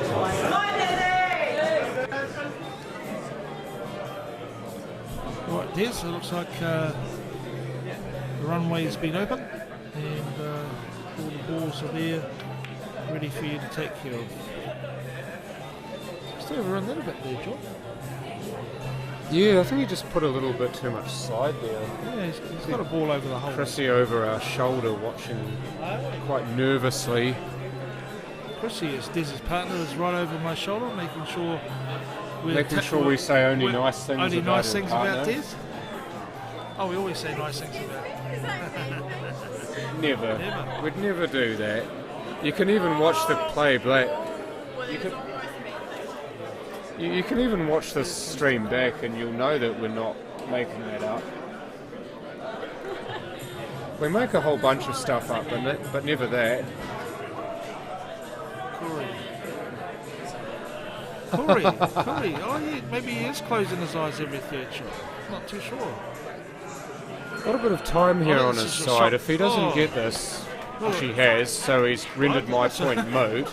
There you go. But I was going to say, if he didn't get that, he had at least left close to nothing on the red, but as it is, he's fine, so he can continue on as he was. Who was? You were. I know you were. One more good shot, Chrissy, and should see the 8 in the middle pocket. That's the dream, isn't it? For more than one person here.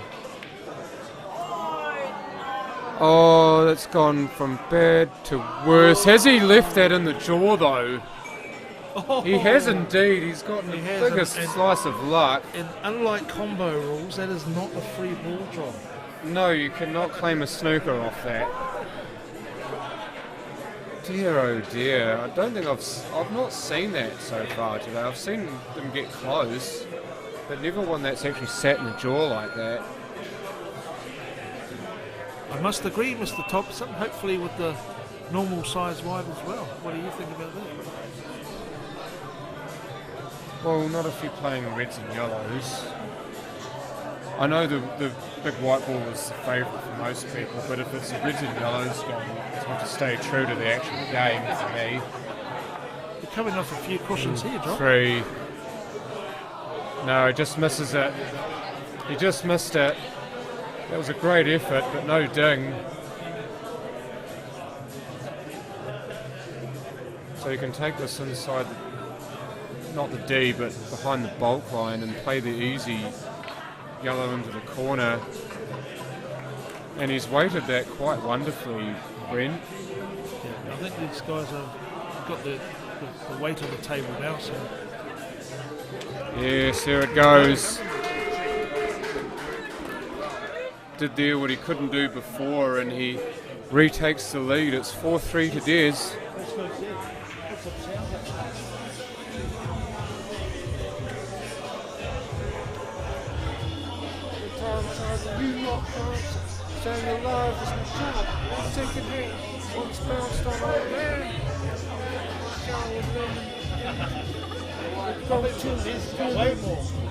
Getting the GR was drug blue. This one, this one, that one. It's the dream for the team. Was a fiend. Let's broken bones at 16. I was trying to wrap over the top of that so we didn't get copyright strike. But there we go. Oh, it's just dropped. No, if it's a black cue, it's Simon. That's how you know. Look at the colour of the cue. So when there's a foul made off the break, John, just for our listeners, Des has a free shot here. Yes, he does. It's the same as any other foul. If he was to pot the red, he is still not on that set. He still has to pot a ball after this free shot. So it's still what we call an open table right now. Yep. And he can have a selection of reds and yellows. My money's on yellows. Oh, it's the way he's promoted them all. It has to be. Played that shot deliberately to make the yellows actually on.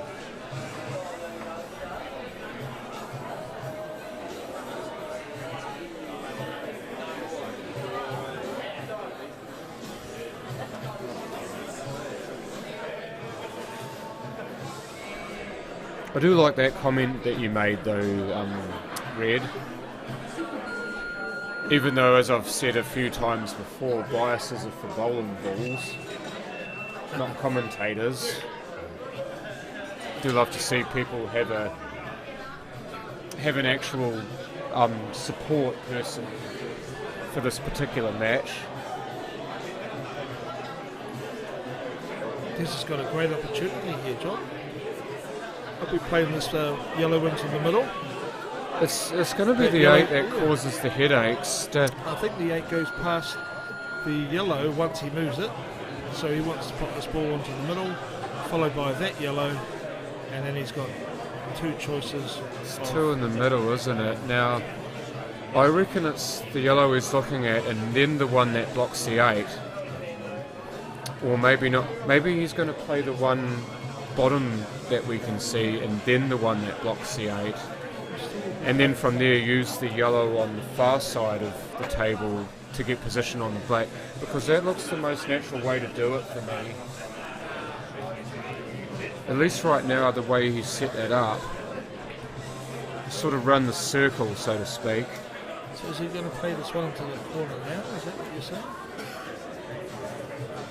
Or last? Because it goes into the same hole as that yellow into the corner, I believe. So now he's got a bit of traffic there, John. Now he's queuing over a ball as well. I think he's over-queued that. Mitchell Angle tells me... That's where he's pointed to on the table. That's where he wants it to land. I think he's okay. I don't think he'll run into anything here. Just needs to watch that, except for that red maybe. Except for that red. That was the only problem he ever had, was that red right there, and it's come to bite him on the bum. That shot he played into the corner should have been played before those 2 balls into the middle. He would have had some opportunities there, but he could still come off this red, John. That shot wasn't on, so it's a safety from his. Yeah, no, he didn't see enough of that. And he's played a good shot too. He would have been disappointed that he couldn't pot that black, but he's managed to come up with half a safety here, and Simon now really has to think about what he's doing. Does he try to pot this red below the black, or does he try to just play a safety? And he put Des back in, but he's got a snooker to contend with. What would you do here, Brent? I know what you would do when Adam was running right on there. He could nick off that bottom red and cause a snooker, because he should have 2 balls blocking the 8 like that. Oh, he's left a little bit of the 8 on, but I still don't think it's an easy shot for Des to play. Well, he's got the in-off to watch out for here. If he does flick off the 8, then that middle pocket's staring him right in the face, so if he comes off that rail that is looking at the rail at the bottom of your screen there, maybe it's even on past that red. That's on. I think he's got a little angle. Too sure if it can come off that red and go in the corner, but we're about to find out. Triple. Yeah, wrong ball went in, Chrissy, sorry. It's Chrissy there just willing the black to go in, but the white did it instead. I think Simon's going to have to use his free shot though to move the black, but he's probably got to play patient. I think that's what he's doing. I think he's going to use the red to move the black here. He's actually missed the black. GG Ryan King has just joined us for all those necky fans. What are you doing? You're not going to get vibes from me. I'm a loser. Can you get vibes from me? I don't really send vibes. I said to you guys before, and I don't think you guys ever listen, that I'm biases for lawn bowls, not commentators. Play lawn bowls in the south, mate. I'm sure the Napa boys are cheering for Dizzy here. Oh, they are, and they've got more supporters than you'd ever know, so... He's playing well to start off with, you know. If you carry this on, it's going to go the whole way. I think he's left a little piece of this, so he's not quite tied that up as he wanted to. Just a little snap, just like the pork rind.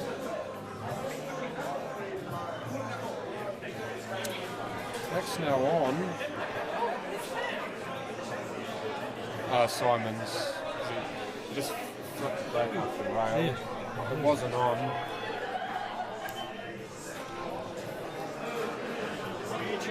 Have you been on the sauce, Chrissy? Nah. We're lucky to be joined by Chrissy Marsden, the partner of Des Wilcox, here with us tonight. Sorry?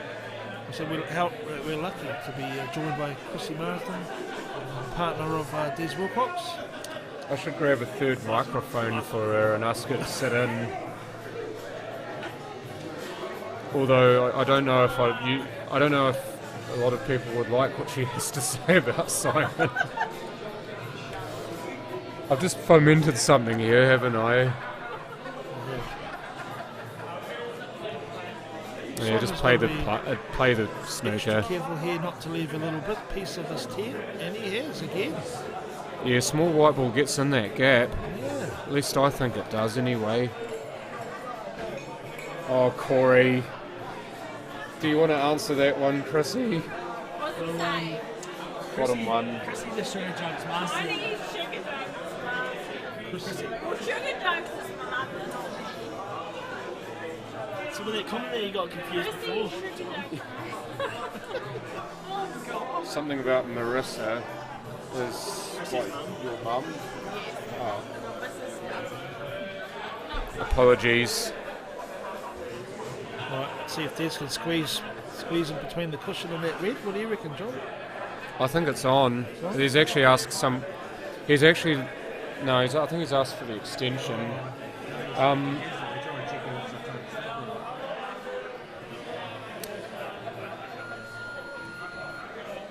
So I do believe he can, and what he was wanting was for a referee to watch the shot. Samuel Newman. Marissa. I believe Sam likes a bit of Marissa. Sam Newman loves Marissa. I love a piece of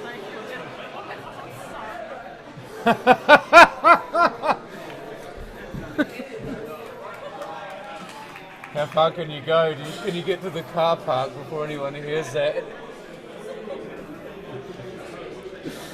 Simon's got fairly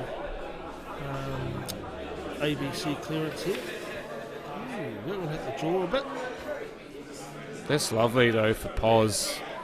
They actually played that very well because that was so. It was such an important first ball. Obviously make it, but also to make sure you cue it so well to come back. That's your own fault, Chrissy. You have no one to blame but yourself for that. Right, it's only early John, so True. imagine what we're going to be like there. It only has the potential to get worse. He had. Tell you what, Simon didn't have a large area to land in there. Getting that close to the red, he's done extremely well to get the position that he's got. And that's lovely. Now you can hear a bit of Simon's support. Just to go down to get it to 4-all, so good little comeback there from Simon.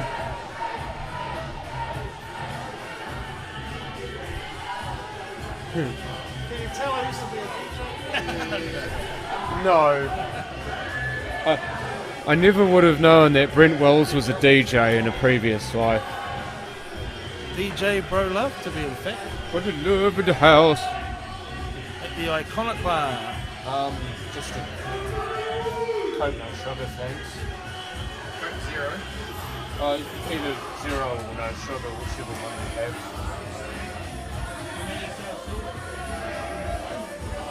Good. And be back soon, folks. Well, I will be anyway, and I'll leave you in the capable hands of Brother Love. Well, thank you, John. All right, there we go. 4-4. If anyone thought this game was going to be a walkover, think again. This is going to be a very close game, as most games have been tonight. Fantastic break there by Des. The Reds are really looking good.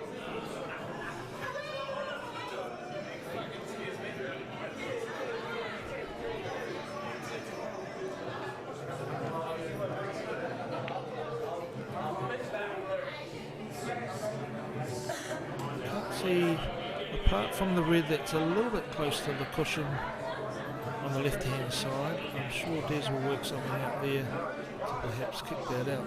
This one's on.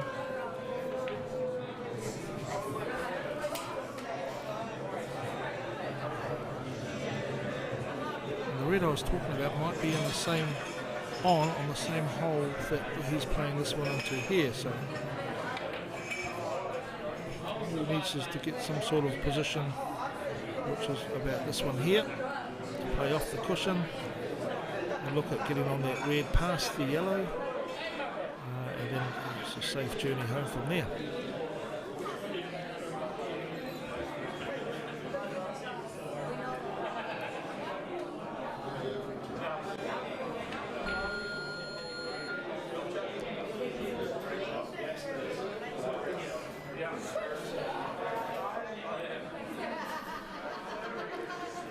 Nice little cut into the corner here for theirs.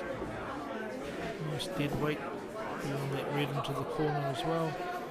Perfect chance to get on the black. And of course the rest is history. Well, he took it a different way than I thought he was going to. And now he has to take this down on the far right hand corner to leave himself a shot on the black.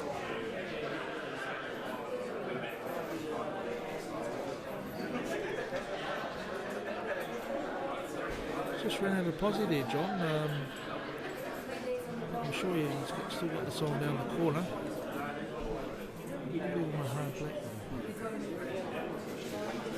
Oh, for sure. This has got to be a confidence shot. Has to be. Has to be. Unlucky with the yellow getting in the way, though. But I just wonder if that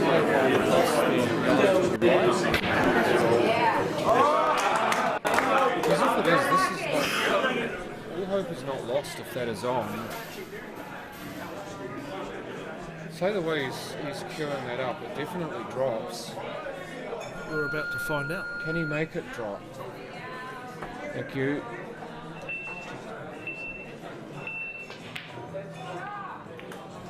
Not here.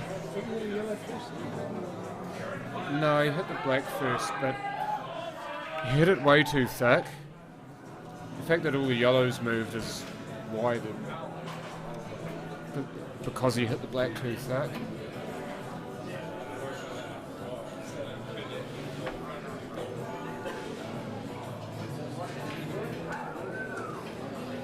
Yeah, I think that's exactly what Des would want as well. Hayden, as obvious as it is for me to say, so if you remember the final last year, Simon got out to a fairly good lead on Des, and Des unfortunately was not able to catch that up. So for Des to be able to jump out the blocks and at least go into the intermission with a lead, that'll help him so much.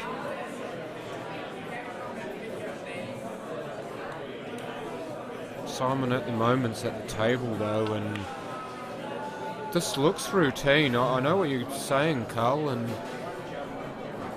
if you're wanting to bank on a player to get a routine finish, so to speak, it would be Simon out of everyone here, but nothing's been routine today. I don't think he's that happy with that either, although I don't know why. Should better screw that one back, John, and play the other one into the middle and just roll through, so he's got a semi-easy last yellow into the corner. Looks like looked like he was off angle enough for that shot to still be on. It's gone a different way to what I would have. That's why I'm commentating now. I'm probably not quite. Well, yeah. I'm not going to stick the boot in. No, you played and I didn't, so.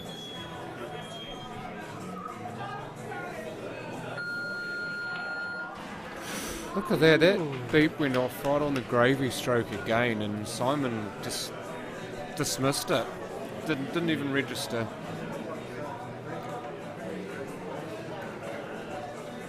Yeah, you did right there, Carl. There have been, but this now. No, he hasn't got it. He's missed it by a mile. Dear, oh dear, oh dear. A bit of nerves coming out for the first time tonight, John. From Simon, yeah. Yeah, in this game, yeah. what Carl Watson was just mentioning. So it's a great time to say that, Carl. Des Wilcox says thank you very much and goes to 5-4 up. As you can see, Baden Jackson's jumping around out the back. Oh, And Chrissy. yeah. Everybody's got a bit of Irish in them at this point when this song comes on. I think everyone's jumping around except for Simon. I will be jumping up and down with anger more than anything at the moment, but you'd never know.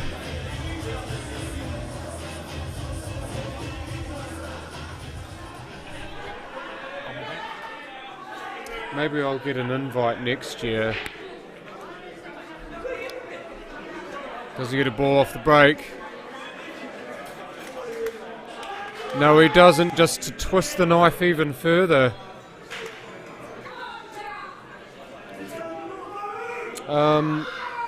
I'd love to think so, Des, but I don't think so. I'm not really playing any of the small white ball stuff at all, and haven't been for some time, so I'd really have to get back into playing this sort of game though. It looks hella fun, especially these black ball rules just look amazing. But yeah, sorry about that. It's not going to be me next year, Des. But you'll definitely hear me next year, but you just won't see me playing.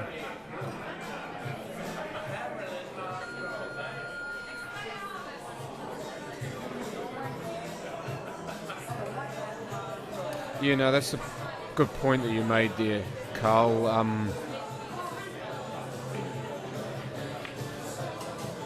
Normal service will no doubt resume very soon, and players will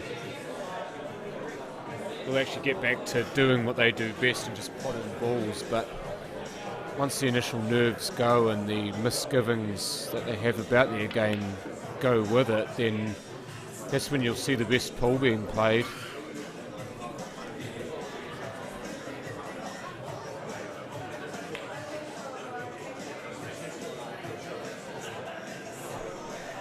You know, that's not a bad point actually.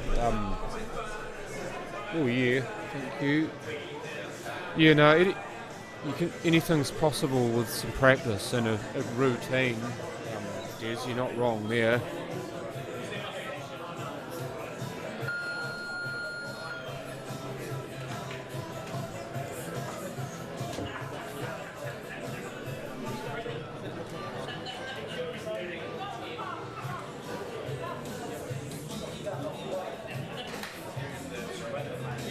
I see what you're looking at. He's not got the right angle if it's this red you're looking for. But if you're looking for the bonanza shot with the whoa, get in there, get a flick. Don't sit on it. Bad dog.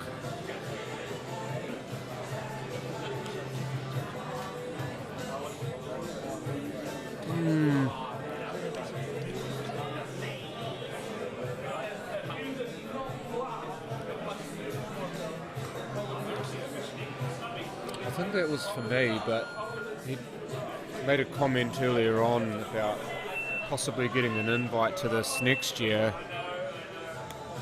Yeah, no, it was a touching ball.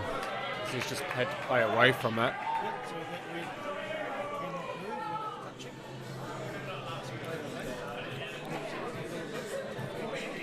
If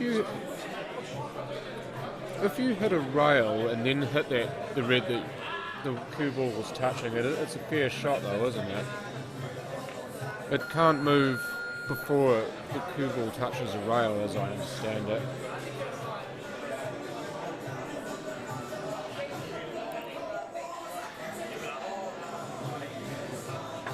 Love myself some peanuts, eh? Absolutely love them.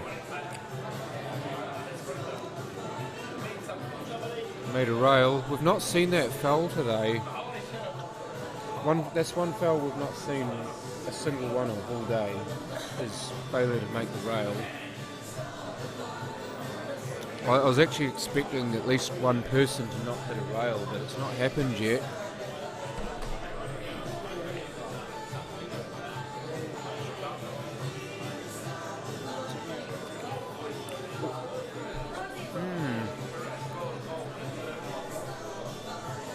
The only problems are any that he makes for himself.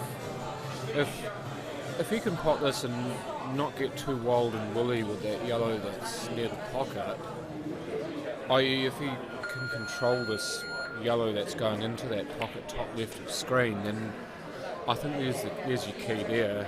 Obviously you've got the yellow at the other end of the table, but it's not actually overly difficult to get onto because you've got two balls in the middle of the table, just like that.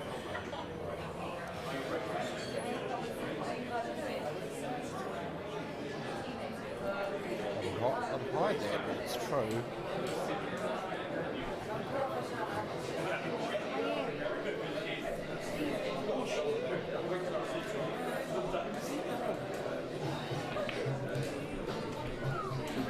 Yeah, hot or cold Super Tech.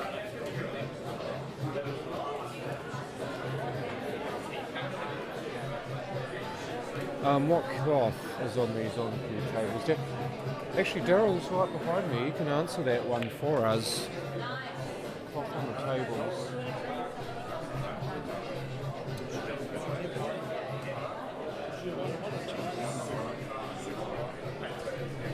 It's Strawn Superfine cloth there, Carl. And it plays like an absolute dream by the look of it.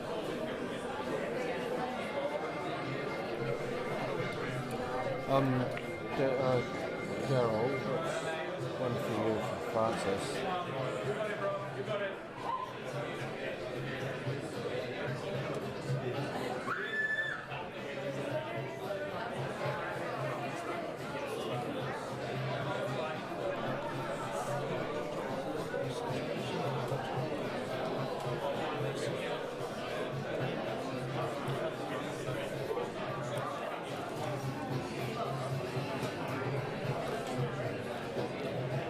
So finicky, so touchy, and actually that's about as good as he could have hoped for.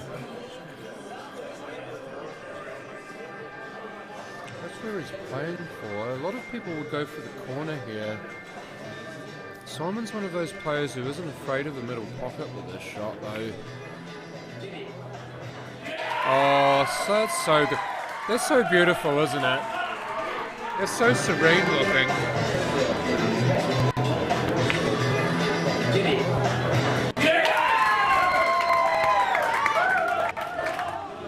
Francis, by the way, Daryl has seen your message and he will leave them at the control table for you to collect tomorrow.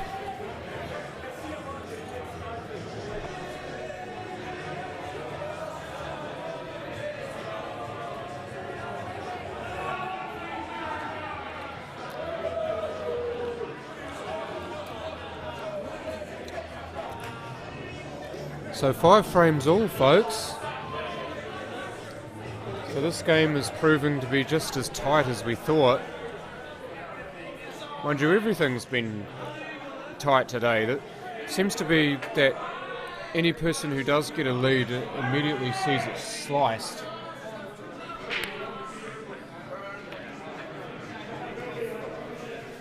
Desi here does have a successful break, and you have to be reds. Reds for your life, surely.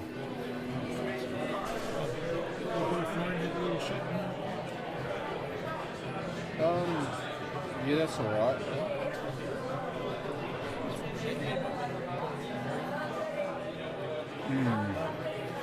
I'm staying in this place. Yeah.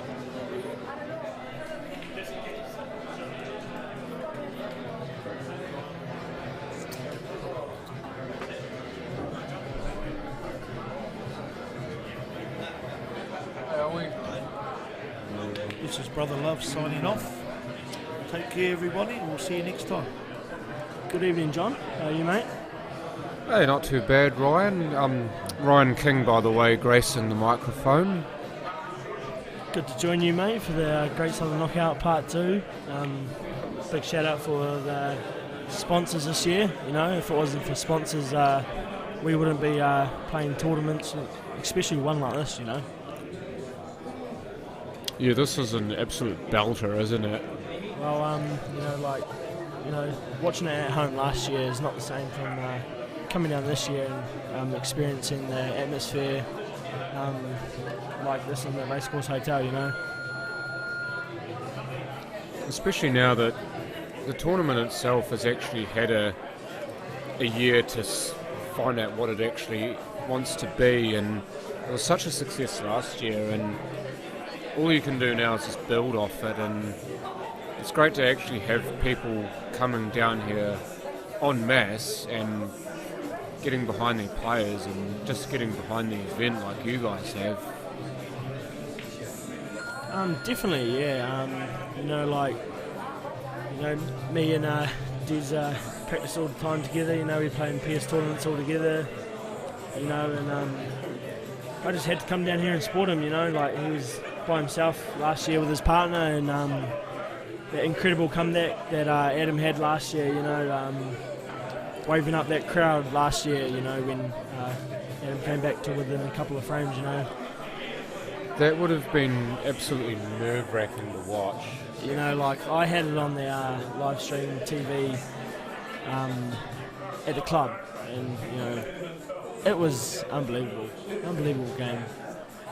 By the way, Ryan, we've got a message of support there from Corey and somebody asking Corey where he's from. So I'll let Corey answer the second of those two questions. Ryan Dog in the house. Max says hi. So Corey is Chrissy's ex-partner, and Max is Chrissy's little boy that Corey and Chrissy have together. So, I did not know that. So I'm yeah. learning. Hey, little Max, how you going, buddy? Shouldn't you be in bed, mate? Nah. And stuff that. Stuff that. Watch stepdad play. Yeah, exactly. Got to watch this game, eh? Lindsay Franklin, another good snooker player from our club.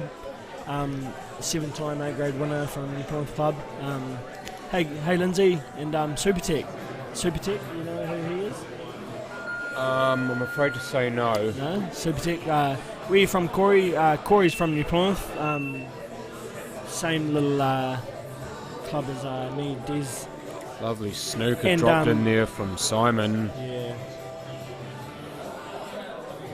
Yeah. So me, Des, and originally Adam, before he moved to Christchurch, was from New Plymouth Club.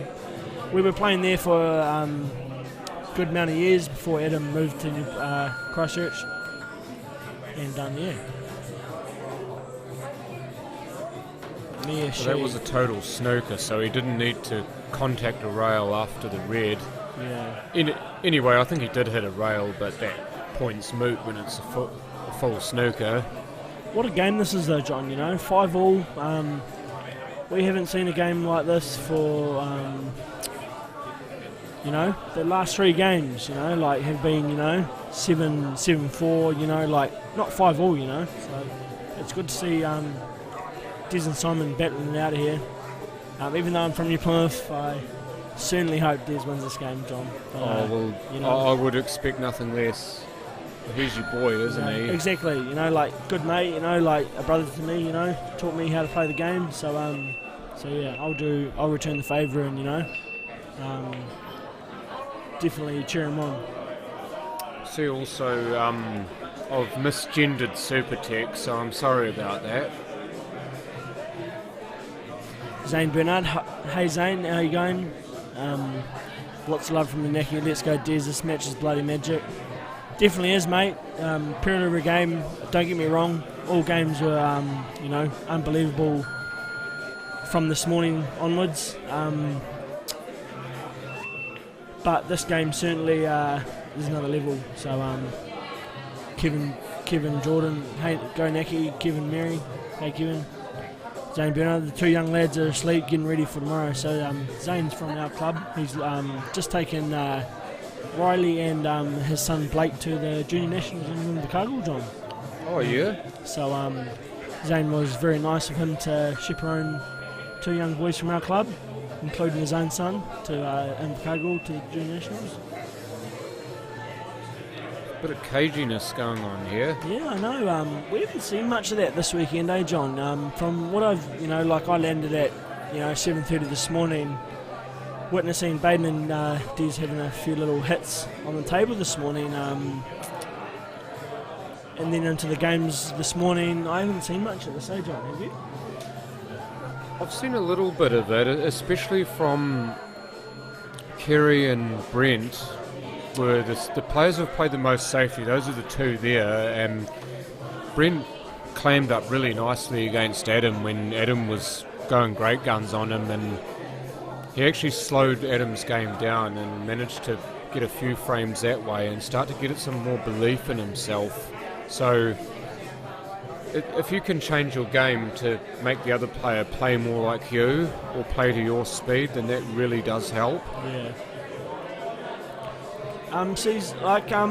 Simon played that red on the rail there, and that's the difference of these rules, putting the opponent's ball safe while you've got, 5 balls in the middle of the table and you can kind of relax on putting these balls with, your opponent's ball on the rail. As much as I hate to say it, Simon looks like he's going to go 6-5 up here. It's looking pretty automatic here, isn't it? I say that and he stuffed the last clearance up, but yeah, you would think he'd learn from that, wouldn't he? Maybe do something a little different to ensure that he gets the finish this time. Yeah. Oh, is he under hit there, John? I reckon he has. Is he supposed to be playing that ball to the middle? That's the ball I'd imagine he'd want, but he's going to have to reroute and play that rightmost yellow of the three. So you have to play this red down the right-hand pocket and play for one of these two yellows to the middle, I think. The red? The yellow. He's on the yellows. So he's doing it. Yeah, did I say red? Sorry. Yeah. Sorry, my apology. Oh, that's beautifully done. Oh, Possibly over-cued it again, though, yeah. So he would have wanted to be nice and straight on this. Instead, he's got the angle, and this is dangerous with the black lying there. Bit of tension in the air. Possibly he can kiss into the 10 head, the 8 ball, John, and stay on that yellow to the middle. Sorry, just a question. Super Tech, by the way, I'm afraid to say this, I don't actually know who you are, so could you please give me a name so I can call you by that name? Or that's just lovely, though. Again, Simon, geez, he's actually queuing really well right now, even though he's perhaps mucking a shot up every now and then. His queuing's still beautiful. So it looks like it's going to go 6-5 for Simon here. Great game we got here, though, Graham, So here we go. I've just 6-5 to Simon. I've just been sitting with Chrissy there, John, and cheering Desi on, and there's a few boys and women supporting for Simon there. What a shame Des and Simon drew each other first up. Are they the best two in the country right now at these rules? You know what? There's, I don't know. Before I knew a lot about Adam, John, but never actually seen him play.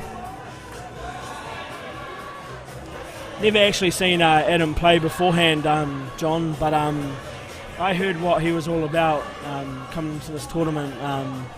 But with Patrick's comment there saying what a shame Des and Simon drew each other in the first round, it is what it is. 8 players. Very unfortunate they drew each other in the first round.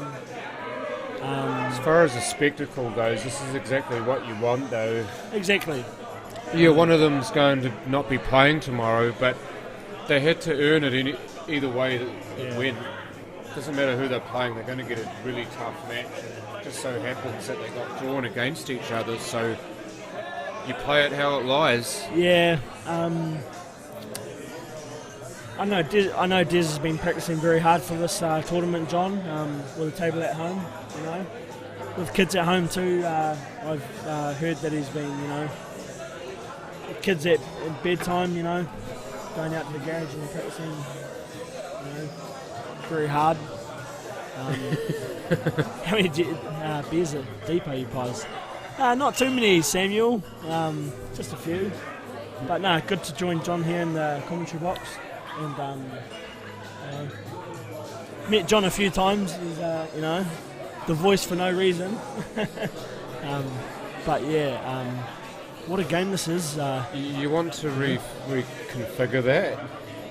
The voice for no... I know what you meant to say, by the way. He's not the voice for no reason. Oh, he's not the voice for no reason, but I unsaid that really. But yeah, you know, like I've been. Oops. What a shot from Simon there. Ooh, he's actually got a bit fortunate with. He's not the on fact the set yet, is he? Yeah, still an open table. He's got fortunate that he's made it a little uglier for Des, but even so, Des will be salivating at this. The yellows you'd have to imagine would be the balls to go for now.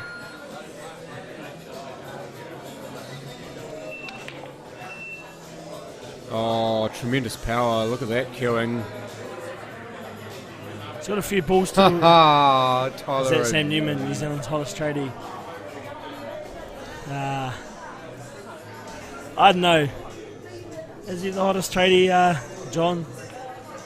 Maybe you can let the girls decide that one. Maybe everybody who thinks they are should actually post a photo of themselves and let the girls and gay guys decide that one. Yeah.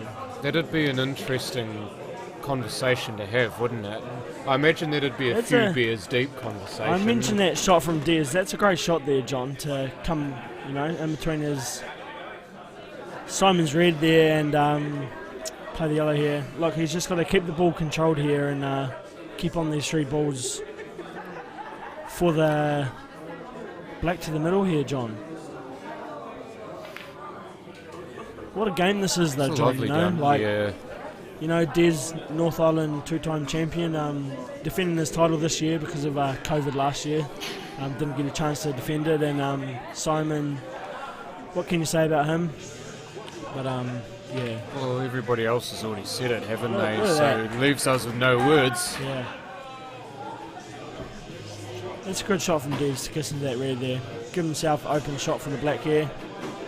Will he come in between the reds here and play the black in the same pocket, John? Yeah, it's the natural way. Yeah. I also think because he's queuing over the 8, he has to make sure he cues it with conviction, and that's the best position to be in for the 8 is for the same pocket for that queuing.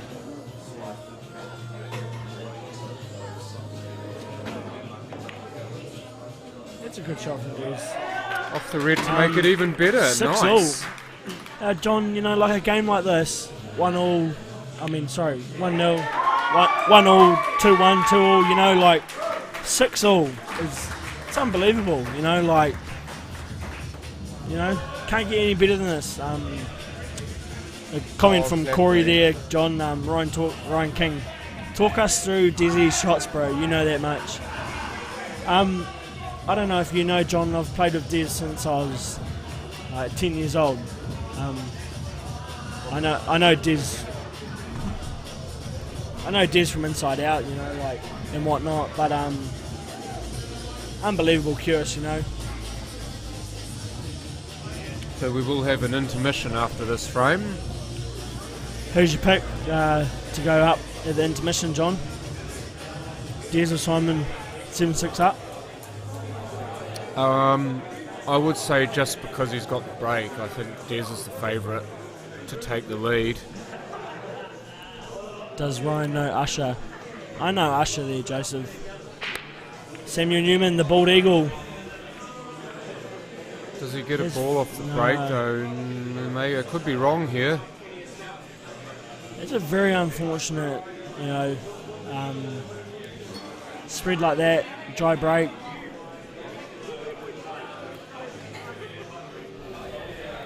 It's frustrating because he hit it so well. Yeah. Just needs that little bit of luck for a ball to go down. We've had so many dry breaks in this tournament. I just I don't know, tight pockets. Like I've seen some players play balls down the rail this weekend, and tight pockets. You know, like I don't think I'd even be able to manage playing on this table, John. Let alone yourself. But I've seen some, you know, shots. Even Dez's white ball up the top rail with George snookered Simon, and I was just like, hang on, is that dropping? And then it just sat there. And I was like, wow, you know. Yeah, exactly. You would have thought Yeah. all money that would go down. But exactly. Not on this table, not with these pockets. Joseph Magon, what the hell, man. Good to see you watching the stream, though. Super Tech, good luck to Shaden McKenzie and the Junior Nats this weekend. He'll be playing the Great Southern Knockout in no time. I'm sure he will. Another junior that I've heard from Canterbury, John. Shaden McKenzie. Yeah, he's one of the biggest up-and-coming juniors in the game. Yeah. In terms of his ability to play, he's right up there. His game's just gone from strength to strength to strength. I remember playing a pairs tournament with him 4 years ago when he was only 12 years old, and that was still when I was still playing for Woolston Gold, and he and I ended up winning the club champ pairs together. I tell you what, I'll never ever forget that, because just the absolute joy on his face when we won that thing was something else. Yeah. And after that, his game's just gotten so much better from there. He already had something to build on, but well, I think he wanted that to drop, actually. You know, it was like me back in the day, you know, winning these little comps, John, put a lot of, you know, confidence in my stroke. Not only my stroke, you know, game and whatnot, and does a lot for you. You know, Gary Homestead, get in Des, great commentary, Ryan. A few beers deep, just trying to stay relaxed, and just like that. You're just talking about the rails. I know, John. You know, like, how's that not gone in? I'm kind of glad, you know, Dez's side, but no, you are. Yeah. That hasn't either, but that's a good shot. That's though. not bad. That's a good shot. And he's not left that yellow over the pocket on either, so he's going to have to play the yellow nearest to the black, I'd say. Lindsay Franklin, I can see Des has been keeping the white ball on the table from this break-off this year, scratching too many times last year. Lindsay, I know for a fact that he's been working on his break this year, from what I've been told and heard, and you know, like, but apart from that, he's been working hard towards his break, keeping the white ball on the table, trying to get a ball off the break every time. Joseph Megan, Ryan, when did you first meet Des? Like, actually, I don't know if anybody wants to hear the story, but I think Des used wants to now. Des used to pick on me really badly at high school, throw yogurt from my bag and cut my bag ties up and chuck me in a rubbish bin and whatnot. It's a good shot from Des. Is he screeched on that red in the middle? No, I think he's fine. But yeah, used to pick on me big time at high school there, John. You know, but whatnot. But started playing pool with him. Started getting a bit better, and took me under his wing a little bit, and showed me how to play pool properly, and you know. But yeah, used to pick on me a lot at school, John, and it used to hurt me. But what can I say? You know, he's a really good friend. Thankfully, he grew from that. Yeah, he's a really good friend of mine, and you know, will be for a very long time. And just getting married next year, John. So Oh nice. So nice. So I know that feeling. I did it at the start of January, John. I was standing there waiting for my bride to turn up, and she ended up actually turning up on the day. I thought you were going to give us an anticlimax there. I was scared that you were going to say you got jilted. Nah, not at all. But I do believe I remember seeing you post about the fact that you'd just been married. earlier this year, so This is queuing it so good here, John. You know, that's like beautiful again. Just down the rail shot, I reckon plays this down the rail now, gets on one of those two reds. How good is rail queuing? Very good, So good. as it would seem. Like, I don't know if anyone's been, you know, like, I think Dez's practice, I don't know how everyone else has practiced, but, you know, like, Dez's practiced very hard for this tournament, and it just goes to show what he's doing right now, John, you know. Staying in within one every single frame of this tournament, or this game right now, you know. Yeah. Bit of check off the rail. Off the jaw. Oh, look. Oh, and off the jaw. Maybe a little bit of fortune. Corey Freeman loved this story. It's a great story, you know, like me, Des and Adam, John, we all played in the same club, all played snooker, all played pool from a very young age, you know. Mario Hildred too, you know, young snooker player. Yes, jam Desi it boy. in. Get in there, Desi boy. 7-all. 7-6 to Des. You've given Simon one too many. No, sorry, 7-6. But yeah, like a story from that, John, you know. Come on, Desi boy. So we've got the following sponsors to thank once again. So yeah, we do go to an intermission, folks, but just before. But yeah, John, Michael's going to take over for me so I can support my best mate at the end of this game, and hopefully Des can fly through and take this match, you know. It'll mean a lot for me coming down from New Plymouth, supporting him and winning first round, and fingers crossed, John. Anyway, I'll catch you guys later, and Michael's taking over. Cheers, Ryan. Catch you guys very soon.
Alright, so back live. Sorry about that, I forgot to click 2 buttons. Simon with the break and successful on the break, and he's now established a set. He's on reds, so this is such a promising match to begin with, and so far it's delivered in spades. Des with the most slender advantage of the lot. Already one-upping his efforts from last year. He's actually managed to get ahead to start with, so let's see how Simon deals with it. And I've got Mike Hayes back on commentary with me. Hey John, so good to be back for the final session of this blockbuster match. Really, probably the pick of the draw for the first day matches. So yep, happy to be calling it for the home stretch, and yeah, just want to again say thanks to everybody who's been tuning in and watching and chatting on the commentary with us. Thanks for sticking in with us today, guys. It's been a massive day. Hope you've been enjoying it, and yeah, can't wait to see how the final session of this match plays out. There's nothing in it at the moment. It's anybody's game. Yeah, and Simon trying to drop in a snooker there for Des, and Des responding by covering the pocket. So we've seen a fair bit of safety in this game, but one thing that has ruled has been some beautiful stroke play by both players. But I think the stroke play in this game has been on par with, if not better than, any other match that we've seen so far, bar Adam Lilly at his best. Yeah, absolutely, and it's one of, all top players, they usually all hit the ball very well, but these two especially just hit the ball very clean. And I always say to a lot of people, I think that's one of the keys to good positional play is good, consistent ball striking, consistent timing, and that's what allows you to get consistent reactions and positions with the white. And these two players demonstrating it very well here. Francis North asking what time tomorrow we start. Mike, you might be able to answer that. Yes, so tomorrow we've got 3 matches. We've got 2 semi-finals and the final. So semi-final number 1 starts at 10 a.m, semi-final number 2 starts at 2 p.m, and the grand final starts at 7 p.m. Saturday night. So in you get. Pencil yourselves in for those times tomorrow. Make sure you're available. You do not want to miss this, especially if today's games are any barometer to use. Fantastic day's pool so far, stretching into the evening, and tomorrow promises more of the same. Oh, absolutely, and it's only going to step up even further tomorrow, because basically, the guys today, they're just trying to get themselves into tomorrow, but then tomorrow, those first matches, that's when you're getting into money. Literally, winning your first match tomorrow is worth $4,000. So huge matches tomorrow. Sumit Monga, thank you very much for that. I'm going really well. I've got the best seat in the house, so I can't really complain at all. Bearing witness to some amazing feats here. But unlucky though, super. all just spat out. Yeah, really sat over the corner. Exactly. You would have expected a ball to drop there, but it hasn't happened. Unwittingly, he's actually given Simon a chance here. Looks like, probably the toughest of those reds is probably the red closest to the black spot, and it looks like it is on to the left corner as we look at it. So as long as Simon can negotiate the positional play here, I suspect he'll fancy his chances. Well, maybe it wasn't as on as I thought, otherwise I don't believe he would have played that shot to try and screw into that and develop things. See, we've got somebody who's looking to support Baden tomorrow. Baden did the deed in his first game today, beating Kerry 13-11. Absolutely, a great win for Baden. I mean, any win in this event is a great win, but yep, it's just going to get tougher again tomorrow. So as well as all the winners have played today, they'll all know that they need to step it up another level tomorrow. And that's a top shot from Simon there. That was the potential banana skin. The Terence was getting himself a look on that one, and he's judged it very nicely. So he's just got to make this one in the centre, 2 reds down the bottom of the table, and just has to get back to the black, which is pretty clear and open. So. And it's that experience with the small white ball and actually playing on the table and understanding the way these tables play. And you see he's had to really get his skates on there to play that. I can't believe he didn't take the red closest to him to the middle to start that. I think that he's looking for that for the 8. The 8's close to it, and maybe that's gotten in his head that that's what he's had to do, but now he's going to have to take it. There's 2 straight on the one in the corner to the right. Oh, I think he might have hooked himself. Can he see that? Oh, maybe he can. If not, then we swervy shot. Yeah, if he just loads it up with a lot of right-hand side, that'll just pull it around the pin slightly, and equally that spin will just flick the red a little bit and straighten that red up on contact. Oh, you can see this. He's queuing it just at the bottom. And that's just so good. What a great shot to come out of there. Then again, you'd expect nothing less from Simon. And the black to make sure of it to put a mark on the frame. So 7 apiece, and what a start we've had to the second session of this match.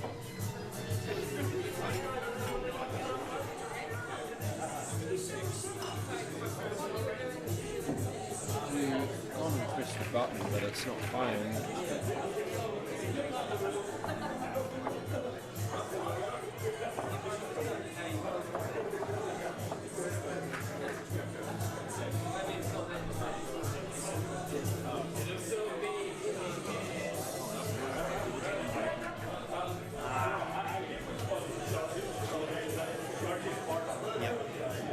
Mike's just having some problems with the cord that plays some music in between frames, but it looks like he's got it all figured out.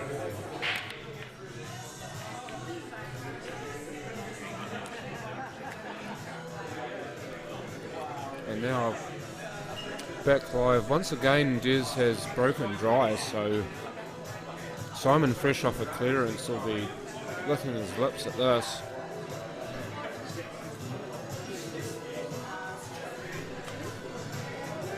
I think we've got a chance here, John, of seeing a hill-hill match.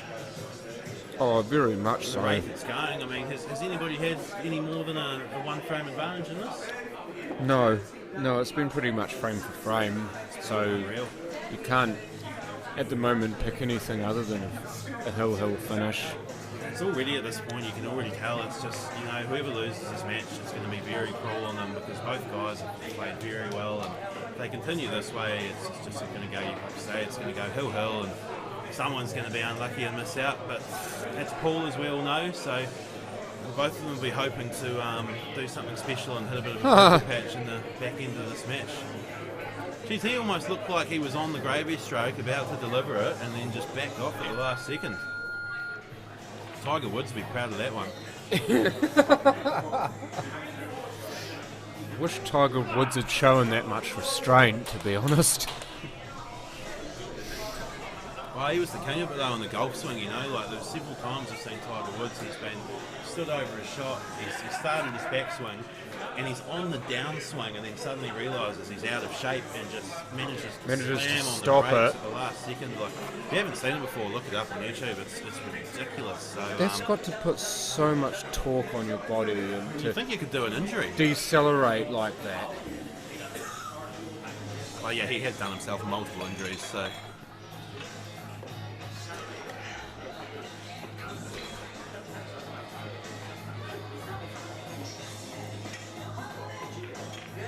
Jeez, that's a slice and a half. And it's that much trickier when you're using the rest, but he's played it well. Yeah. The red's actually bogged off enough to allow that leftmost yellow of the four there to actually go past it as well. So he's got a shot to start off with, which is fantastic. So we can neither confirm nor deny if Simon Singleton has been on the nose beers during the intermission. Someone has posted it in the chat. Stranger things have happened at the Racecourse Hotel, let's put it that way. I don't even want to know, to be honest. Actually, I do want to know. Now you've just sated my appetite, but I'm a sucker for stupid stuff like that, so I'll probably look to find out anyway. Simon Singleton has not blinked since the intermission. I think that's a bit of a giveaway. You sure about that? I'm pretty sure I saw him blink once, but even then it was only a half blink. I may be talking trash. Possibly. Oh dear, he tried to thin that and go in, but it's hit the jaws, spat back out, and Simon would have been just so like so many other players before, sat in his seat thinking he's not going to get a shot. But here he is at the table.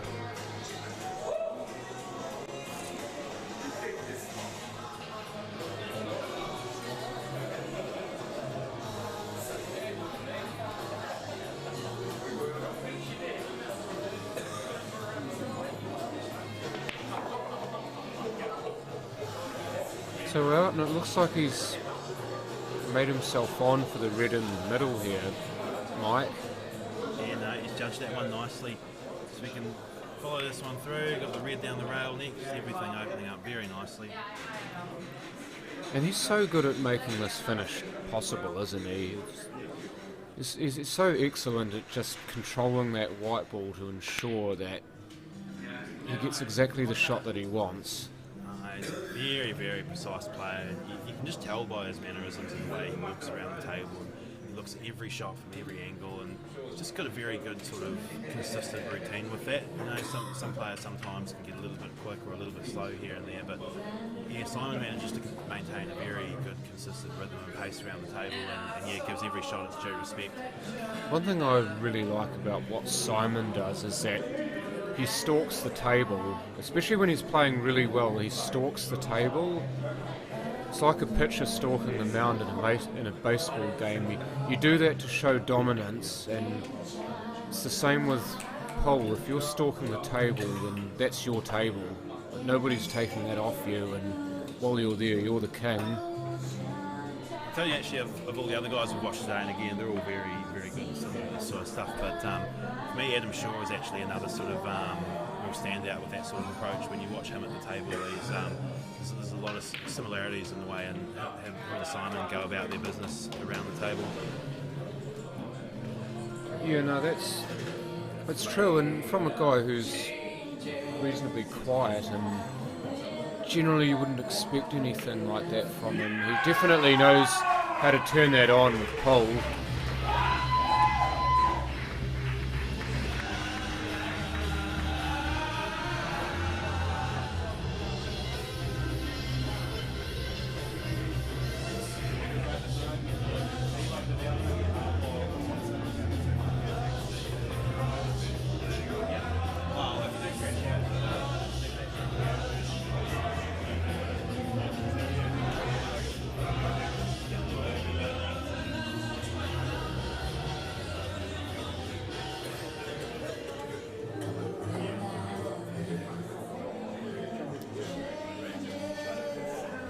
So frame number 16 here, we've got Simon 8-7 to the good and breaking.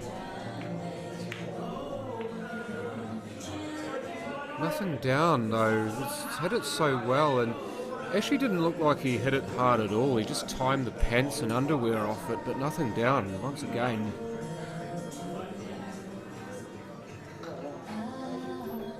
So I see someone wants Corey Cook to hush hush. Dad's trying to sleep. You want me to go do something about that? You want to go to his house and tell him yourself? Well, I think Corey is in the arena here. Oh, is he now? Should I go over and have a word? Should I use my words or my actions? Your words. Oh, that's a bad miss from Des. Yeah, a bit of a loose one actually.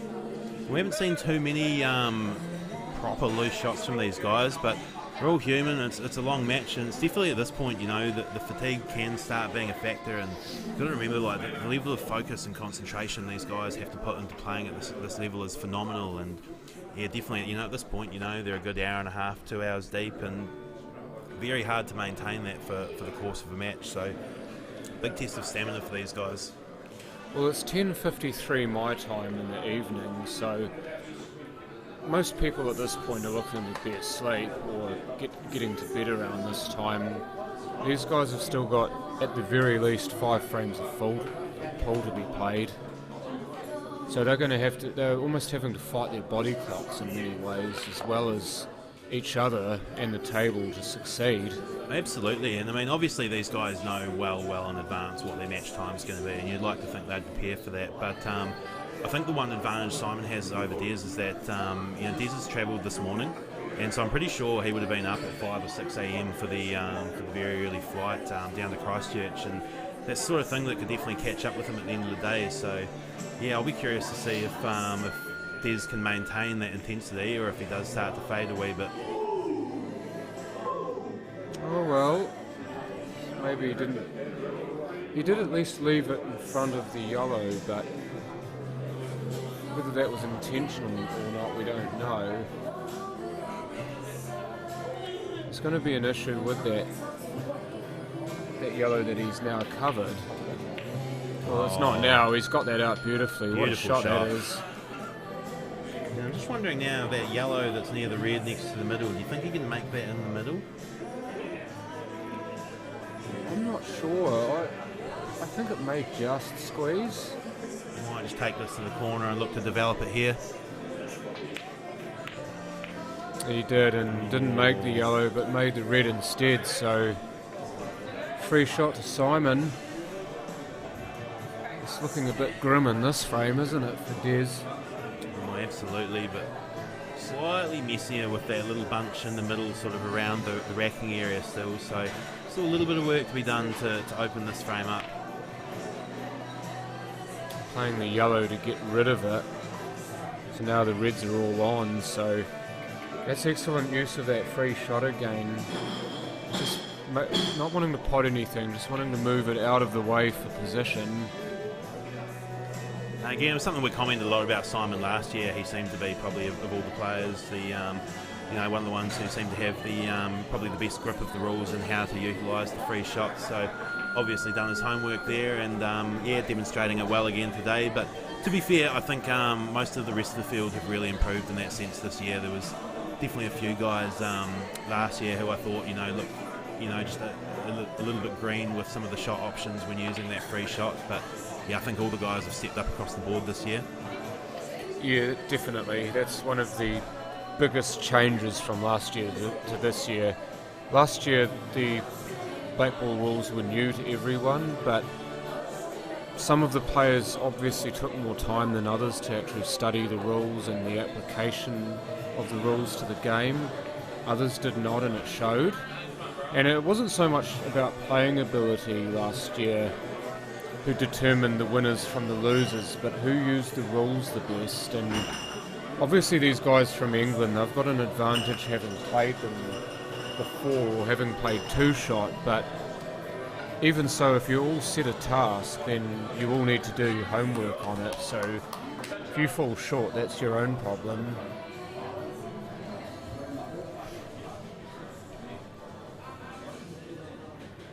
So this to take a 2-frame lead for Simon. Hit them with some heavy drum and bass here. Try and There wake we go, things got up. it. 9-7. Take us away, DJ.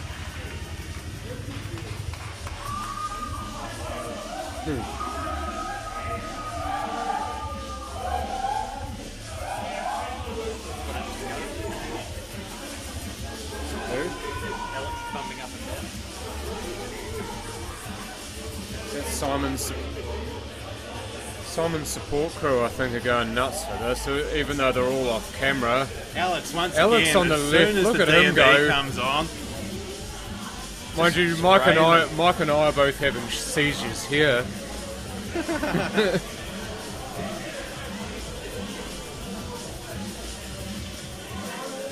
It's awesome pump-up music, isn't it? You've made a great selection there.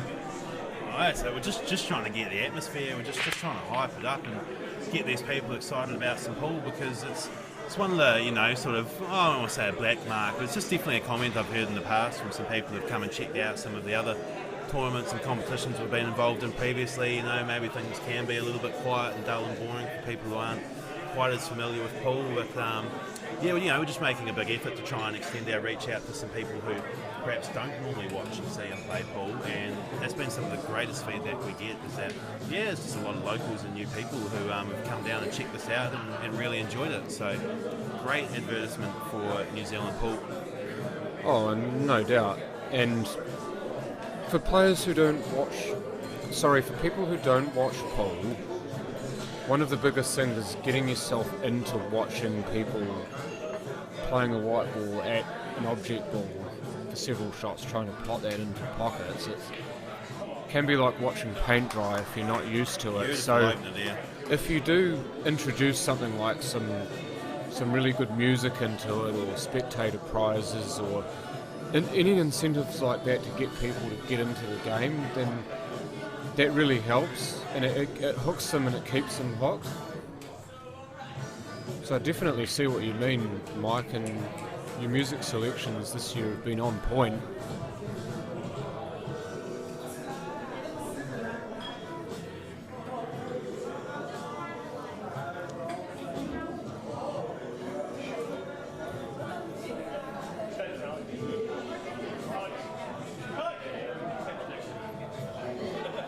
You'll have to talk to the New Zealand Pool Promotions crew about that, Tony.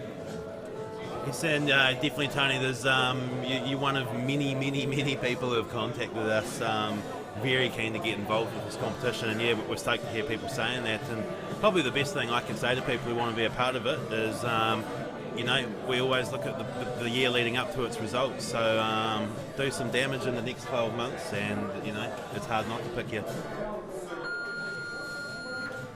Yeah, so results as much as reputation, isn't it? But then you add in what you give back to the game, and these players all give back to the game, which is a part of the reason why they get picked. You know that they're going to bring crowds, you know that they're going to support the game itself even when they're not playing, so they help to bring the noise, so to speak. Oh, absolutely, and it's definitely a part of it, but no, 100% first and foremost, the biggest factor we pick on is just straight out talent and ability. So yep, if you're playing well and getting results, yep, you'll definitely be in consideration, no two ways about it.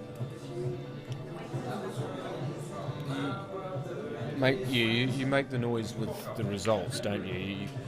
You bang the door hard enough with consistent results. You know, actions Eventually speak louder than words. Will be answered. Plenty of people have got the chat, but you know, it's all about bringing the game in pool, isn't it? We all have to talk it up and all rate ourselves, but can you get on there and do it? You all like people who fish in a way, isn't it? They can all talk about what they've caught and what they've missed, but actually proving it on the day, isn't it? So Simon in good possession here, and to be honest, since the intermission, he's definitely looked the stronger of the two, and starting to open up a small lead for the first time in the match. So if Simon manages to finish this one, Des will need to really stop the rot and close that deficit very quickly. Well, what Simon's had is a lot more table time. He's actually gotten on the table and stayed on it he's made sure that he's left Des absolutely nothing, and Des has had to pick the bones out of it at any time he's come to the table, and he hasn't quite been as sharp himself when he has gotten there, so Simon definitely has got the bit by the teeth here. So I say that, and I've just put the hex on him. Yes, I think that's the first time I've done that today, so there you go, Mike. I've done it myself. I've learned from the master, John. I've taught you well. I'm the best. On you, my Padawan. Grasshopper. You have not disappointed me. Way of fun. Tell you what, there'll be a few Naki supporters who'll be glad that I've given him that version of the Kashmir Bone. I think we all know about the Kashmir Bone, don't we? I'm not sure if it's known around the country, but if you've played in the Christchurch and Canterbury scene, like the Kashmir Bone goes way back. It is quite. Get out of the middle pocket. Woo! Woo! Oh wow! Unforced error there as well. And you can definitely see the body language with Des at the moment. Really looks to have dropped. So really needs to find some way to kick himself back into gear and turn this around. That'd be more like a kick in the pants than anything. I tell you what he had done. He'd actually looked so good as well. I know it was only a few shots in, but he was queuing so nicely, and the whole table would open itself up for him, but just overran it slightly, and it only takes a few more rolls and you're in the poo.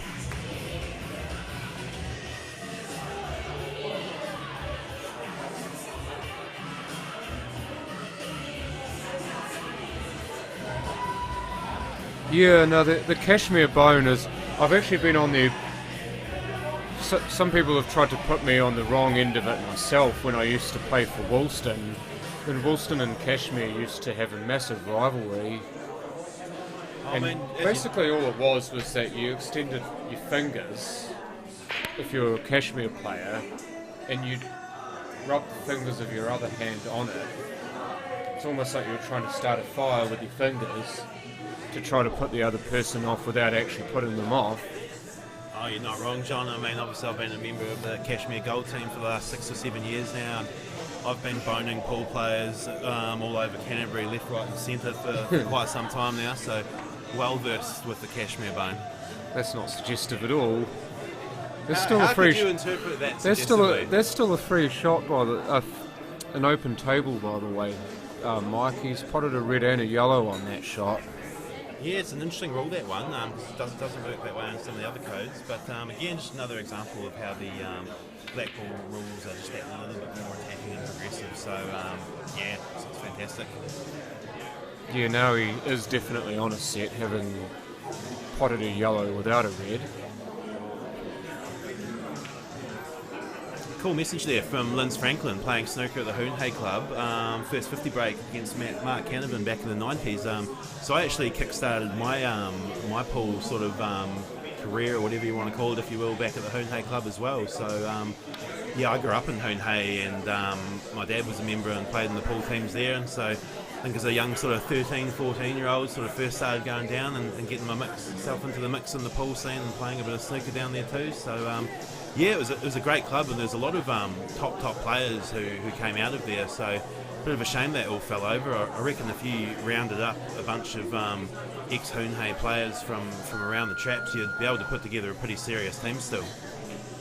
What is it? Brad Campbell, Bill Earl, yourself, Mike Herlihy. Yeah. Simon Green used to play for Hoonhay. Yeah, Charlie Schooner played there for a bit. Jordan Maihi.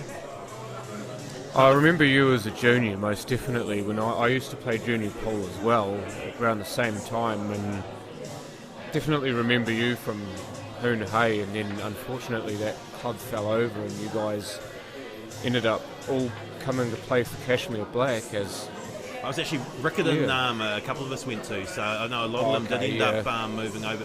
Actually, sorry, I guess I moved to Riccarton before the club fell over, but yeah, a lot of those guys, when Hoonhay did finally bite the dust, ended up moving over to Kashmir, and I must be cursed because I was at Hoon Hay and then eventually Hoon Hay went under, so I went over to the Riccarton, who had a very top team at the time, and several years later that went under, so I went to Cashmere after that, but Cashmere hasn't gone under yet. Look So at this lovely beautiful position. shot, beautiful shot. Yeah, Great to see wouldn't Des that be putting awesome? up some fight here. Got it. He's got it. He's got a frame back, so 10-8 now. Simon's lead now cut down to 2 frames. Yeah, by the way, Carl, sorry about that. Yeah, John Saundercock, my name. John the Voice Saundercock, as many people refer to me as. Thank you, Alex Stones, for that. Bit of Kasabian with clubfoot for your listening pleasure.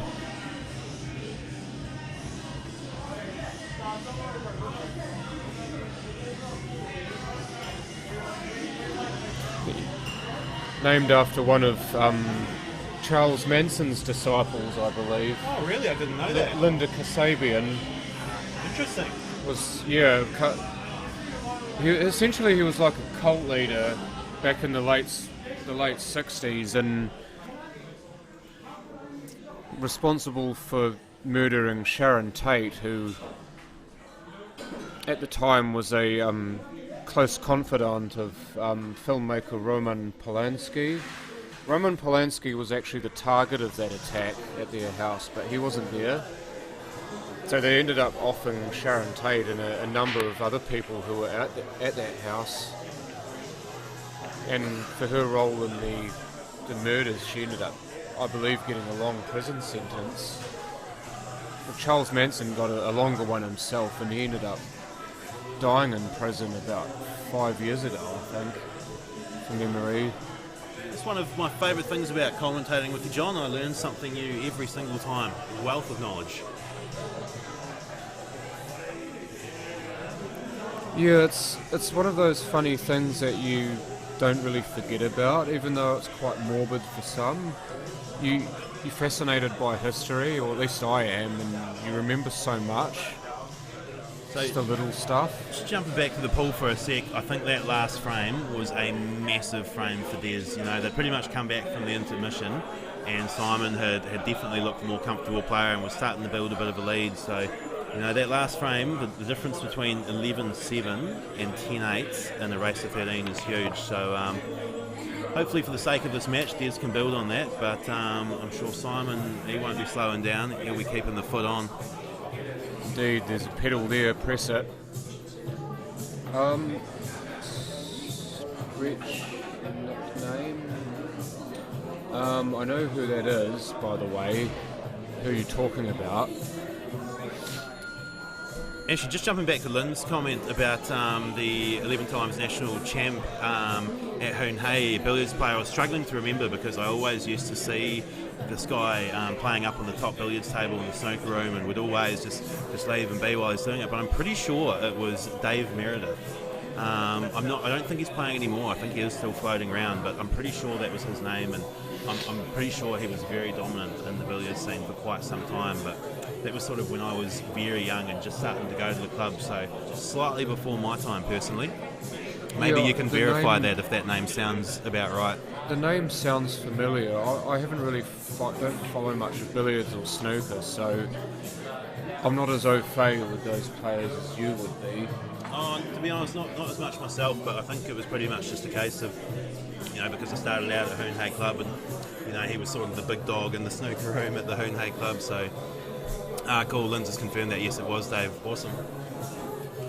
But yeah, never really got the chance to play with him or see much of him myself, but from all the people down at the Hoon Hay Club, they all used to rave about him, so yeah, you know, he must have been the goods.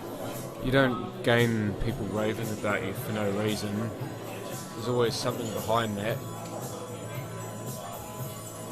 It's a funny one, there's a lot of people you bump into in the pool and snooker scenes and stuff who are pretty quick to talk themselves up and talk about their own game, but, exactly. But the very best guys, other people talk about them, they don't talk about themselves, other people do.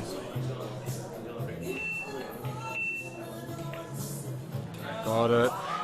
And got position. What Beautiful a brilliant shot.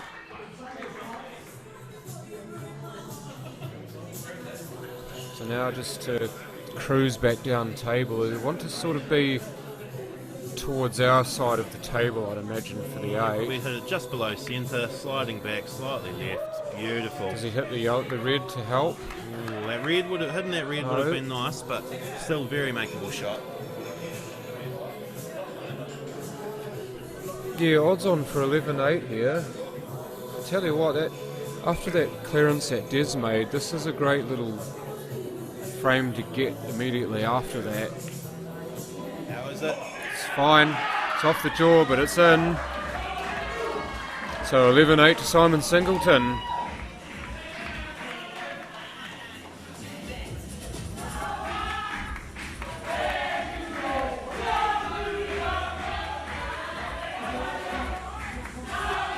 If you can hear this, the quality of the singing in the crowd has deteriorated massively as the night has worn on, but they're having a great time, and that's all that really matters. That's questionable at best, isn't it?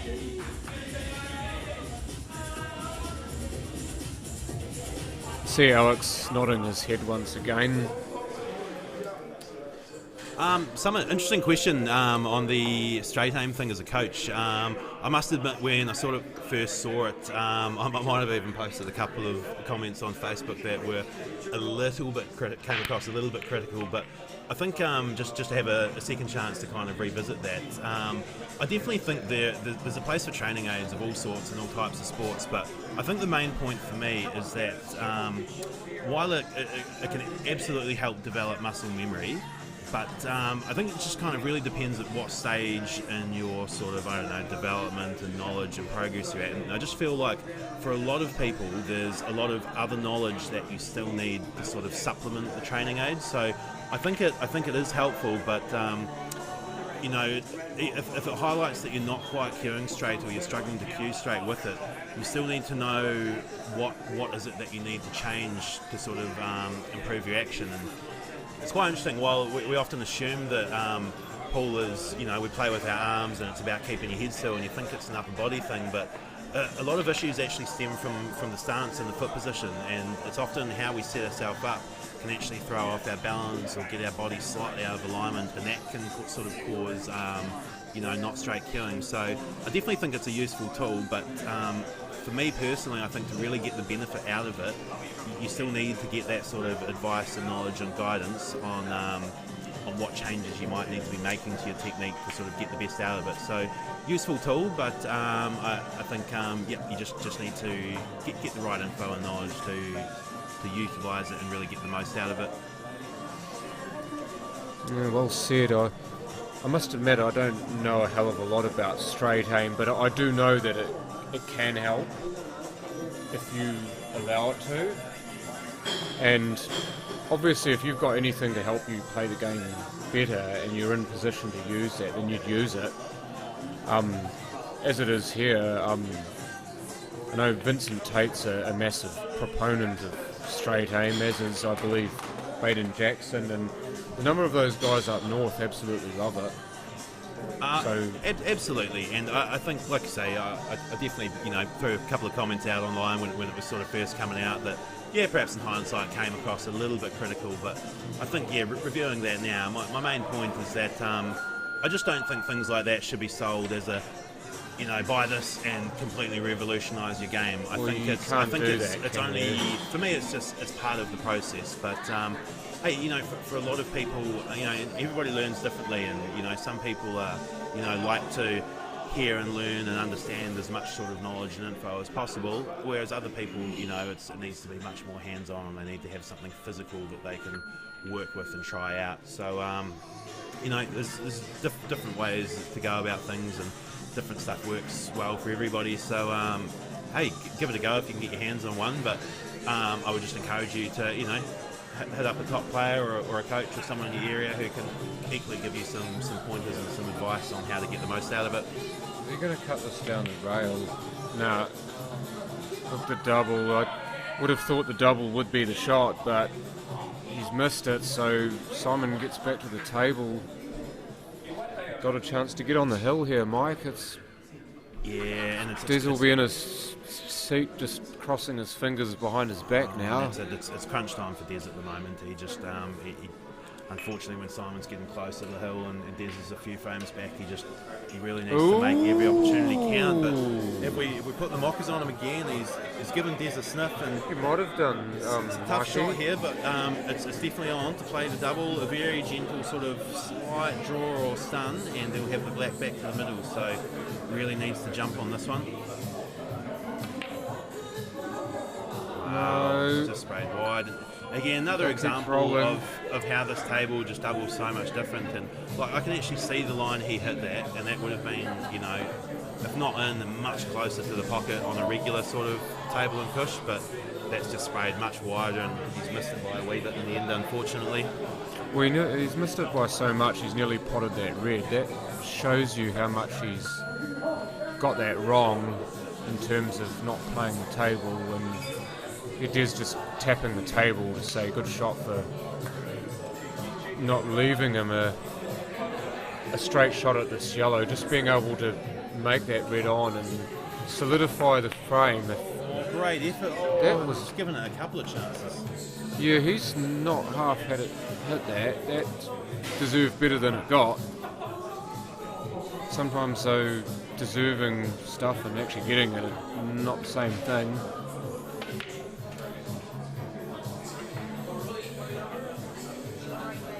Do you think he plays the plant here, or would you just leave that?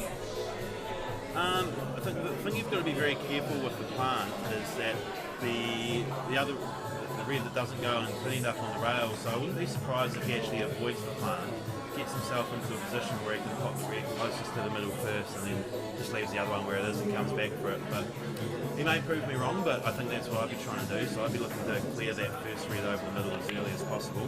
I suspect it might be his next shot now. Yeah, I'd agree with that. You don't want to play the plant unless you have to, especially not with the frame seemingly sewn up. You make a mistake, you leave the door slightly ajar. Yeah, there it is there. It's definitely on now. He's just got, you know, tap, tap, tap, 3 easy balls over the hole now, so just got to be a little bit careful with this one. These are some niggly little shots with this, these rails that sometimes the spin really dies off the push, but he hasn't done too much, kept it simple. He's played that deliberately to kill the spin, hasn't he? Is he a little bit low on it? I think he would have loved to have come a little bit higher back towards the centre of the table so that he could just have natural angle to get back towards the black. This is not natural. This is actually straight. Yeah. Perhaps running away. I think he's going to punch through. It's not enough. Not enough. It's also travelling too straight. It hasn't actually widened enough either, so if it had gone wider he would have had a cutting angle, but as it is he doesn't really have that. So he's either got to double this or just play a safety shot, I reckon.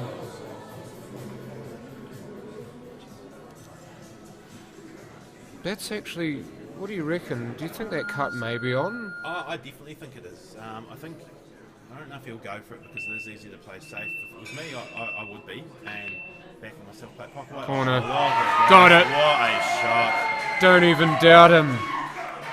At the moment, the way he's playing, it's almost automatic, this, isn't it? It just looks that way. It took a little bit of time on it, but once he'd made his mind up, there was nowhere for that ball to go but down. Hats off to the postman support crew. They're still bopping away, going strong in the corner. So I think that's definitely helping give Simon the edge in the latter half of this match, is having those guys keeping the energy up. Yeah, I think that's also down to the music as well. I do believe you've kind of helped them there because you've given the people at the venue something to actually vibe to as well. And yeah, Simon's game has improved, and markedly so, but didn't have everyone bop along with the music actually helps to jig him up even more. Well, that's it. I think it's more a case of as it's gotten later, you know, it's obviously easier to fade at this time of night. Dear, that could be the final act for Des in that match. Could be. At least there's a couple of little bunches keeping things a wee bit tricky here, so not quite straightforward, you know. Yellows is a few in the middle of the table a bit tight, reds those two tight below the black. I think for me, my preference would probably be the yellows. I feel like because one of them's on, if you get in the right position in that, you can pot it and develop the others. Whether Simon sees it that way or not, I don't know.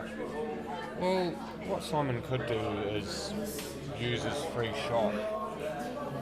See, the thing that he's got here is that yellow top right of the screen would be a good ball to use to break them up, but the yellow next to the bulk spot actually makes it harder because that cuts your natural angle off. He could, of course, put it the other side and try to go right rail, bottom rail and get that split, but again, that's using a lot of table to try and do that, so... Do you think he's going to burn this red and then go yellows, or do you think he's actually going to try and stuff the red up? Well, he might be knocking it down there to open the other two up and leave the reds all easy. That could be the option. See, now yeah, see? I think that's what he's done actually, and that's a smart shot, so now he's got all the reds are open and they're all at the same end of the table, so great option I think. Quite obviously didn't like the yellow, you could tell. He set his sights on red, and then what it does is the shot to play best to open them up for himself, and that's the shot he played. And look at this, they're all open. Just need to join the dots. Often what separates out the best from the rest is that decision making in critical moments, and there was a lot of different things you could have done there. And as we said, both sets had their problems. Hold on. Hold the phone. Kirsten, I'm busy talking it up, saying what a great option. He stuffed it. Well, yeah, again, not even inches, it's millimetres. That's off the red, then it's on. He's going to kick it up the bum here and try and get a pot that way. Hello. Geez, that's not far away either.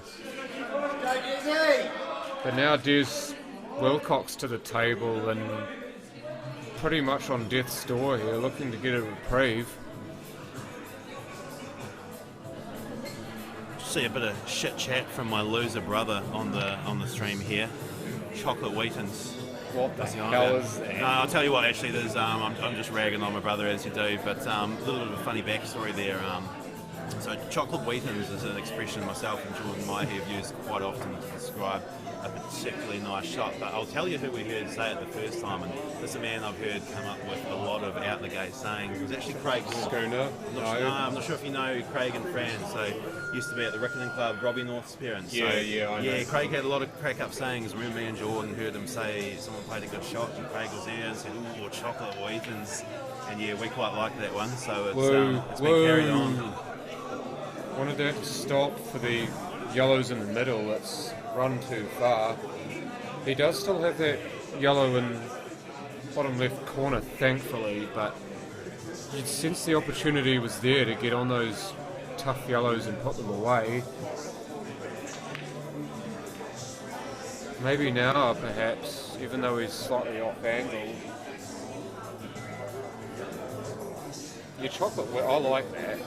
Yeah, it's a nice one, that one. But the interesting point from Michael Thompson, I mean, he's trumpeting the mallow puffs here, and I guess, depending on your personal preference, a mallow puff may be a better shot than a chocolate Wheaton. I don't know. I guess it all depends what you're into. It does indeed. We're all different. We all like different sweets. I mean, I was raving earlier when I was quite hungry about the hot roast beef sandwiches, so maybe I might start referring to a particularly tasty shot as a hot roast beef sandwich. What do we think about that one? Get on the rail if you're looking for a safety.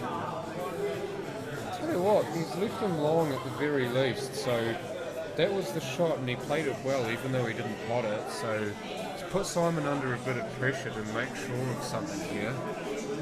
He may even play for a snooker. If he doesn't like any of these balls to pot, then the snooker's the other shot. Oh, absolutely. Yeah, he tried to thin that, and he's missed it completely. Wow. He tried to thin it to get the snooker behind the three bottom left of the table. He's completely mucked it up, so Desi could have this cue ball in hand if he wants it. Put it behind the head string. I'd say he should.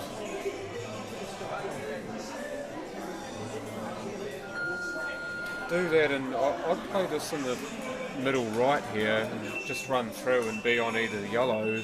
That's me, but then again, he's there and I'm not. Absolutely. So he's come up a fraction short on that, but I think he might just be able to play a hint of bottom to kill the white.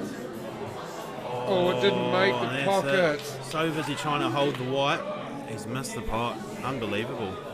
I'll tell you what, I just wonder, you know, maybe as it got in a wee bit later, as the table slowed up a fraction through all the course of the frames today, just the way he hit that, I sort of actually felt when he first hit it that was definitely going to drop, and just made me wonder if would that have dropped earlier on in the day. I don't know. Probably. Maybe I'm reading into it too much.